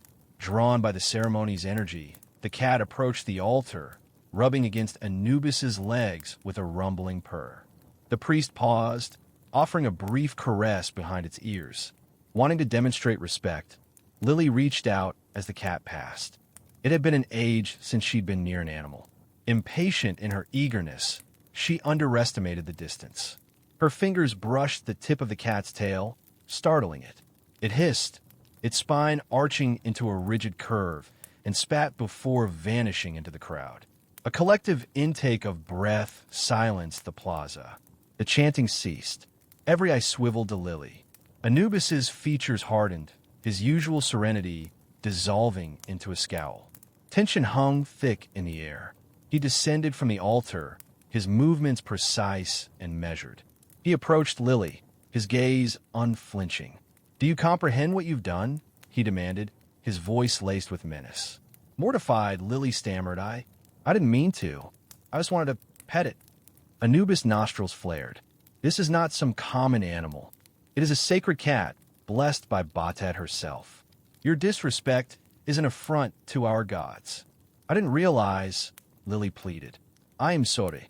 "Ignorance provides no refuge," Anubis countered. "You are a guest here, yet you display no reverence for our ways, our beliefs. Do you believe the gods will countenance such disrespect?" He paused, his eyes narrowing to slits. "Do you even understand who Batet is?" Lily shook her head, overwhelmed by shame. Anubis released a sigh, laden with resignation. "Batet is the guardian of hearth and home, the deity of fertility and birth. She is celebrated for her elegance, her shrewdness, and her fierce protectiveness. To violate her sacred animal is to call down her fury." He indicated the retreating cat. "That creature is more than mere fur and bone. It is a conduit to the divine, a living symbol of all we hold inviolable." Softening his tone slightly, he added, "You hail from another world, shaped by different customs. I acknowledge your unfamiliarity with our traditions. But you must learn. Revere our gods, our customs, our ancient ways, or you will never find welcome here." He turned and returned to the altar, leaving Lily standing alone in the parched square, crushed by the weight of her blunder. The chanting gradually resumed, but the ceremony's earlier joy had evaporated, replaced by a palpable disquiet. No longer just an outsider, Lily had become a transgressor, a profaner of the sacred. A cold dread settled within her, a certainty of the arduous path ahead if she ever hoped to gain the gods' forgiveness and the trust of this ancient land. Tombs and thieves. Anubis's decree landed like a physical blow. The air, thick moments before with pre-storm humidity, thrummed with a silence Lily felt as crushing condemnation. Every villager's stare was a tangible accusation, burning into her. She yearned to vanish, to become one with the dunes. Days dissolved into a blurry, isolating routine. The villagers, once tentatively friendly, now looked through her. Her attempts at conversation met polite but impenetrable walls. Even little Nefer, so eager to show her the riverbank, darted away at her approach. Shame settled in her gut, a cold not a consequence. One broiling afternoon, desperate for insight, Lily sought out the field workers on the village edge, hoping their distance from the temple might loosen tongues. She found them resting in the shadow of a wide-branched acacia, their skin gleaming under the sun. She approached tentatively, keeping her distance. Conversation ceased as wary eyes met hers. She was about to retreat when a snatch of dialogue caught her. "The jackals have been at it again," one man said, his face creased with worry. "The necropolis is too vast," another sighed, spitting. "The Medjay do their best, but they can't watch everything." "What do they take this time?" a third asked, resignation heavy in his tone. The first man exhaled. "Just grave goods, they say. Food, linen, the usual. But they broke the sarcophagus, hunting for jewels." A pang struck Lily's heart. Tomb robbery, she knew the concept. Documentaries, articles. But to hear it spoken of as a real, present danger sent a chill snaking down her spine, despite the scorching heat. "They fear nothing," the second man muttered darkly. "Not even the curses. Curses are for simpletons," the third scoffed, though a flicker of disquiet betrayed him. "It's the gold they want, a chance to live like pharaohs, if only for a day." The conversation drifted to speculation about the thieves and the inadequacy of the watch. Lily, unseen, stood motionless, weaving their words together. It wasn't simple larceny. It was sacrilege, a violation of the sacred slumber of the deceased. Suddenly, the Egyptians' meticulous care for their dead, the elaborate rituals, the opulent tombs, snapped into focus. It transcended mere vanity or religious fervor. It was about safeguarding loved ones from those scavengers who preyed on the departed. It was about ensuring their journey to the next world. Lily pictured her own grandmother, her ashes scattered in the rose garden at home. The thought of someone desecrating that place, rifling through her possessions with callous hands, ignited a fierce, protective anger within her. With stark clarity, she grasped the intensity of the Egyptians' abhorrence for tomb raiding. The weight of her own actions pressed down, heavier now. How quick she'd been to criticize their customs, to dismiss their beliefs. Now, she glimpsed their world, a world where death was not an ending, but a passage, where the deceased were not forgotten, but venerated and guarded. The sun began its descent, stretching long shadows across the fields.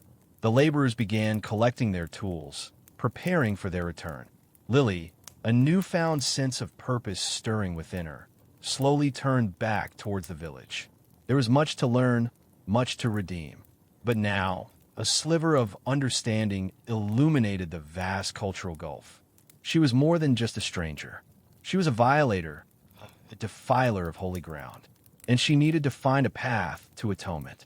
The scribe's secret.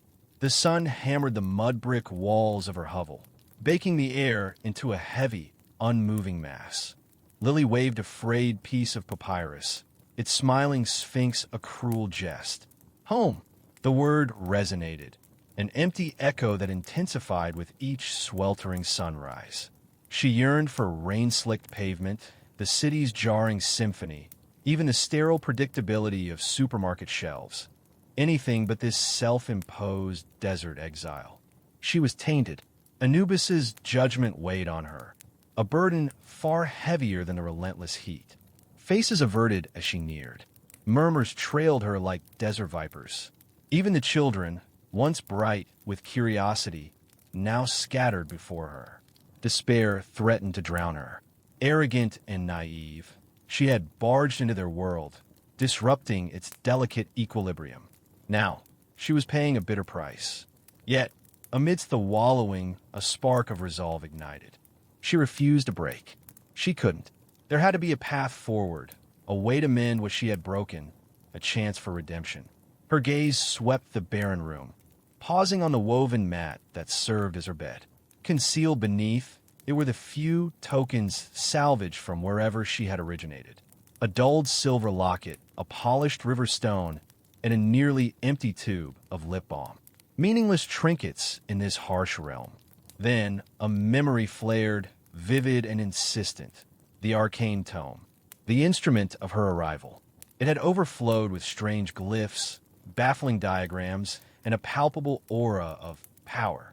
She had dismissed it as a curious artifact then, but now it seemed like her solitary hope. Where was it, though? She recalled it only from that first disorienting day in Egypt, when a passing peddler displayed it, and Hori had bartered a few copper coins for it. Her pulse quickened. Hori, the eager boy, hungry for knowledge, the one not cowed by her presence after the incident with the cat. He might know its whereabouts. Hope, tentative yet persistent, blossomed in her chest. She would locate Hori. She would recover the book. Long shadows stretched as Lily navigated towards Hori's family's workshop. The air had cooled, but the day's heat still radiated from the stone and clay. The fragrance of cedar and beeswax, usually a balm, now sharpened her anxiety. The workshop was a cramped, overflowing space, crowded with unfinished carvings, tools of every description, and the tang of sawdust. Hori's father, a stout figure with work-worn hands, was absent. Instead, Hori cowered in a corner, eyes wide with trepidation. Hori, Lily called softly, wary of alarming him. The boy started, his gaze flitting around the room before locking on her. Relief flickered across his face, quickly replaced by apprehension. Lily, he breathed, barely a whisper. What are you doing here? You shouldn't come near us. I know, Lily admitted, her voice heavy with regret. But I need your help. Remember that book? The one the merchant sold, the one you bought. Hori nodded slowly, his eyes fixed on her. Yes, but it's only a book. It's more than that, Hori. I think it holds a key. Do you still have it? The boy hesitated, his gaze darting nervously toward the workshop's depths. A sudden wind gust rattled the shutters, making Hori wince. There was a storm, he mumbled, his voice trembling. And a scorpion. Father said it was an omen. An omen of what? Lily asked, her heart hammering. That the gods are displeased, Hori whispered, tears welling in his eyes. He said we must be careful. He has hidden the book. Where, Hori? Where did he hide it? Lily pressed, urgency tightening her voice. Hori gestured toward the shadowed recess of the workshop, behind a jumble of uncompleted statues. Behind the Osiris. But you mustn't touch it. It brings ill fortune. Lily disregarded his warning, single-minded in her pursuit. She shifted the statues, her fingers scraping against cold, unyielding stone. Then she saw it. It wasn't the same book. This one was larger, encased in cracked leather, and adorned with elaborate carvings that seemed to pulse in the dim light. But the symbols resonated. They thrummed with the same peculiar energy she recalled from the first book, the one that had delivered her here. Could it be possible? Could this be another gateway? A way back home, back to the attic. The air in Hori's father's workshop was a heavy blanket of cedar and beeswax. A solitary sunbeam, a celestial spotlight, sliced through the murky interior, illuminating suspended dust motes and rows of meticulously arranged tools flanking nascent sculptures. Lily's pulse hammered a frantic tattoo against her ribs, shattering the heavy stillness. She swallowed, her mouth parched. "Are you sure this is it?"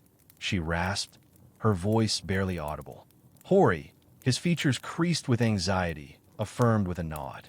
Father kept it hidden, claimed it resonated differently, possessed more potency than the previous scroll. He darted furtive glances toward the entry, as if anticipating his father's spectral return to pull them away. On a small, carved table lay the book, its papyrus cover aged and discolored. Unlike the prior offering, this one thrummed with a subtle, almost intangible warmth. The hieroglyphs seemed to twist and churn within the dimness, luring her, promising secrets. It bore no resemblance to a gateway.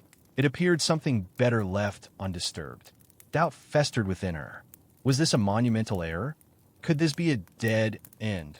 Worse than the ostracism, the ravenous hunger, the soul-crushing fatigue of existing in a world that rejected her? The specter of her former life galvanized her resolve. She had to take the chance. "Step back," she commanded Hori, her voice shaky despite her efforts. He obeyed instantly, his eyes wide, reflecting a blend of trepidation and intrigue. Lily extended her hand, her fingers hovering above the coarse papyrus. She hesitated, a torrent of thoughts racing through her mind. Her family, her companions, the comforting normalcy of her time. Were they still there? Would they even recognize the changed person she had become? Inhaling deeply, she shut her eyes and pressed her palm against the book. A jolt of raw energy, a searing electrical surge, ripped through her, eliciting a gasp. The room swam before her eyes. The aroma of cedar and beeswax amplified, then fractured into a bizarre olfactory assault. Ozone, scorched metal, something immemorial and alien beyond description. She squeezed her eyelids shut, bracing for the unknown. The heat intensified to an unbearable degree. A low drone filled her ears, climbing in frequency until it became a deafening shriek. Then came light, a blinding, all-consuming radiance, so intense it felt like it was vaporizing her very essence. She cried out, a soundless scream devoured by the vortex. And then, oblivion, silence reigned. Darkness enveloped her. Then, gradually, fragments of sound seeped back. The distant growl of traffic, the trilling of crickets, the gentle whisper of leaves. Lily's eyes flickered open. She lay supine, gazing at the familiar slanted ceiling of her attic sanctuary. Dust motes pirouette in the moonlight filtering through the grimy window pane. The reek of aged wood and forgotten treasures permeated the space. Her attic, home at last, She pushed herself upright, her muscles aching, her skull throbbing. The papyrus book had vanished. Her hands trembled as she reached out, her fingers tracing the familiar texture of the dusty floorboards, a wave of relief washing over her. She scrambled to her feet, her limbs shaky and unsteady. She stumbled toward the window and peered out. Streetlights cast elongated shadows upon the peaceful suburban road. A vehicle passed, its beams momentarily illuminating manicured lawns and well-pruned shrubbery. Modernity, sanity restored. She pressed her forehead to the cool glass, tears stinging her eyes. It was real. She had returned, but she was irrevocably altered. The naive girl who had confidently strode through a time warp, convinced she could navigate ancient Egypt with her contemporary sensibilities, was gone forever. In her stead stood someone who had witnessed the stark realities of a world dictated by alien laws, foreign beliefs, and forgotten deities. Someone who had endured the sting of rejection, the relentless hunger of survival, the soul-deep exhaustion of trying to assimilate. She had failed to comprehend. She had failed to show respect. And the consequence had been profound. A surge of contrition flooded her as she recalled the cat, its terrified hiss, the villagers' horrified expressions. She had been so swift to pass judgment, so certain of her own superiority. Now, standing in the secure embrace of her attic, her perspective shifted. The ancient Egyptians weren't mere figures confined within the pages of history. They were tangible beings, possessed of their own intricate culture and traditions.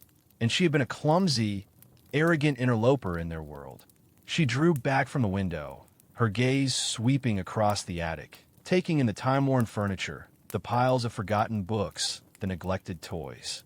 This was her world, her realm, and she felt an overwhelming wave of gratitude to be back. But she couldn't simply erase her past experience. She couldn't feign oblivion. She needed to learn from her ordeal. She needed to truly understand.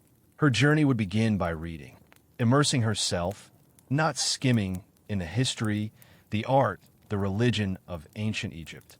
She would cultivate an appreciation for their cultural wisdom, the beauty of their artwork, the profundity of their faith. She wouldn't return to the past. That much was undeniable. The risks were too enormous. The potential for damage insurmountable. But she could still learn. She could still come to an understanding. And perhaps, in some way, she could find a measure of atonement for her trespasses, even across the immeasurable gulf of time. Lily moved toward the creaky staircase leading to her room below, a nascent sense of purpose taking root. The trek home had been harrowing, but it had also served as a crucible, forging a new version of herself. She was back, transformed, and she recognized, with a certainty that resonated deep within her soul, that she had a monumental task ahead. Welcome to Not So Boring History. Tonight, as the world quiets down, let your mind drift back through time. Get comfortable, settle in, and let the noise of the day fade away. We're about to unfold a story, not just to learn, but to feel. Because history isn't boring, not when you listen closely. Dreams of the river. The sun beat down on Amos, each ray a tiny hammer blow. Sweat slicked his skin even under the flimsy awning, his tunic clinging to his back like a second skin. Fine, bone-white sin infiltrated everything. His pores, his hair, the dates he was meant to be sorting. He nudged the pile with a listless toe, the cloying sweetness offering no solace. Another day, another dune, he grumbled, scattering a small drift of sand. It dispersed sluggishly, settling anew as if the wasteland itself mocked his efforts. His gaze drifted to the horizon, a wavering line where the azure sky bled into the endless ochre of the land.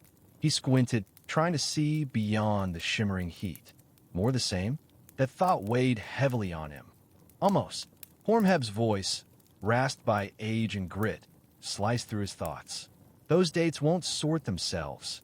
Almost sighed, the sound swallowed by the immensity of the desert. Grandfather, the heat my fingers stick.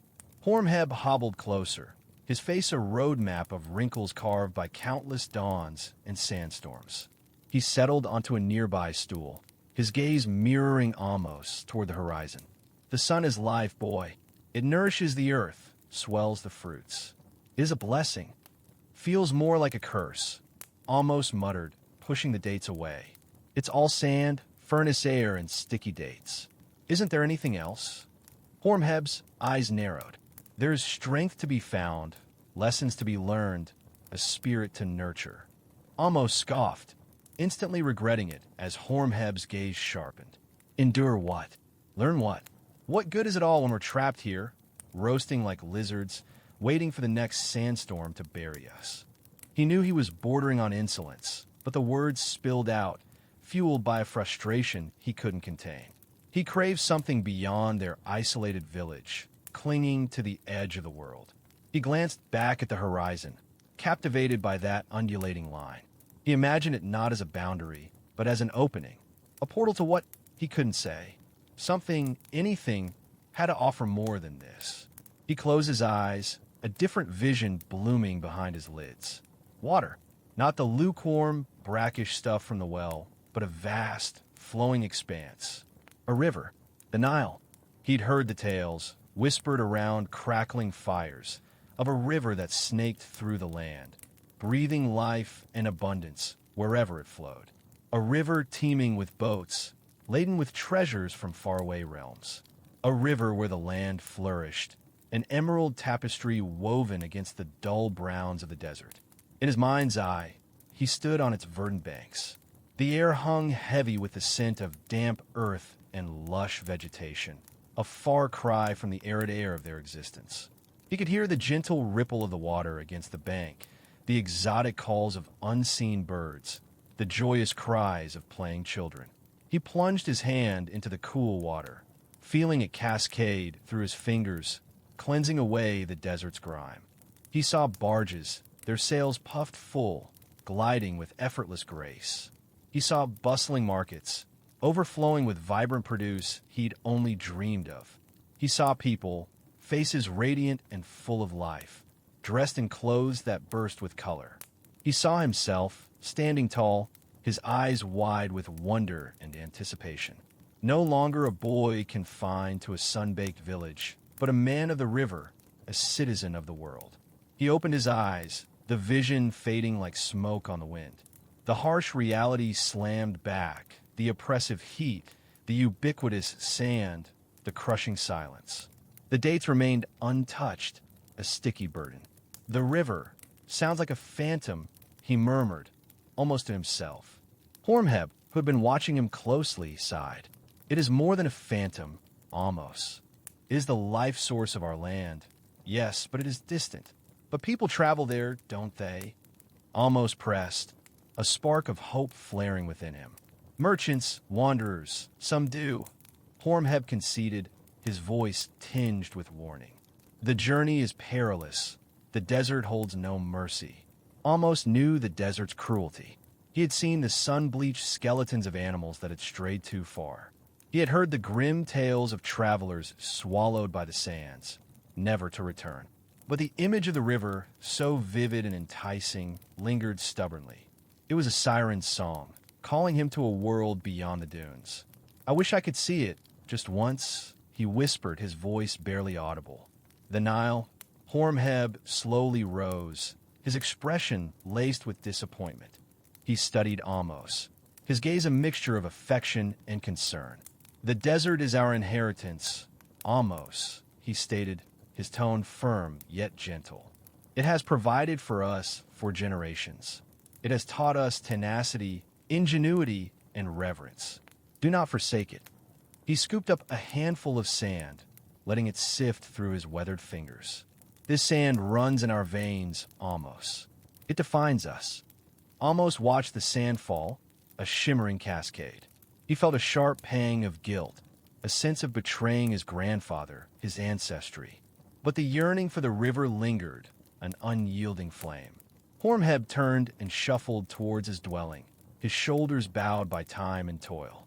Amos watched him depart, his heart burdened by conflicting emotions. He knew his grandfather loved him, that he sought only his well-being. But what if his true well-being lay beyond the horizon, beyond the reach of the desert? Whispers of the past. The sun was a hammer, relentlessly forging the sand into a blinding expanse of heat. Amos sought refuge beneath the overhang of their home, the ever-present dust a sting in his eyes. Hormheb, a tapestry of wrinkles woven by the years and the harsh climate, sat on a woven mat. His gaze, knowing and patient, rested on Amos. "Sit," he croaked, his voice like the rustle of parchment. Amos hesitated, then reluctantly lowered himself beside his grandfather. The air hung thick and stagnant, scented with earth and withered herbs. A distant horizon, a shimmering promise of something more, repeatedly drew his eye. Hormheb exhaled, the sound like wind sighing through ancient stones. "Your spirit wanders far afield today, Amos." Amos offered no reply, unwilling to voice the compelling allure of the Nile's phantom image. Hormheb's gnarled hand, unexpectedly gentle, closed over Amos. "You believe I am blind? This yearning, this discontent that consumes you." At last, Amos met his grandfather's gaze. "There is nothing here, grandfather, only sand and unrelenting hardship." Though dimmed by age, a spark ignited in Hormheb's eyes. "There is more than meets the eye, Amos. Deeper roots than the shifting dunes suggest. In ages past, in Kemet, a mix of anticipation and skepticism churned within Amos as he shifted. He'd caught echoes of such tales before, fragments of a grand heritage that felt impossibly removed from their current plight. He wished to believe, yet their grim reality presented a formidable obstacle. Our forebears thrived. Hormheb continued, his voice gaining resonance as he plunged into the narrative. They dwelled beside the Nile, Egypt's very lifeline. The river nurtured the land, bringing sustenance and prosperity. They raised magnificent cities, temples that kissed the heavens, monuments dedicated to their deities and rulers. Hormheb conjured a realm of vibrant hues, bustling marketplaces overflowing with bounty, fertile fields that stretched to infinity. He depicted intricate irrigation systems guiding the river's flow, skilled artisans creating exquisite ornaments and vessels, powerful priests divining the god's will. Amos listened, utterly absorbed by the images Hormheb conjured. He narrated tales of pharaohs who governed with wisdom and strength, defending their people from invaders and ensuring widespread abundance. He spoke of valiant warriors who defended their homeland with unwavering zeal, sagacious scribes who safeguarded their history and learning for generations to come. They were masters of their world, Hormheb declared, his voice brimming with pride. They understood the river's cadences, the land's buried truths. They lived in harmony with the natural world, respecting both its might and its generosity. Amos envisioned it all, the gleaming river, the lush fields, the imposing cities. A sharp pang of longing resonated within him, a desire for a life he could only imagine. He pictured himself weaving through those vibrant marketplaces, marveling at the temple's magnificence, feeling the Nile's refreshing spray upon his skin. But then the mirage dissolved, replaced by the stark truth of their desert existence. The unforgiving sun, the paucity of water, the ceaseless battle for survival. He glanced at Hormheb, his face a testament to their difficult lives. But what befell them? Amos whispered, "Why do we find ourselves here, in this desolate place?" Hormheb's face shadowed over. "The desert is a cruel mistress, Amos. She tests us, breaks us, should we allow it. Our ancestors faced their own tribulations. Scarcity, privation, conflict. But they persevered. They adapted. They mastered survival." He paused, his gaze fixed on the distant horizon. In time, the river altered its course. The land grew parched, resources dwindling. Some chose to follow the water, seeking fresh prospects elsewhere. Others, like us, stayed. We remained faithful to our heritage, to the traditions of our forebears. We learned to extract life for what others perceived as utter barrenness. But at what price? Almost retorted, his frustration bubbling to the surface. We endure a life of perpetual hardship. We are isolated, forgotten. Is this the legacy you desire for us, grandfather? A drawn-out, agonizing decline in the desert. Hormheb's eyes narrowed. Our ways are demanding, almost, yet they are honorable. We have safeguarded our traditions, our knowledge, our link to the past. We have maintained our self-reliance, our liberation from the whims of outsiders. He sighed, his shoulders subtly slumping. Yet perhaps the moment for transformation has arrived. Perhaps the echoes of the past are summoning you to a different journey. Almost stared at his grandfather, taken aback by his words. He had anticipated opposition, censure. Instead, he glimpsed a glint of understanding, a flicker of acceptance in Hormheb's gaze. What do you mean? Almost asked, his heart pounding in his chest.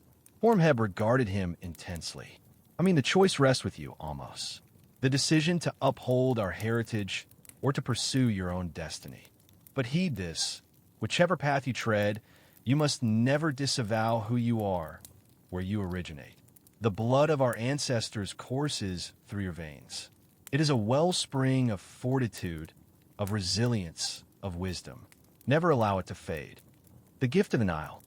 Under the sun's molten gaze, Kemet thrived, an oasis sculpted not despite, but because of the serpentine Nile. More than a river, it was a liquid deity, the wellspring of their world. Exchange Almost's image of cracked earth for loam so rich it stained the hands, pregnant with promise. Imagine air thick with papyrus blooms and freshly turned soil replacing dust. Replace the desert's mournful howl with the rhythmic dip of oars, children's laughter echoing from shallows, hymns resonating from sun-baked shrines. The Nile, an emerald ribbon through a gilded landscape, reflecting the boundless sky. Reeds gossiped secrets to the breeze, while iridescent birds, living jewels, flitted among the foliage. Below the surface, life pulsed. Fish flashed, crocodiles lazed on exposed banks. Hippos luxuriated in cool depths. The inundation, the annual flooding, a moment of anticipation mixed with trepidation, had begun. Swollen by distant mountain rains, the river had transcended its boundaries, spreading its life-giving essence across the land. The sharp line between water and field dissolved into a vast, reflective expanse, mirroring the heavens. A collective sigh of relief swept through the population. Farmers, their faces maps of sun and labor, waded through the surging water, their hearts swelling with thankfulness. This was the Nile's bounty, the assurance of plenty, the key to survival. The inundation was not devastation, but purification, sweeping away the old, preparing the ground for new beginnings. Temples lining the river buzzed with activity. Priests, clad in pristine linen and elaborate headwear, led processions along the river's edge, their voices raised in supplication to Happy, the Nile's embodiment, and Sobuk, the crocodile-headed bestower of fertility. Incense perfumed the air, its sweet tendrils mingling with offerings of fruits, vegetables, and freshly baked loaves, all presented to appease the gods and ensure a golden harvest. Children, daubed with ochre and adorned with blossoms, whirled in dance, their joyous songs rippling across the waters. Fishermen cast their nets with practiced grace, their faces hopeful. Rivermen navigated the flood, ferrying goods and people from village to village. Life surged, invigorated by the river's liquid embrace. More than a water source, the Nile formed the bedrock of their civilization. The fertile silt, a legacy of the annual deluge, created the fecund soil essential for agriculture. It was this richness that enabled cultivation of wheat, barley, and flax, the staples of their diet and the foundation of their economy. The river also served as a crucial artery, connecting the disparate regions of Kemet, nurturing trade and facilitating communication. Vessels laden with commodities plied the waters, carrying precious gems, timber, and resources sourced from far-flung territories. The river facilitated the transport of colossal stones needed for the pyramids and temples, monuments to their inventiveness and skill.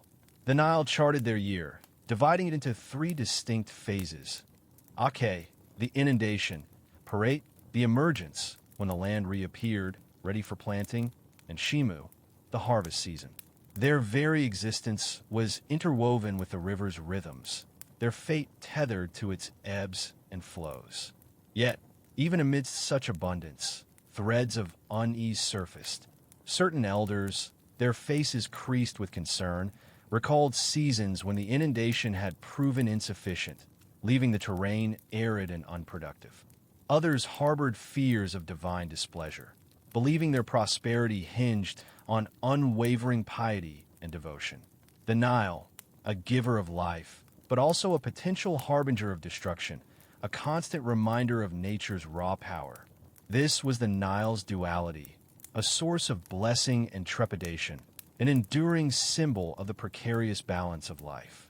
Controlling the waters, Amos squinted against the harsh glare, the sun reflecting fiercely off the newly dug canal. He stood beside his father, Senmit, a sturdy man whose skin was bronzed by the relentless sun and whose hands were calloused from years of labor. The air hung thick with the smell of damp earth and sweat. "Look closely, Amos," Senmit said, his voice rough but kind. "This is more important than any prayer or offering. This is how we truly appease the gods, by working with the gifts they give us." Before them, a line of men, stripped to their loincloths, toiled tirelessly. Some wielded heavy hoes, loosening the stubborn earth, while others scooped up the soil in woven baskets, passing them hand to hand to the next man in the chain. The rhythmic grunts and the scrape of metal against stone filled the air. The canal, though still in its early stages, was already a testament to their collective will, a dark gash carved into the golden landscape. "This canal," Senmit explained, pointing towards the growing trench, "will draw water from the Nile when the inundation recedes. It will carry the water to fields further from the riverbank, fields that would otherwise wither and die." Amos watched, mesmerized, as the men labored. He had always taken the abundance of their harvest for granted, never fully appreciating the effort required to coax life from the unforgiving desert. He saw now that it wasn't simply the Nile's generosity, but the ingenuity and back-breaking work of the people that ensured their survival. "Come," Senmit said, placing a hand on Amos' shoulder. "Let me show you something even more clever."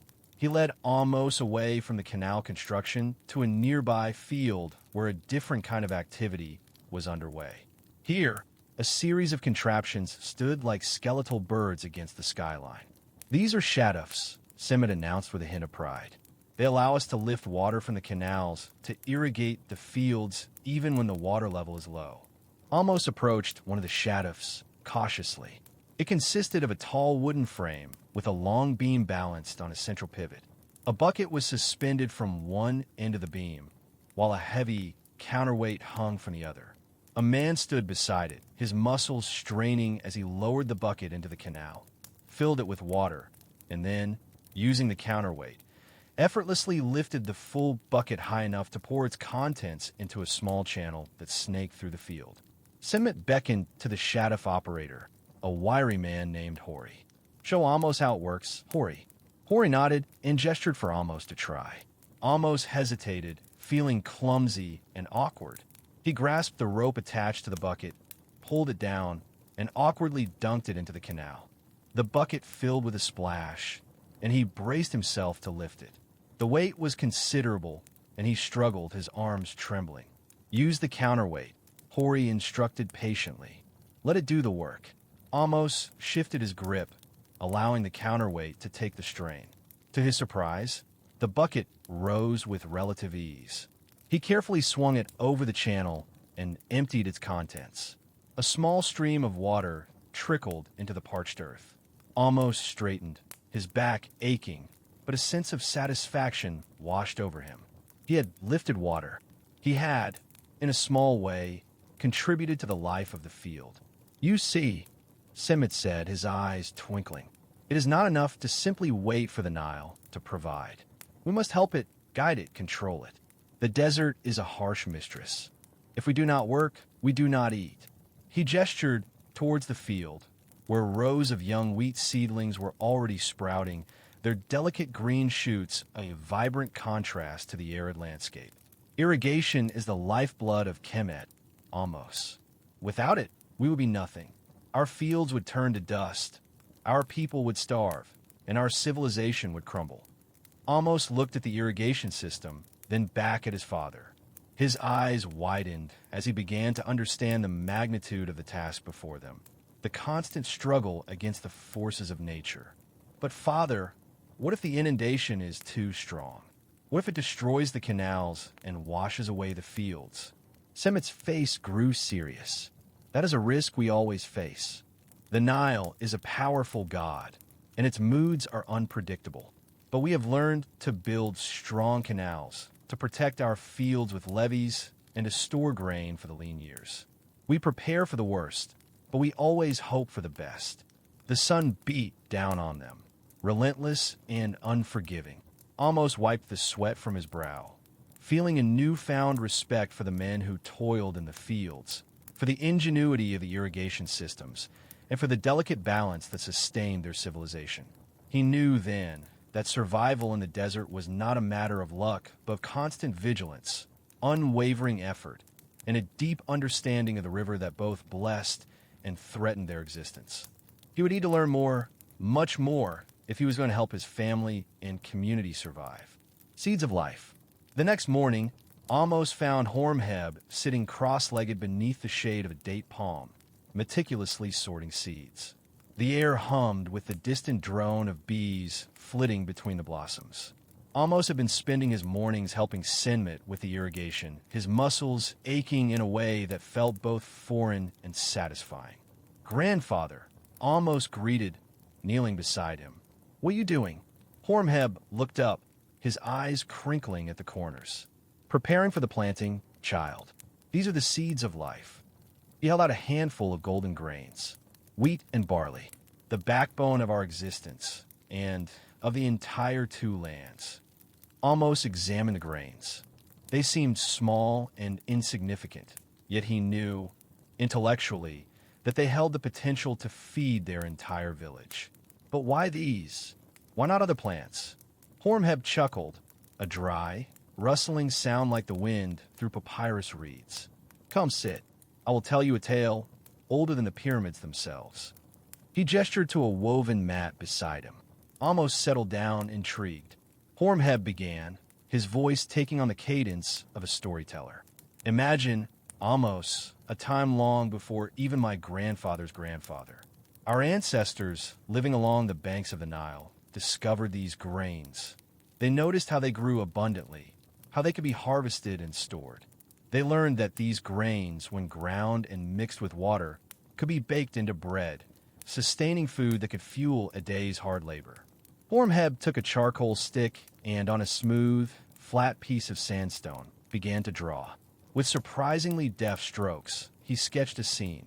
Men and women working in fields of golden wheat, their backs bent under the scorching sun. See them, Amos, harvesting the bounty, cutting the stalks with sickles of flint. Then, the grain is threshed, separating the kernels from the chaff. The women grind the grain between stones, creating a coarse flour. He drew another scene, depicting a woman kneading dough, her hands strong and capable. Then, the dough being placed in a clay oven, the heat radiating from the charcoal fire. The smell, Amos, the smell of baking bread. It is the smell of life itself. It fills the air, promising sustenance and strength. He continued, drawing the stages. The baked loaves being taken from the oven, their crusts golden brown and fragrant. People sharing the bread, breaking it with their hands, and eating it with relish. "This is how we eat?" "Amos," Hormheb said, laying down the charcoal. "And this is how we survive. Wheat and barley are not just food. They're the foundation upon which our civilization is built. But what makes them so special?" Amos asked, genuinely curious. He had always taken bread for granted, never truly considering its significance. Hormheb pointed to the grains in his hand. "They are rich in energy, child.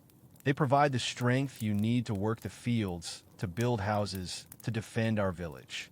They contain nutrients that keep us healthy and strong. And perhaps most importantly, they can be stored for long periods, ensuring that we have food even during times of drought or famine.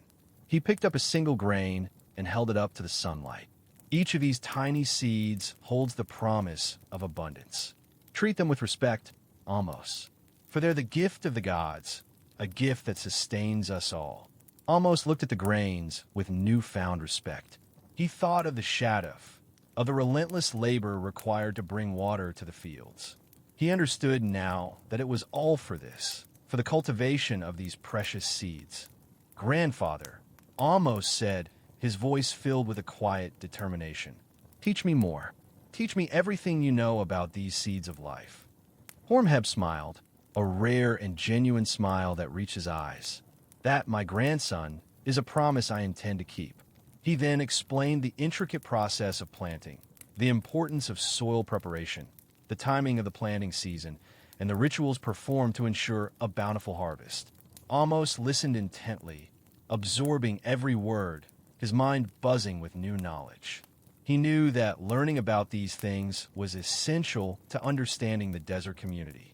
As the sun began to dip below the horizon, painting the sky in hues of orange and purple, Amos felt a profound connection to his ancestors, to the land, and to the cycle of life. The simple act of preparing seeds had opened his eyes to the intricate web of knowledge and tradition that sustained their existence. Homes of mud and linen. The sun beat down on Amos' back as he watched the men of the tribe work. They were building a new home for a young couple, recently wed. Unlike the tents they typically occupied, this was to be a permanent structure, a testament to their growing prosperity. Amos had seen such houses before, but never witnessed their creation. Why mud? He asked Hormheb, who stood beside him, his weathered face creased in a knowing smile. It seems so fragile. Hormheb chuckled at a dry, rasping sound. Fragile? Boy, you underestimate the strength of the desert. Mud, when mixed correctly, is stronger than any stone in these parts. And it's plentiful. Amos watched as the men mixed the dark earth with water and straw, trampling it into a thick, pliable paste. They used wooden molds to shape the mud into bricks, laying them out to bake in the sun. The air hung thick with the earthy scent of the mixture, a smell that clung to everything, even the wind. The straw binds it, Hormheb explained, seeing the question in Amos' eyes, like the stories that bind us to our ancestors. Without it, the mud would crack and crumble. Without stories, we would forget who we are. Days turned into weeks. The sun-baked bricks, hardened and strong, were carefully laid, one upon the other, by skilled hands. Amos watched in fascination as the walls rose, slowly forming a solid, rectangular structure. He helped carry water, fetching it from the well further out in the desert, and learned to mix the mud, feeling the cool, yielding texture between his toes. It's cooler inside, isn't it? Hormheb asked one sweltering afternoon as they stood within the unfinished walls. Amos noticed it too, a subtle but distinct difference. Ow! The mud, Hormheb said, tapping the wall with his gnarled hand. It's thick. It absorbs the heat during the day and releases it slowly at night. Keeps the harsh sun out and the cool air in. Amos was amazed. Such a simple thing, mud, yet offered protection from the unforgiving heat. It was a lesson in the resourcefulness of his people, their ability to thrive in a land that seemed determined to defeat them. As the house neared completion, Amos noticed the clothes the builders wore. Loose, flowing garments of a pale, almost translucent material. They moved with the slightest breeze, offering a sense of coolness and freedom. Linen, Hormheb said, following his gaze. Another gift from the earth. Amos knew of linen, but had never seen it being made. He'd always associated it with the wealthy merchants who occasionally passed through their community, trading goods from the Nile. We grow flax, Hormheb explained. The women spin the fibers into thread, then weave into cloth. It breathes, unlike the animal skins we used to wear. Keeps the sun off your skin and lets the sweat evaporate. He pointed to a field of slender, green stalks swaying gently in the breeze on the outskirts of their settlement. Amos had often seen the field, but never fully appreciated its significance. It wasn't just a plant. It was a source of clothing, of comfort, of survival. One evening, Hormheb presented Amos with a length of newly woven linen. It was rough to the touch, but surprisingly soft. "Wear it," Hormheb said. "Feel the difference." Amos hesitated, unsure. He had always worn the rough spun wool his mother had made, a material that was functional but not comfortable. But he trusted Hormheb, and he was curious. He changed into the linen garment and immediately felt a sense of relief. The fabric was light against his skin, allowing the air to circulate freely. It was as if a cool breeze was constantly whispering against his body. "It's incredible," Amos said, amazed. Hormheb smiled. "We have learned to live with the desert, Amos, not fight against it. We take what it offers and use it to our advantage. The mud, the flax, the sun itself. They are all tools, if you know how to use them." Amos looked at the mud brick house, at the swaying field of flax, at the setting sun painting the sky in hues of orange and purple. He was beginning to understand.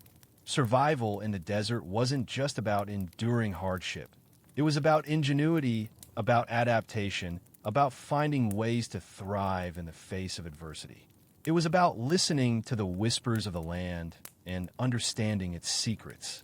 Camels and caravans. The sun beat down on Amos' shoulders as he followed Hormheb away from the newly built mud brick home. His grandfather walked with a steady rhythm, his weathered face tilted towards the horizon as if reading a map only he could see. "Where are we going, grandfather?" Amos asked, shielding his eyes. Hormheb chuckled, a dry, rustling sound. "To see the ships of the desert, Amos. To understand how our world connects to theirs." Amos frowned, confused. Ships? In the desert. They walked for another hour, the village shrinking behind them until it was a smudge on the vast, ochre landscape. Finally, they crested a low dune and Amos gasped. Before them stretched a wide, sandy plain, and upon it moved a line of creatures unlike any he had ever seen in such numbers. They were tall, ungainly beasts, swaying with each step, their humped backs laden with bundles. Camels, dozens of them. A caravan, Hormheb said, his voice filled with reverence. A lifeline. The caravan was approaching a small oasis, a cluster of date palms offering shade and water. As they drew closer, Amos could see men, their faces wrapped in cloth against the sun and sand, leading the camels. The air buzzed with the sounds of their calls, the groans of the camels, and the creaking of the packs. Hormheb led Amos to the edge of the oasis, where they sat on a rocky outcrop, observing the scene. The caravan drivers were unloading their camels, their movements efficient and practiced. Water skins were filled, dates were eaten, and the camels were allowed to drink deeply from spring. "These are not just beasts of burden, Amos," Hormheb said, his eyes scanning the scene. "They are our connection to the world beyond the desert. They carry life." Amos watched as men began to unload the bundles from the camels' backs. He saw woven baskets filled with grain, bolts of brightly colored linen, pottery, and tools made of copper and bronze. Other camels carried bundles of dried fish, carefully wrapped to prevent spoilage. "What are they trading?" Amos asked, his curiosity piqued. "Everything we need, and everything others need from us," Hormheb replied. "They bring us food from the fertile lands along the Nile, grain, fruits, vegetables. They bring tools and weapons from the cities. And they take from us what we have, salt, which is precious for preserving food, minerals from the mountains, and crafts made with our own hands." He pointed to a pile of finely woven baskets. "Those are made by the women of our village. They are strong, beautiful, and highly prized in the cities. And see those leather pouches? They contain medicinal herbs gathered from the desert plants." Amos' eyes widened as he watched a merchant carefully examine a pouch of herbs, his face etched with satisfaction. He realized that his people were not isolated, struggling for survival in a barren wasteland. They were part of a larger network, contributing to the prosperity of the land. The camels allow us to thrive. Amos, Hormheb continued. Without them, we would be confined to this small patch of land, dependent only on what we can find within a day's walk. With them, we can reach distant markets, exchange our goods for those we need, and learn about the world beyond the dunes. He recounted tales of past caravans, journeys to the great temples along the Nile, where desert dwellers traded precious minerals for the blessings of the priests, expeditions to distant oases, where they exchanged knowledge and shared stories with other tribes. Amos felt a surge of pride. He had always seen the desert as a harsh and unforgiving place, but now he saw it as a land of opportunity, a conduit for trade and connection. The camels, once just strange-looking animals, were now symbols of resilience, ingenuity, and the enduring spirit of his people. As the sun began to dip towards the horizon, painting the sky in hues of orange and purple, the caravan drivers began to prepare for the night. Fires were lit, casting flickering shadows on the sand, and the air filled with the aroma of roasting meat and spices. "Come," Hormheb said, rising to his feet. "Let us return to the village. But remember what you have seen today, Amos. Remember the camels, the caravans, and the connections they represent. For they are the threads that weave our lives into the tapestry of this land." Stories on papyrus. The sun dipped below the horizon, painting the sand dunes in hues of orange and purple. Amos sat beside Hormheb, the evening air cool against his skin after the day's heat. The camels were settled for the night, their soft grunts a comforting rhythm in the vast silence. "You see, Amos," Hormheb began, his voice raspy with age. "The caravans are not merely strings of beasts burdened with goods. They carry something far more precious, knowledge, and knowledge must be kept, protected, and passed on." Amos frowned. "Kept how, grandfather? We have our stories told around the fire." Hormheb smiled, a web of wrinkles deepening around his eyes. "Stories are the heart, the spirit. But sometimes the heart needs a strong body to protect it. That is where papyrus comes in." He reached into a pouch at his side and pulled out a small, tightly rolled scroll. The material was a pale brown, almost the color of the sand. Amos reached for it cautiously. "What is this?" "Unroll it carefully," Hormheb instructed. Amos obeyed, revealing a sheet covered in intricate symbols, birds, eyes, snakes, and human figures, all meticulously drawn. "Hieroglyphs," he breathed, remembering seeing similar markings on the walls of a crumbling temple he had once stumbled upon during a desert trek. Indeed, the words of our ancestors, captured for eternity. Hormheb pointed to a symbol resembling a seated man. "This is a scribe, a guardian of knowledge." "But how are these made?" Amos traced a finger over the smooth surface of the papyrus. "It's not like any plant I've seen here." Hormheb chuckled. "That is because it comes from the lifeblood of Egypt, the Nile. The papyrus plant grows tall and strong in its fertile banks. To make this, the stalk is cut into thin strips, laid out in layers, one horizontal, one vertical, then pressed and dried under heavy stones. It is a long process, requiring patience and skill." He continued, "Imagine the scribes, Amos, working tirelessly day after day. They dip their reed brushes into ink made from soot and minerals, carefully forming each hieroglyph. They record everything: the rise and fall of the Nile, the harvests, the births and deaths, the laws of the pharaoh, and the stories of our gods." Amos pictured it in his mind. A bustling workshop filled with men bent over their work, the scratch of reed on papyrus filling the air.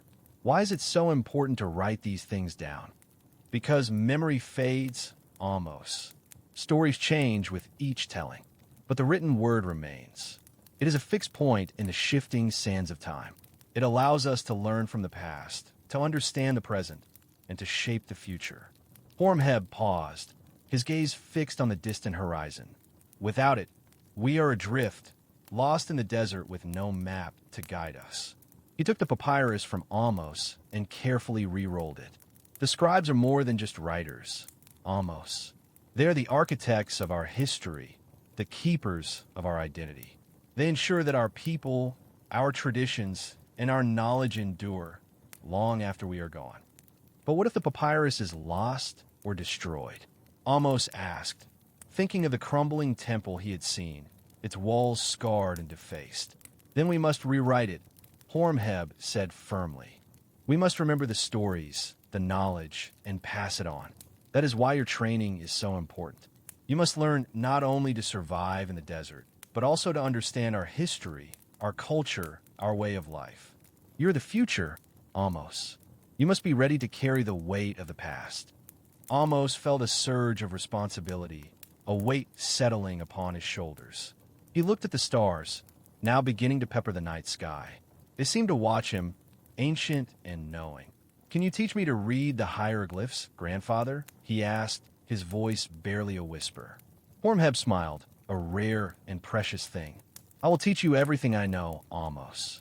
But remember, knowledge is not just about reading words. It is about understanding their meaning, their power, and it is about using that power wisely." He placed a hand on Amos' shoulder. "Now let us sleep. Tomorrow, we continue our journey. And perhaps, tomorrow, I will show you how the caravans themselves are living scrolls, carrying stories across the desert. The river's rhythm."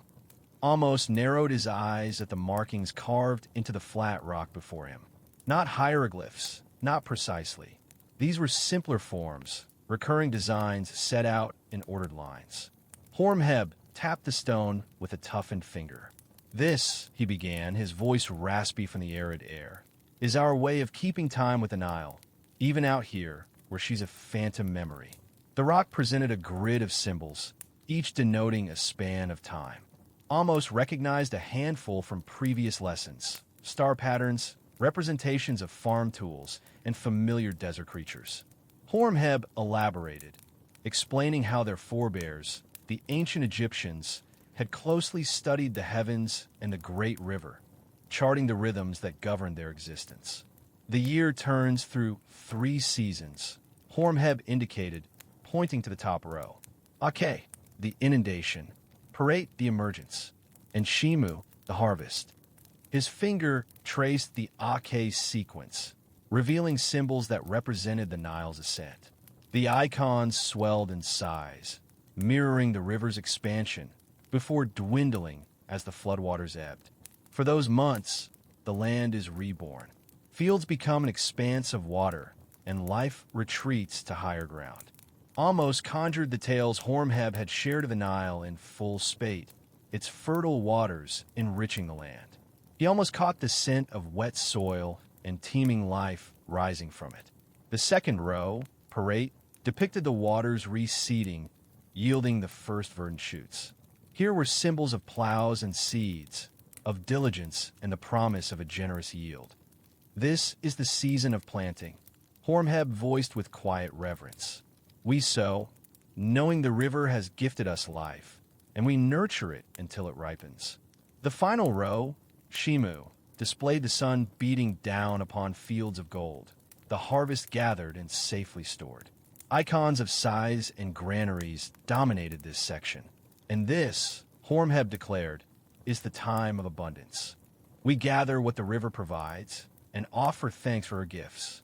Amos ran his palm over the chilled stone, feeling the weight of generations embedded within. He grasped that this calendar was more than just a record of time. It was a guide, a lifeline, connecting them to the pulse of the Nile, even in the parched heart of the desert. But how did they foresee the floods? Amos questioned, a crease forming on his brow. A rare smile graced Horemheb's lips. Through observation, Amos. Through meticulous study of the celestial bodies and the river's behavior. They observed that the inundation often coincided with the rise of Sirius, the sky's brightest jewel, just before the dawn. They learned to decipher the signs, to anticipate the river's temperament. Horemheb then guided Amos to a small, carefully tended plot of land, proof of their own adaptation to this harsh environment. He gestured to the carefully constructed irrigation channels and the rows of resilient crops fighting for life in the arid soil. Even here, in our desert sanctuary, we echo the river's rhythm. Hormheb explained. We husband our water, we plant with strategy, and we pray for the infrequent rains that replenish our limited reserves. We may not witness the floods directly, but we feel their influence in every drop we conserve, in every seed we bury. Amos surveyed the small garden with fresh eyes. He recognized the calculated arrangement of the plants, the deliberate shading of the earth, the ingenious system designed to capture the morning dew. He understood that their survival was not just a matter of fate. It was a testament to their wisdom, their tenacity, and their profound connection to the Nile's legacy. He pictured the ancient farmers, their faces etched by sun and toil, consulting the calendar carved in stone. He saw them wading through the flooded fields, planting seeds in the rich sediment. He heard their hymns of gratitude as they harvested the river's bounty. He felt a profound kinship with these distant ancestors, a shared understanding of the delicate dance between subsistence and dependence. The sun dipped below the edge of the world, painting the desert in long shadows. The wind rose, whispering tales of the past. Amos knew his education had only just begun, but he felt a sense of purpose he hadn't known before. He was no longer just a boy longing for the river. He was a link in a chain stretching through time, a guardian of knowledge, a steward of the land. He would learn to keep time with the Nile, even in the desert, and he would pass that understanding to those who followed. The fury of the storm. The wind began as a whisper, a hot breath against the back of Amos' neck as he traced the final lines of the lunar cycle onto the stone calendar. He looked up, squinting at the horizon. The air shimmered with heat, but something else was different. A dark, roiling cloud, the color of dried blood, was rapidly approaching. Hormheb, he shouted, his voice barely audible above the growing wind. His grandfather emerged from the shadow of their dwelling, his weathered face etched with concern. He scanned the horizon, his eyes narrowed. Kamseen, he stated grimly, using the desert word for a sandstorm. A bad one.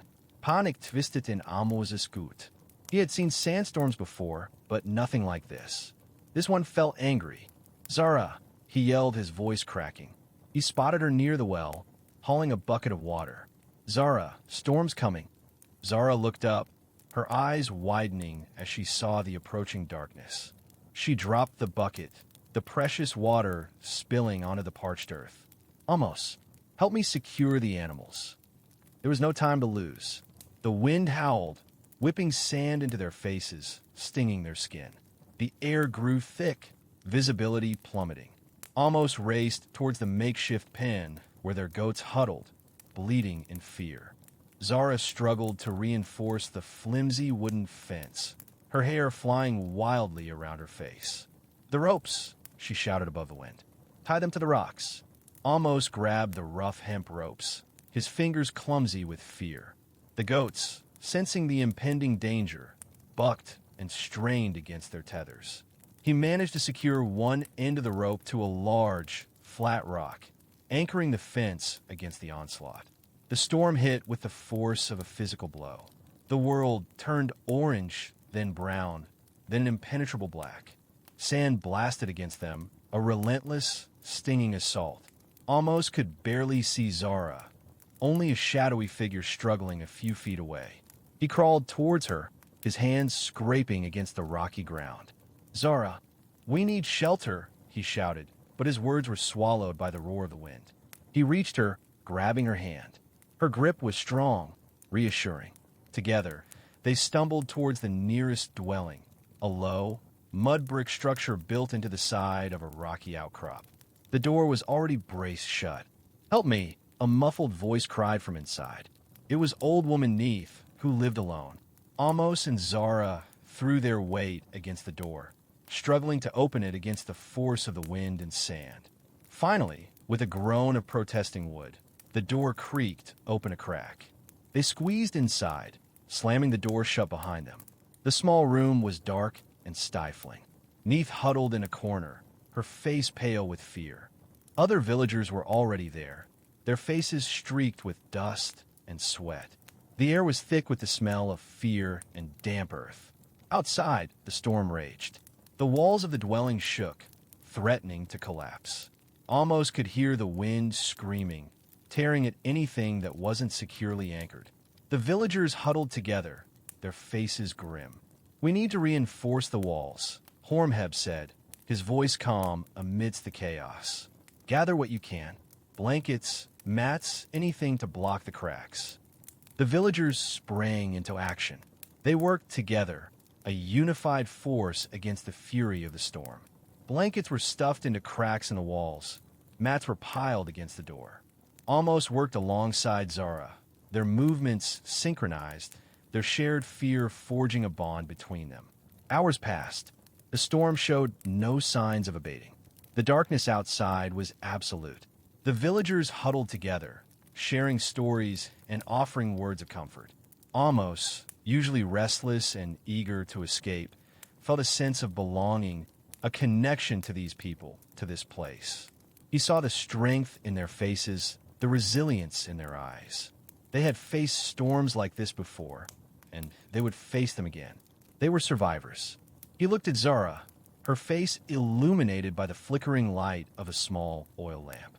Her eyes met his, and he saw a flicker of pride, or was it relief? He wasn't sure, but in that moment, he understood something profound.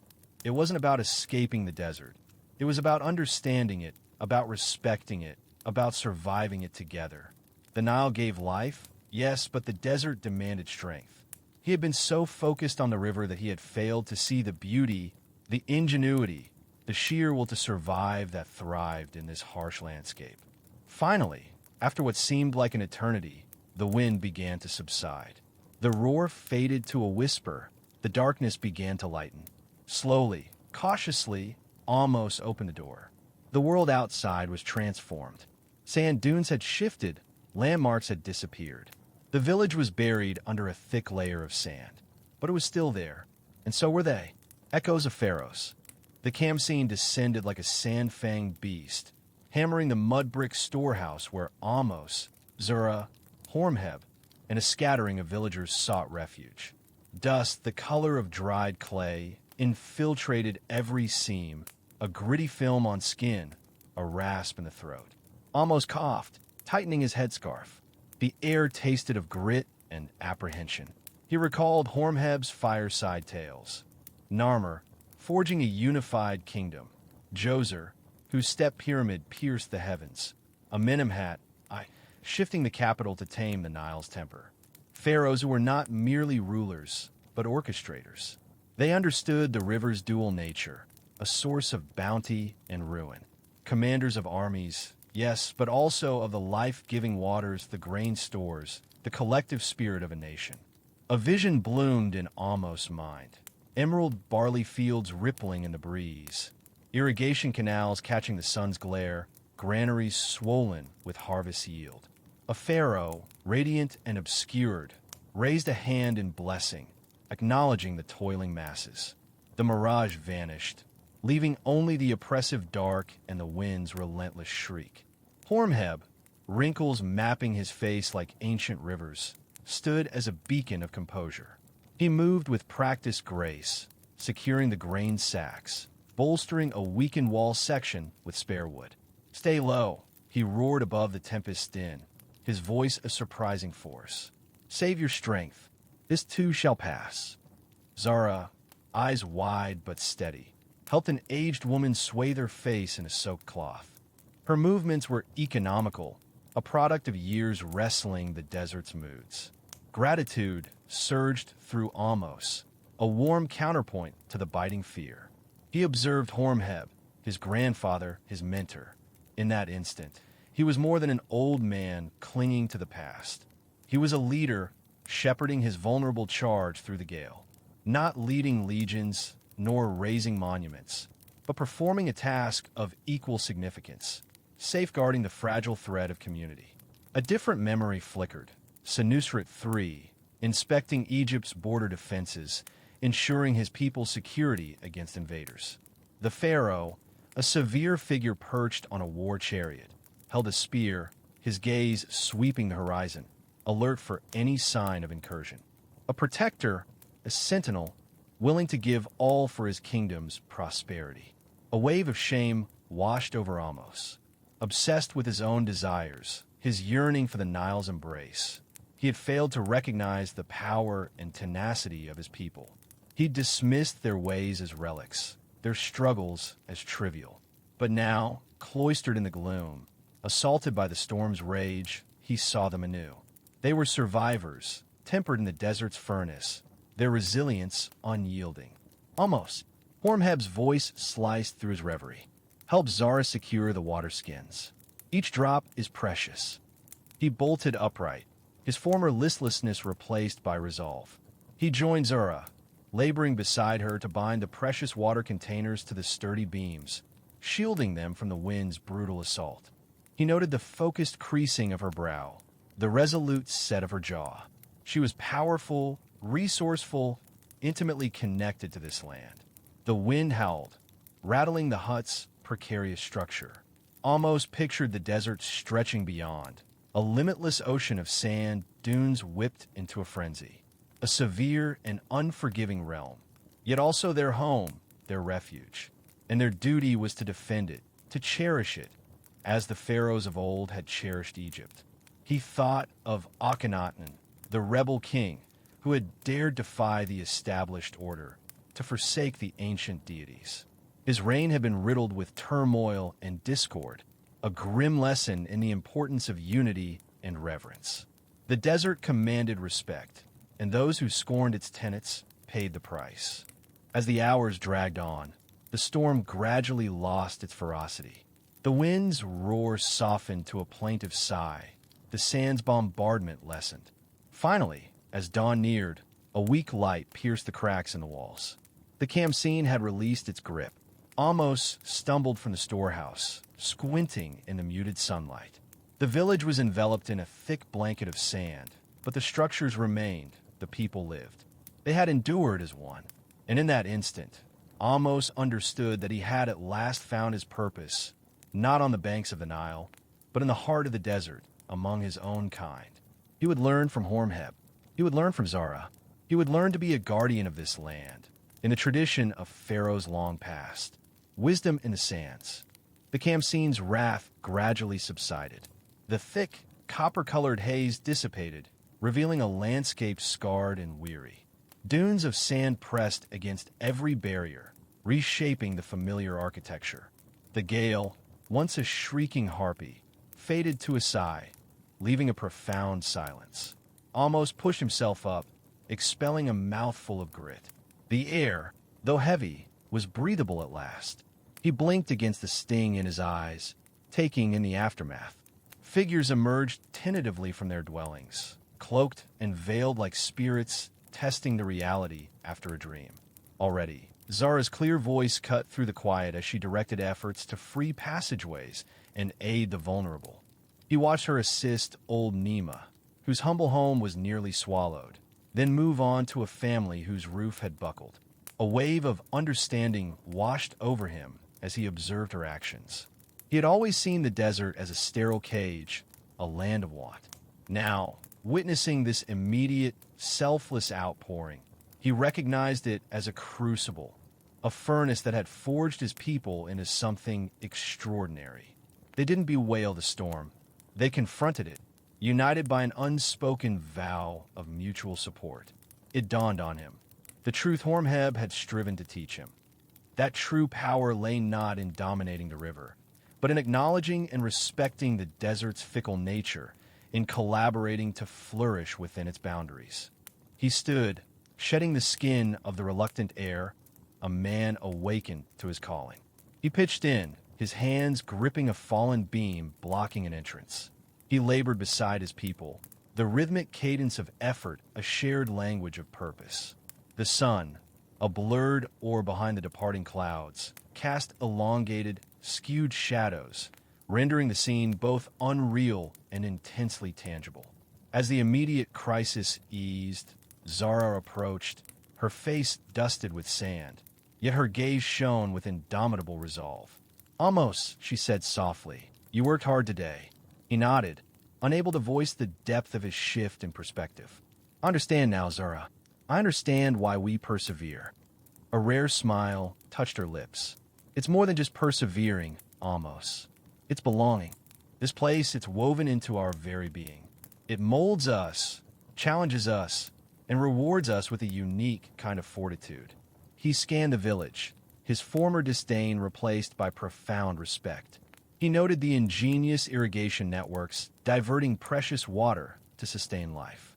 He saw the carefully designed homes, engineered to withstand the brutal elements. He observed the faces of his people, lined with resilience and determination. I always believed the Nile was our source of strength, he admitted. But it resides here, doesn't it? In our capacity to adapt, to endure.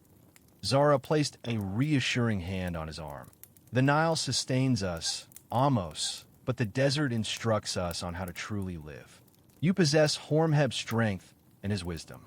You carry the spirit of our ancestors. Don't betray that legacy. He felt a surge of emotion, a blend of gratitude and resolve. I won't, he asserted, his voice ringing with conviction. I promise you, Zara, I won't. She searched his gaze, her expression softening with affection. There's a place for you here, Amos. A place of honor, of responsibility. Don't allow your longing for the Nile to obscure the riches you already command. She paused, then added meaningfully, the people depend on you. Her words struck a chord, solidifying his commitment. He had been so consumed by a romantic fantasy of a life elsewhere that he had failed to perceive the vibrant reality surrounding him. The desert was not his prison, it was his birthright. And his people, these resilient, resourceful souls, were his family. He gazed at Zara, her face aglow in the twilight. I will remain, he declared. I will learn from Horemheb. I will serve my people. I will embrace the wisdom of the sands.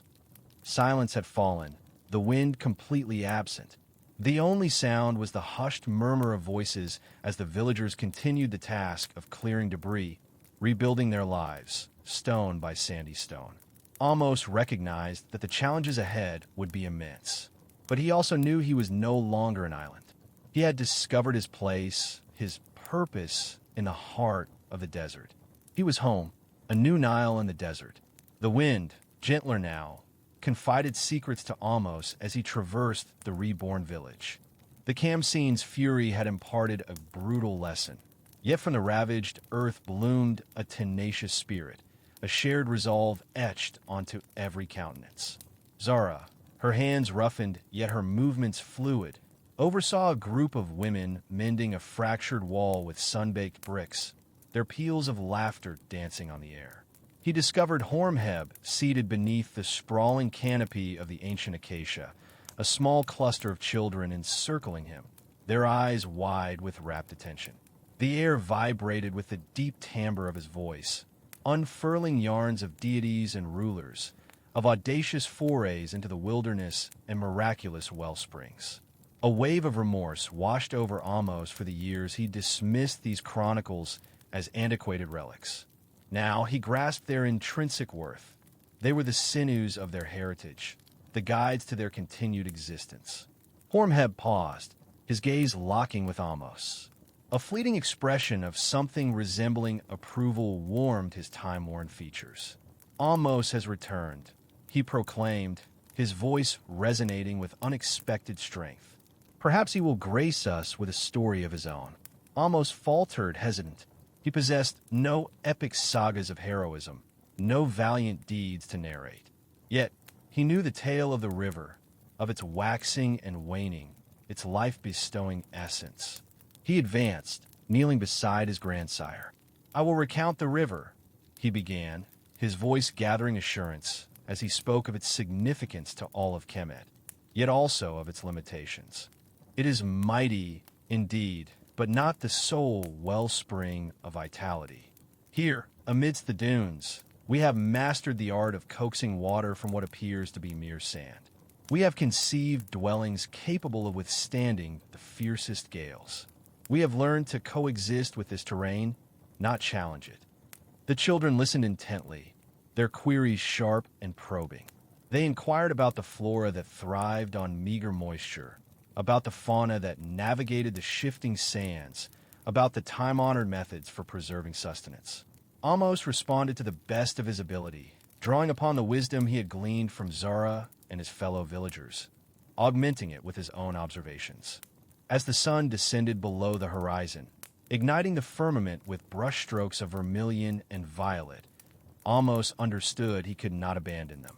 The Nile, which had long monopolized his thoughts, now felt distant, almost inconsequential. His people resided here, in this unforgiving yet breathtaking environment, and they required his presence. The ensuing days dissolved into a flurry of activity. Amos labored alongside the villagers, absorbing their expertise, contributing his own insights.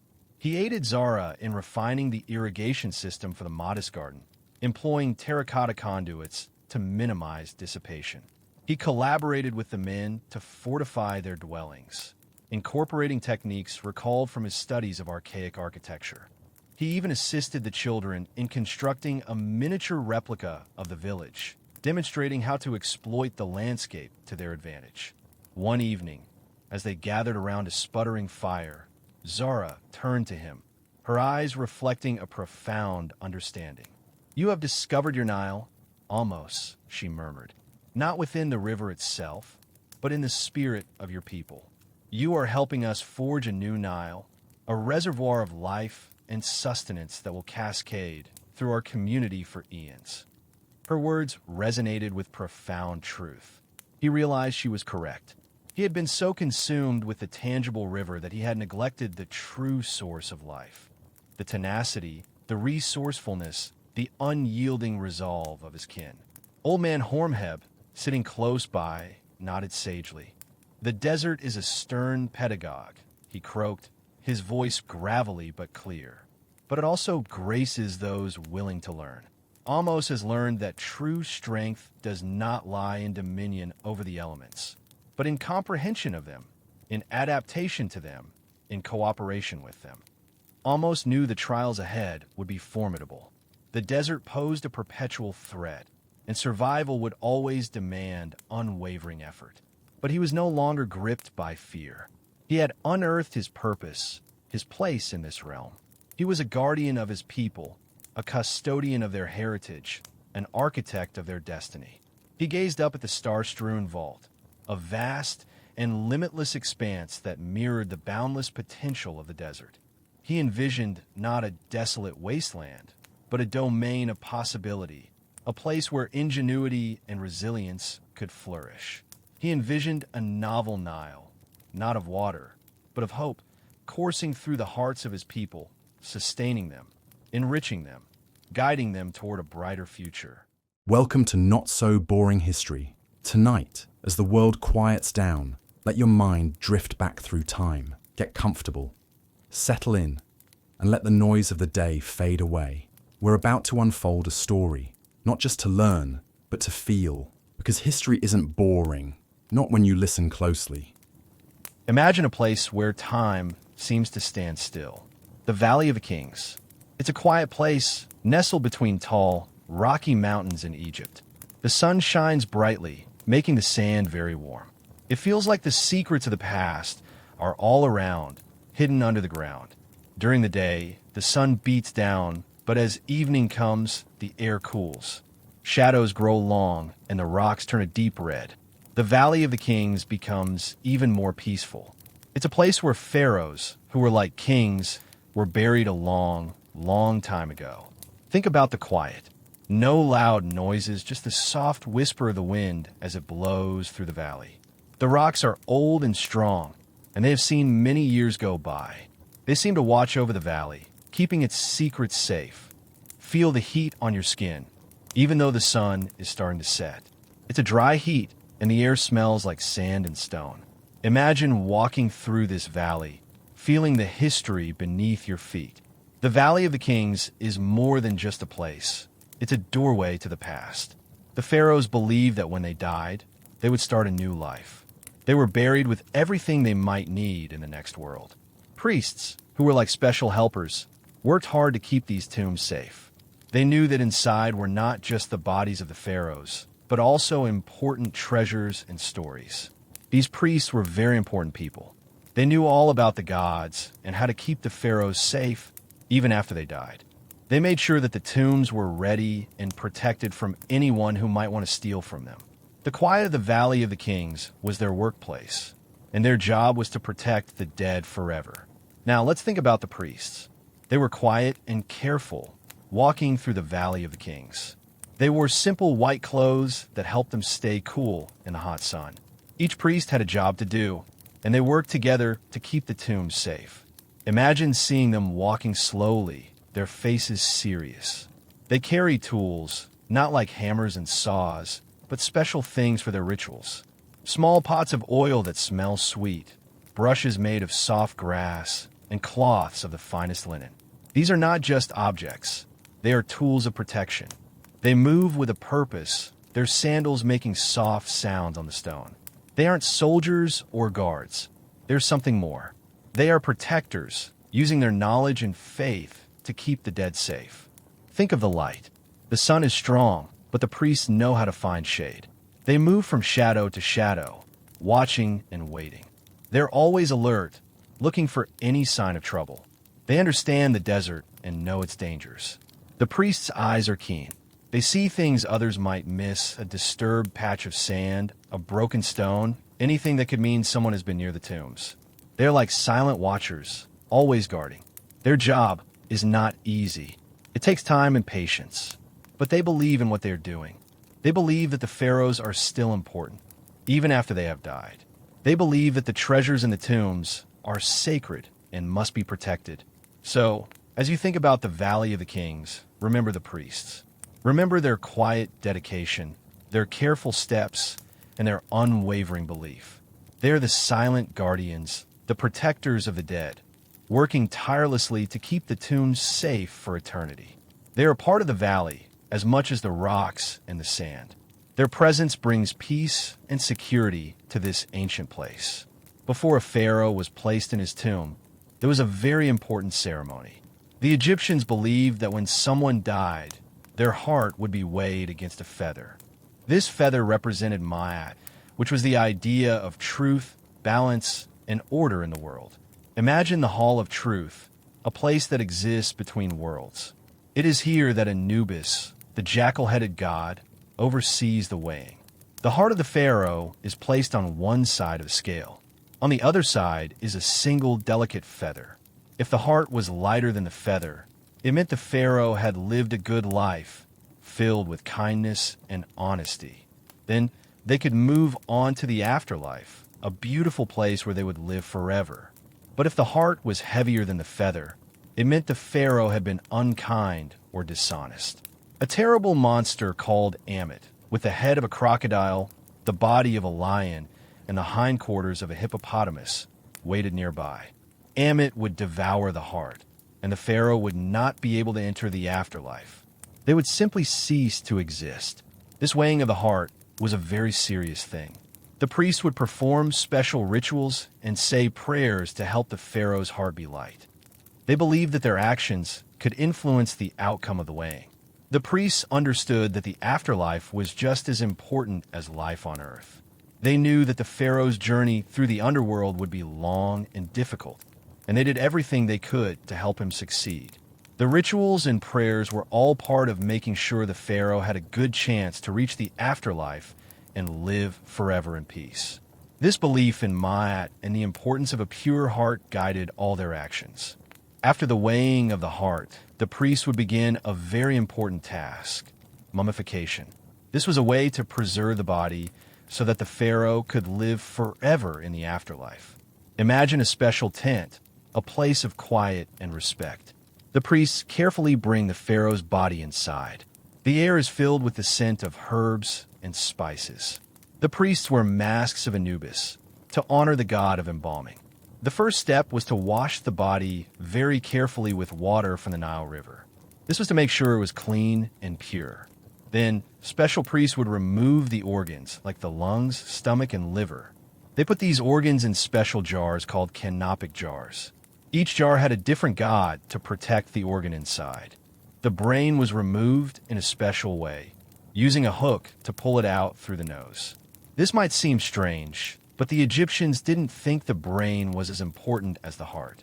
Next, They covered the body with natron, a special kind of salt that would dry it out. This part took a long time, sometimes as long as 40 days. The natron would soak up all the moisture from the body, making it like a dried fruit. The priests worked slowly and carefully, always saying prayers and chanting spells. They believed that everything they did was helping the pharaoh on his journey to the afterlife. Mummification was a sacred duty, a way to honor the dead and help them live forever. It was a labor of love, done with great care and respect. They treated the body as if the pharaoh was still there, watching over them. This process was key to ensuring their passage into eternity. Once the body was dried with natron, it was time for anointing. The priests would use special oils and perfumes to rub into the skin. These weren't just ordinary oils. They were made with secret recipes and blessed by the gods. Imagine the smell, a mix of frankincense, myrrh, and other exotic scents. The priests would carefully massage the oils into the skin, starting with the head and working down to the toes. They said prayers with each application, asking the gods to protect the pharaoh in the afterlife. This anointing was important for a few reasons. First, it helped to soften the skin after it had been dried by the natron. Second, it made the body smell nice, which was important for the afterlife. But most importantly, it was a way to give the pharaoh strength and power for their journey. The Egyptians believed that everyone had a ka, which was like their spirit or soul. The ka needed the body to survive in the afterlife.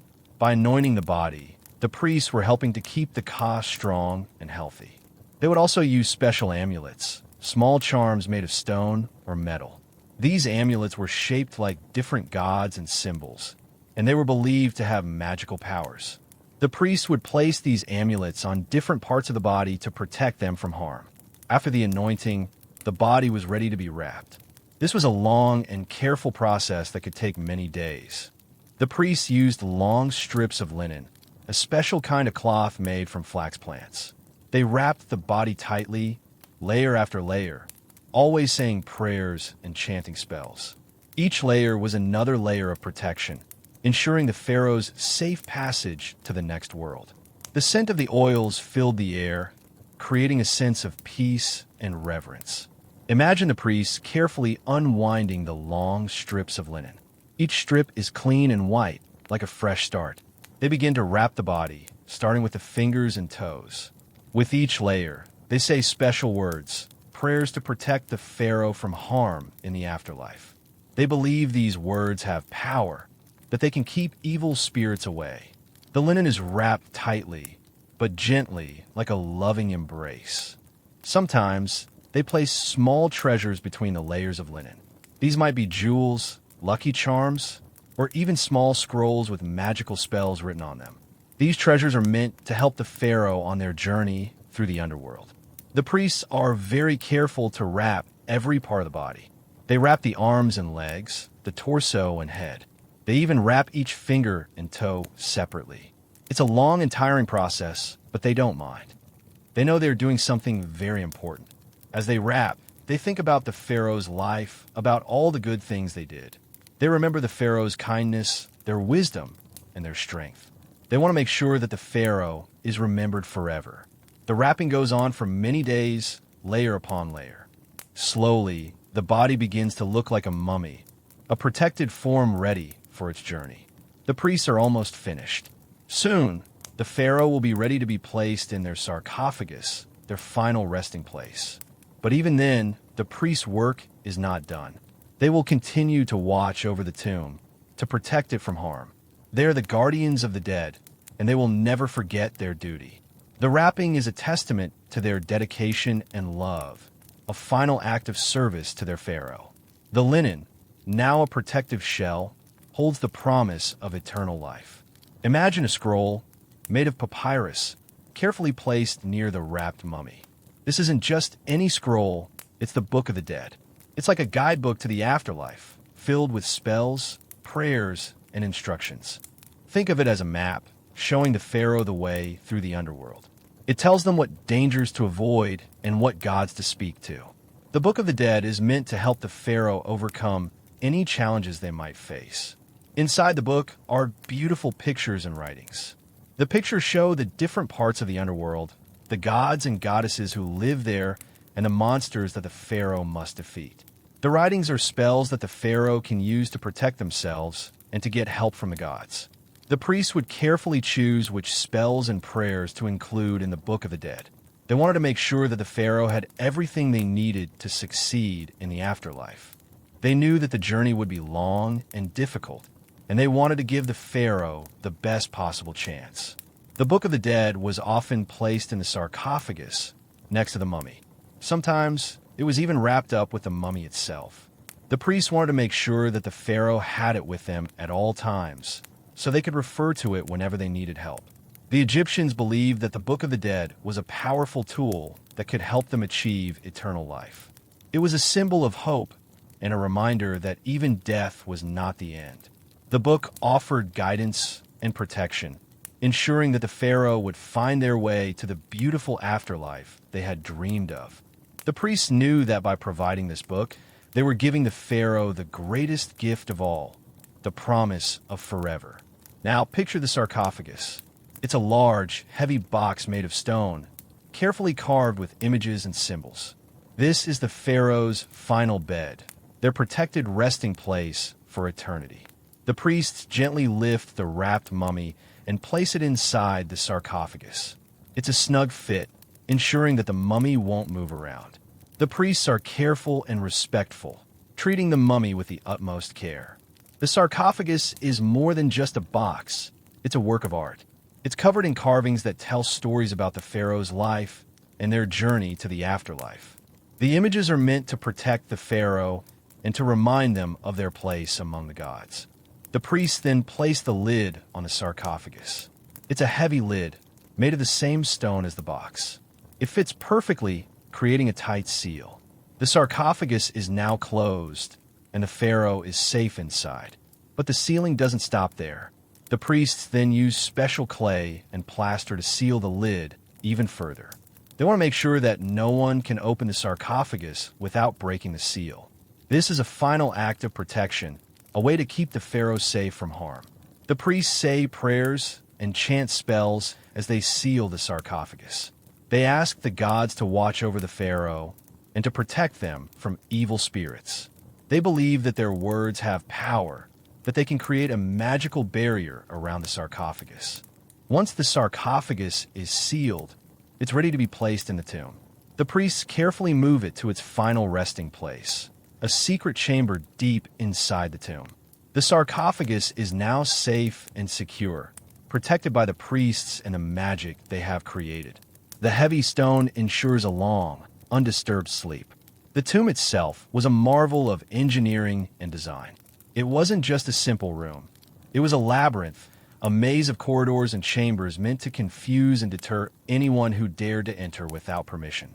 Imagine the workers carefully carving the stone, creating secret passages and hidden doorways. They worked under the watchful eyes of the priests, who knew the layout of the tomb better than anyone. The priests made sure that every detail was perfect, that every passage was carefully placed to protect the pharaoh's remains. The entrance to the tomb was often hidden, disguised as a natural rock formation or concealed behind a pile of rubble. This was to make it difficult for tomb robbers to find the entrance in the first place. Inside, the tomb was decorated with beautiful paintings and carvings. These weren't just decorations. They were also magical spells, meant to protect the pharaoh from harm. The walls were covered in images of gods and goddesses, as well as scenes from the pharaoh's life. The tomb was designed to be a journey, a path that the pharaoh would follow to the afterlife. The different chambers represented different stages of the journey, and each chamber was filled with objects that the pharaoh would need along the way. The priests made sure that the tomb was stocked with everything the pharaoh might need in the afterlife. This included food, drink, clothing, furniture, and even weapons. They wanted to make sure that the pharaoh was comfortable and well-equipped for their new life. The layout of the tomb was also designed to protect the pharaoh from tomb robbers. There were false passages that led nowhere, hidden chambers that were difficult to find, and traps that were meant to catch intruders. The priests used all their knowledge and skill to create a tomb that was both beautiful and secure. The tomb became a fortress, guarding the pharaoh's eternal sleep. The walls of the tomb weren't just decorated. They were covered in hieroglyphs. These weren't just pretty pictures, they were powerful magic. The priests believed that these symbols could protect the pharaoh from harm and ensure their safe passage to the afterlife. Imagine the priests carefully painting each hieroglyph, knowing that their work had a purpose beyond mere decoration. They chose the symbols carefully, selecting those that would offer the greatest protection. Some hieroglyphs were spells, meant to ward off evil spirits and keep tomb robbers away. Others were prayers, asking the gods to watch over the pharaoh and grant them eternal life. Still others were stories, telling of the pharaoh's life and their achievements. The priests believed that the hieroglyphs had a life of their own, that they could come alive and protect the tomb even when the priests were not there. They saw the hieroglyphs as guardians, standing watch over the pharaoh's remains. The placement of the hieroglyphs was also important. The priests carefully arranged them on the walls, making sure that they were in the right order and facing the right direction. They knew that the power of the hieroglyphs depended on their proper placement. The hieroglyphs weren't just on the walls. They were also on the sarcophagus, on the furniture, and on the other objects in the tomb. The priests wanted to surround the pharaoh with magic, to create a protective shield that would keep them safe for eternity. Even the colors used to paint the hieroglyphs had meaning. Blue represented the sky and the heavens. Red represented blood and power, and green represented life and rebirth. The priests used these colors to enhance the power of the hieroglyphs and to create a vibrant and magical atmosphere within the tomb. The hieroglyphs were more than just writing. They were a powerful force, protecting the pharaoh's journey to immortality. To further confuse and mislead any potential tomb robbers, the priests often created a false tomb. This was a fake entrance and a few chambers designed to look like the real thing, but ultimately leading nowhere. Imagine a hidden doorway, carefully concealed behind a pile of rocks. This is the entrance to the false tomb. It looks like it might lead to the pharaoh's burial chamber, but it's just a trick. The priests would even fill these false chambers with some treasures, old pottery, broken furniture, things that looked valuable but weren't the real riches. This was to give the tomb robbers something to find, to make them think they had succeeded. The walls of the false tomb were also decorated with hieroglyphs, but these were often simpler and less elaborate than the hieroglyphs in the real tomb. The priests didn't want to waste too much time or effort on something that was just meant to be a decoy. The idea was that the tomb robbers would find the false tomb, loot its contents, and then leave, thinking they had found everything. They would never know that the real tomb, with all its riches, was hidden nearby. The priests took great care to make the false tomb look convincing. They wanted it to be a perfect illusion, something that would fool even the most experienced tomb robber. They knew that the safety of the pharaoh's remains depended on their ability to deceive. The false tomb was like a puzzle, a riddle that the tomb robbers had to solve. But the puzzle was designed to be unsolvable, a trap that would lead them astray. It was a clever way to protect the pharaoh's final resting place, adding another layer of security to the already complex system of defenses. It provided a sense of accomplishment for any intruders while the real treasures remained safely hidden. Beyond the false tombs and hidden entrances, the priests also employed a variety of traps to deter tomb robbers. These traps were often cleverly disguised and could be deadly. Imagine a seemingly solid floor that gives way underfoot, dropping intruders into a deep pit, or a hidden blade that swings out from the wall, triggered by a tripwire. These were just some of the dangers that awaited those who dared to enter the tomb without permission. Some traps were designed to crush intruders, using heavy stones or collapsing ceilings. Others were meant to suffocate them, filling chambers with sand or poisonous gas. The priests were inventive in their methods, always looking for new ways to protect the pharaoh's remains. The priests would often conceal the traps with sand or dust, making them even harder to detect. They knew that tomb robbers would be looking for treasure, not danger, and they used this to their advantage. The traps weren't just physical, some were also magical. The priests would cast spells to animate statues or create illusions, further disorienting and frightening intruders. They wanted to make the tomb as unwelcoming as possible to discourage anyone from entering. The priests would also place warnings near the traps, written in hieroglyphs. These warnings weren't meant to be helpful. They were meant to taunt the tomb robbers, to remind them that they were trespassing and that they would pay the price for their greed. The traps served as a constant reminder that the tomb was protected not just by physical barriers, but also by magic and the power of the gods. They were a final line of defense, meant to ensure that the pharaoh's remains would rest in peace for eternity. The priests saw these traps as a necessary evil, a way to protect something sacred from those who would defile it. Statues of Anubis, the jackal-headed god of embalming and the afterlife, were often placed strategically throughout the tomb. These weren't just decorations. They were guardians, imbued with magical power to protect the pharaoh's remains. Imagine the statues standing silently in the shadows, their eyes watching every move. The priests would perform special rituals to bring these statues to life, to give them the power to ward off evil spirits and tomb robbers. The statues were often placed near doorways or in chambers that were particularly vulnerable to attack. They stood as a silent warning, a reminder that the tomb was protected by the power of the gods. Some statues were small and unassuming, while others were large and imposing. But all of them were imbued with the same magical energy, the same unwavering dedication to protecting the pharaoh. The priests believed that Anubis himself would inhabit these statues, using them as a vessel to watch over the tomb. They would offer prayers and sacrifices to Anubis, asking for his continued protection. The statues weren't just there to scare away tomb robbers.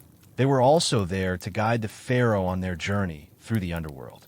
They served as beacons, shining a light on the path to eternal life. The priests saw the Anubis statues as an essential part of the tomb's defenses. They were a physical manifestation of the magical protection that surrounded the pharaoh, a constant reminder of the power of the gods.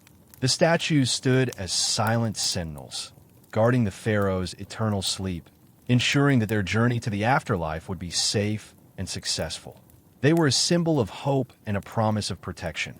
The tomb wasn't just a place for the pharaoh's body. It was also a home for their spirit in the afterlife. The priests made sure to fill the tomb with everything the pharaoh might need to live comfortably in the next world. Imagine rooms filled with delicious food, breads, fruits, meats, all carefully preserved to last for eternity. There were also jars of wine and beer, enough to quench the pharaoh's thirst for centuries to come. The priests would also include clothing, jewelry, and furniture. The pharaoh would need to dress appropriately in the afterlife, and they would want to be comfortable in their new home. There were beds, chairs, and tables, all made of the finest materials. Even games and entertainment were provided. The pharaoh would need something to occupy their time in the afterlife, so the priests included board games, musical instruments, and even toys. Weapons were also included, in case the pharaoh needed to defend themselves from evil spirits or other dangers in the underworld. There were swords, spears, and shields, all made of bronze or copper. The priests took great care to arrange everything in the tomb, making it look as much like a real home as possible. They wanted the pharaoh to feel comfortable and at peace, knowing that they were well provided for in the afterlife. This provisioning was an act of love and respect, a way for the priests to honor the pharaoh and ensure their happiness in the next world. They believed that by providing everything the pharaoh might need, they were helping them to achieve eternal life and happiness. The tomb was more than just a burial place. It was a portal to a new and better existence, filled with all the comforts and pleasures of life. The priest's careful planning and preparation made it a true home for eternity.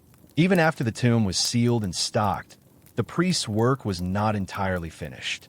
They maintained a silent watch, performing rituals and chanting spells to ensure the tomb's continued safety and the pharaoh's peaceful journey. Imagine the priests returning to the Valley of the Kings each day, their footsteps barely disturbing the sand. They would gather near the entrance to the tomb, offering prayers to the gods and renewing the magical protections. These weren't loud, boisterous ceremonies. They were quiet, solemn acts of devotion. The priests would chant in low voices, their words echoing through the valley, carrying their intentions to the heavens. They would also perform rituals, using special oils and incense to purify the tomb and ward off evil spirits. The scent of frankincense and myrrh would fill the air, creating a sense of peace and tranquility.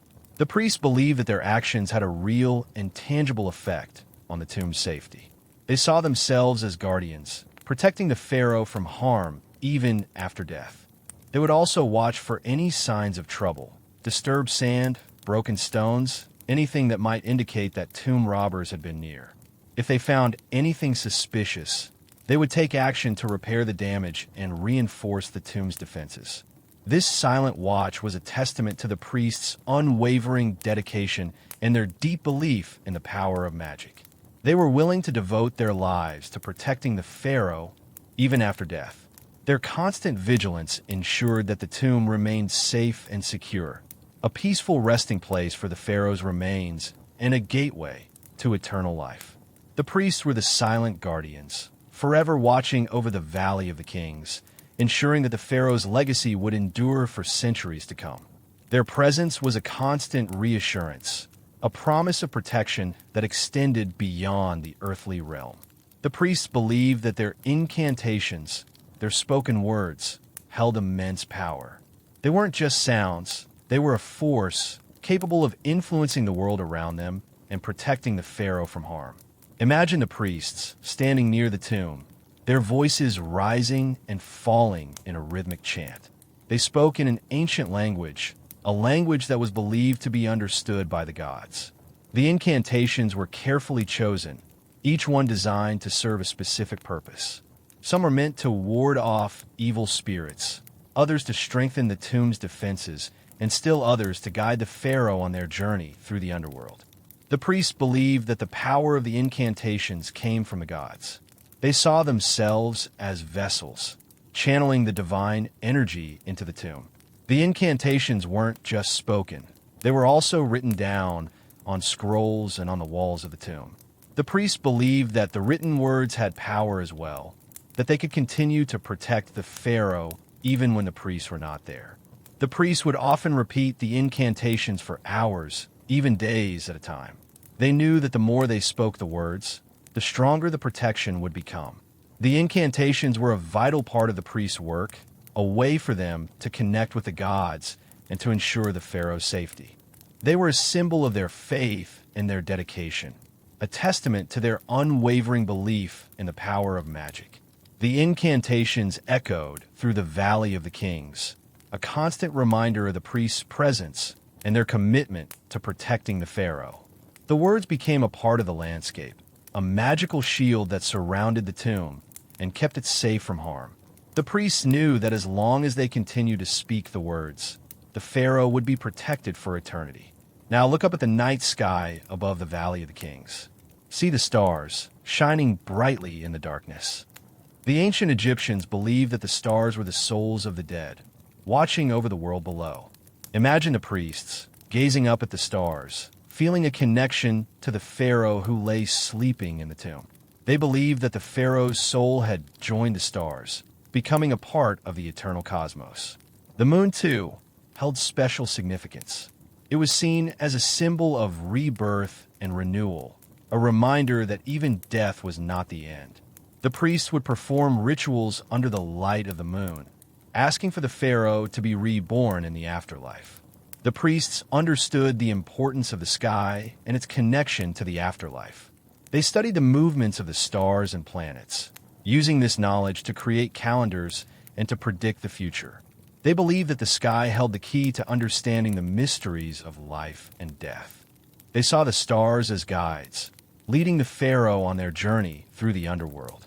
The priests would often align the tombs with certain stars or constellations, believing that this would enhance the magical protection and help the pharaoh to reach the afterlife more easily. The night sky above the Valley of the Kings was a source of comfort and inspiration for the priests. It reminded them that the pharaoh was not truly gone, that their soul lived on in the stars. The vastness of the universe, the twinkling of the stars, the silent watch of the moon. All these things served as a reminder of the eternal nature of life and death. The priests found solace in the sky, knowing that they were part of something much larger than themselves. The sky whispered secrets of eternity, promising peace and renewal to the pharaoh and to all who believed. The night sky became a canvas of hope, painted with the light of distant stars. Think about the cycle of protection, the endless routine that the priests followed day after day, year after year. Each morning, they would renew their efforts, ensuring that the tomb remained safe and secure. Imagine the sun rising over the Valley of the Kings, casting its golden light on the ancient tombs. The priests would awaken, their minds focused on their sacred duty. They would begin their day with prayers, asking the gods to bless their work and to protect the pharaoh from harm. They would then perform rituals, renewing the magical protections that surrounded the tomb. They would inspect the tomb for any signs of damage or intrusion, carefully examining every stone and every crevice. They would repair any cracks or breaks, reinforcing the tomb's defenses. They would also renew the magical spells and incantations, speaking the ancient words that had been passed down for generations. They believed that these words had the power to keep evil spirits away and to protect the pharaoh's soul. The priests understood that their work was never truly finished. The threat of tomb robbers was always present, and they had to be constantly vigilant. They saw their efforts as a way to honor the pharaoh and to ensure that their legacy would endure for eternity. They were willing to dedicate their lives to this sacred duty, knowing that they were playing a vital role in the pharaoh's journey to the afterlife. The cycle of protection was a constant reminder of the priests' commitment and their unwavering belief in the power of magic. It was a testament to their love for the pharaoh and their desire to ensure their eternal happiness. Each day brought a renewed sense of purpose, a chance to reinforce the barriers and to reaffirm their dedication to the sacred task. The sun's daily journey across the sky mirrored their own journey of protection, an endless cycle of care and devotion. Think about the countless generations of priests who dedicated their lives to this sacred duty. They came and went, each one playing their part in the endless cycle of protection. Imagine their faces etched with wisdom and devotion. They were the keepers of ancient knowledge, the guardians of the pharaoh's legacy. They passed down their knowledge and skills from father to son, ensuring that the traditions would continue unbroken for centuries to come. They taught each new generation about the importance of their work and the power of magic. They lived simple lives, focused on their sacred duty. They had little interest in worldly possessions or personal gain. Their only concern was to protect the pharaoh and to ensure their safe passage to the afterlife. They were a community bound together by their shared beliefs and their unwavering commitment. They supported each other through difficult times, sharing their knowledge and their strength. They saw themselves as part of a long line of protectors, stretching back to the very beginning of Egyptian civilization. They knew that they were carrying on a tradition that was both ancient and sacred. Their legacy lived on, not just in the tombs they protected, but also in the hearts of the people who remembered them. They were the silent guardians, the protectors of the dead, and their story would continue to be told for generations to come. The whispers of the past echoed through the Valley of the Kings, a testament to the countless hours of dedication and devotion. The priests' enduring efforts created a lasting shield of protection, ensuring that the pharaoh's memories would live on forever. They were more than just priests. They were the keepers of history, the guardians of eternity. Their sacrifices created a legacy of unwavering faith and selfless service. These ancient beliefs and practices, though thousands of years old, still resonate with us today. They offer a glimpse into a world where magic was real, where the afterlife was just as important as life on Earth, and where the protection of the dead was a sacred duty. Consider the incredible effort and ingenuity that went into building the tombs, mummifying the bodies, and performing the rituals. The ancient Egyptians were masters of engineering, art, and magic. Their beliefs about the afterlife shaped their entire civilization. They built magnificent temples and tombs, created beautiful works of art, and developed a complex system of religious beliefs and practices. Their dedication to protecting the dead is a testament to their deep respect for life and their unwavering belief in the power of the human spirit. They believed that death was not the end, but rather a transition to a new and better existence. The legacy of the ancient Egyptian priests continues to inspire us today. Their commitment to protecting the dead, their belief in the power of magic, and their unwavering faith in the afterlife are all lessons that we can learn from. Their story reminds us that even in the face of death, there is hope, that even in the darkest of times, there is light. Their beliefs offer comfort and reassurance, a reminder that we are all part of something larger than ourselves. The enduring power of these ancient beliefs lies in their ability to connect us to the past, to remind us of our shared humanity, and to offer us hope for the future. The ancient Egyptians left behind a legacy that continues to inspire and fascinate us to this day, a legacy that reminds us of the enduring power of faith, hope, and love. Their belief in immortality continues to capture our imaginations. Their meticulous preparations for the afterlife serve as a testament to the importance of cherishing life and honoring those who have passed. Their culture continues to influence art, architecture, and spirituality, leaving an indelible mark on human history. As you drift off to sleep, imagine the pharaoh resting peacefully in their tomb, surrounded by all the treasures and protections that the priests provided. Feel the calm and stillness of the Valley of the Kings, a place where time seems to stand still. Think about the priests, the silent guardians, forever watching over the pharaoh's remains. They are a symbol of dedication, faith, and love. The Valley of the Kings is a place of peace, a sanctuary where the dead can rest undisturbed. The mountains stand tall and strong, protecting the valley from harm.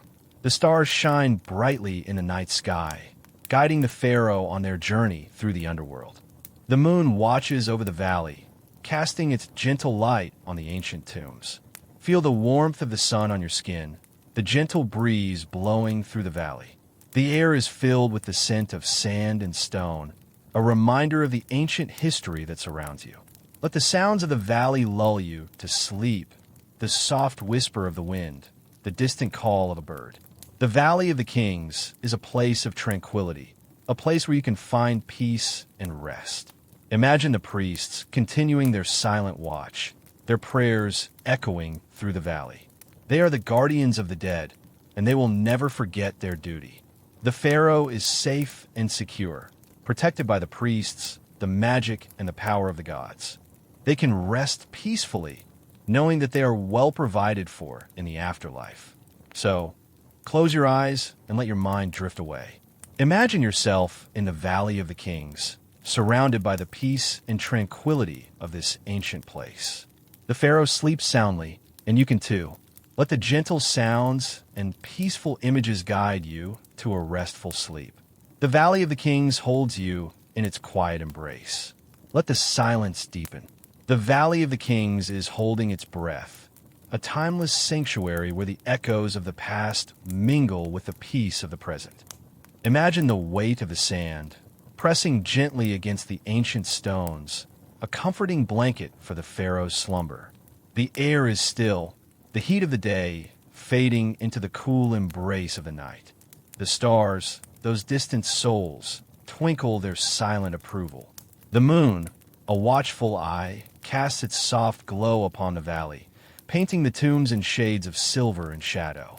The priests are there, always there, their presence a constant reassurance. They are the guardians of this sacred place, the keepers of the flame. Their devotion is unwavering, their faith unshakable. Feel the peace settle over you, a sense of calm and security that washes away all worries and anxieties. The Valley of the Kings is a place of refuge, a place where you can let go and surrender to the embrace of sleep. The pharaoh is resting, safe and sound, surrounded by all the love and protection that the priests could provide. Their journey to the afterlife has begun, and they are well equipped for whatever challenges may lie ahead. The Valley of the Kings is a reminder that even in death, there is hope, that even in the darkest of times, there is light. It is a place where the past and the present meet, where the living and the dead are connected by an invisible thread. So, breathe deeply and let go. Let the peace of the valley fill your heart and soothe your soul. The Pharaoh is sleeping, and you can too. Allow yourself to drift off to a world of dreams, knowing that you are safe and secure in the embrace of the Valley of the Kings.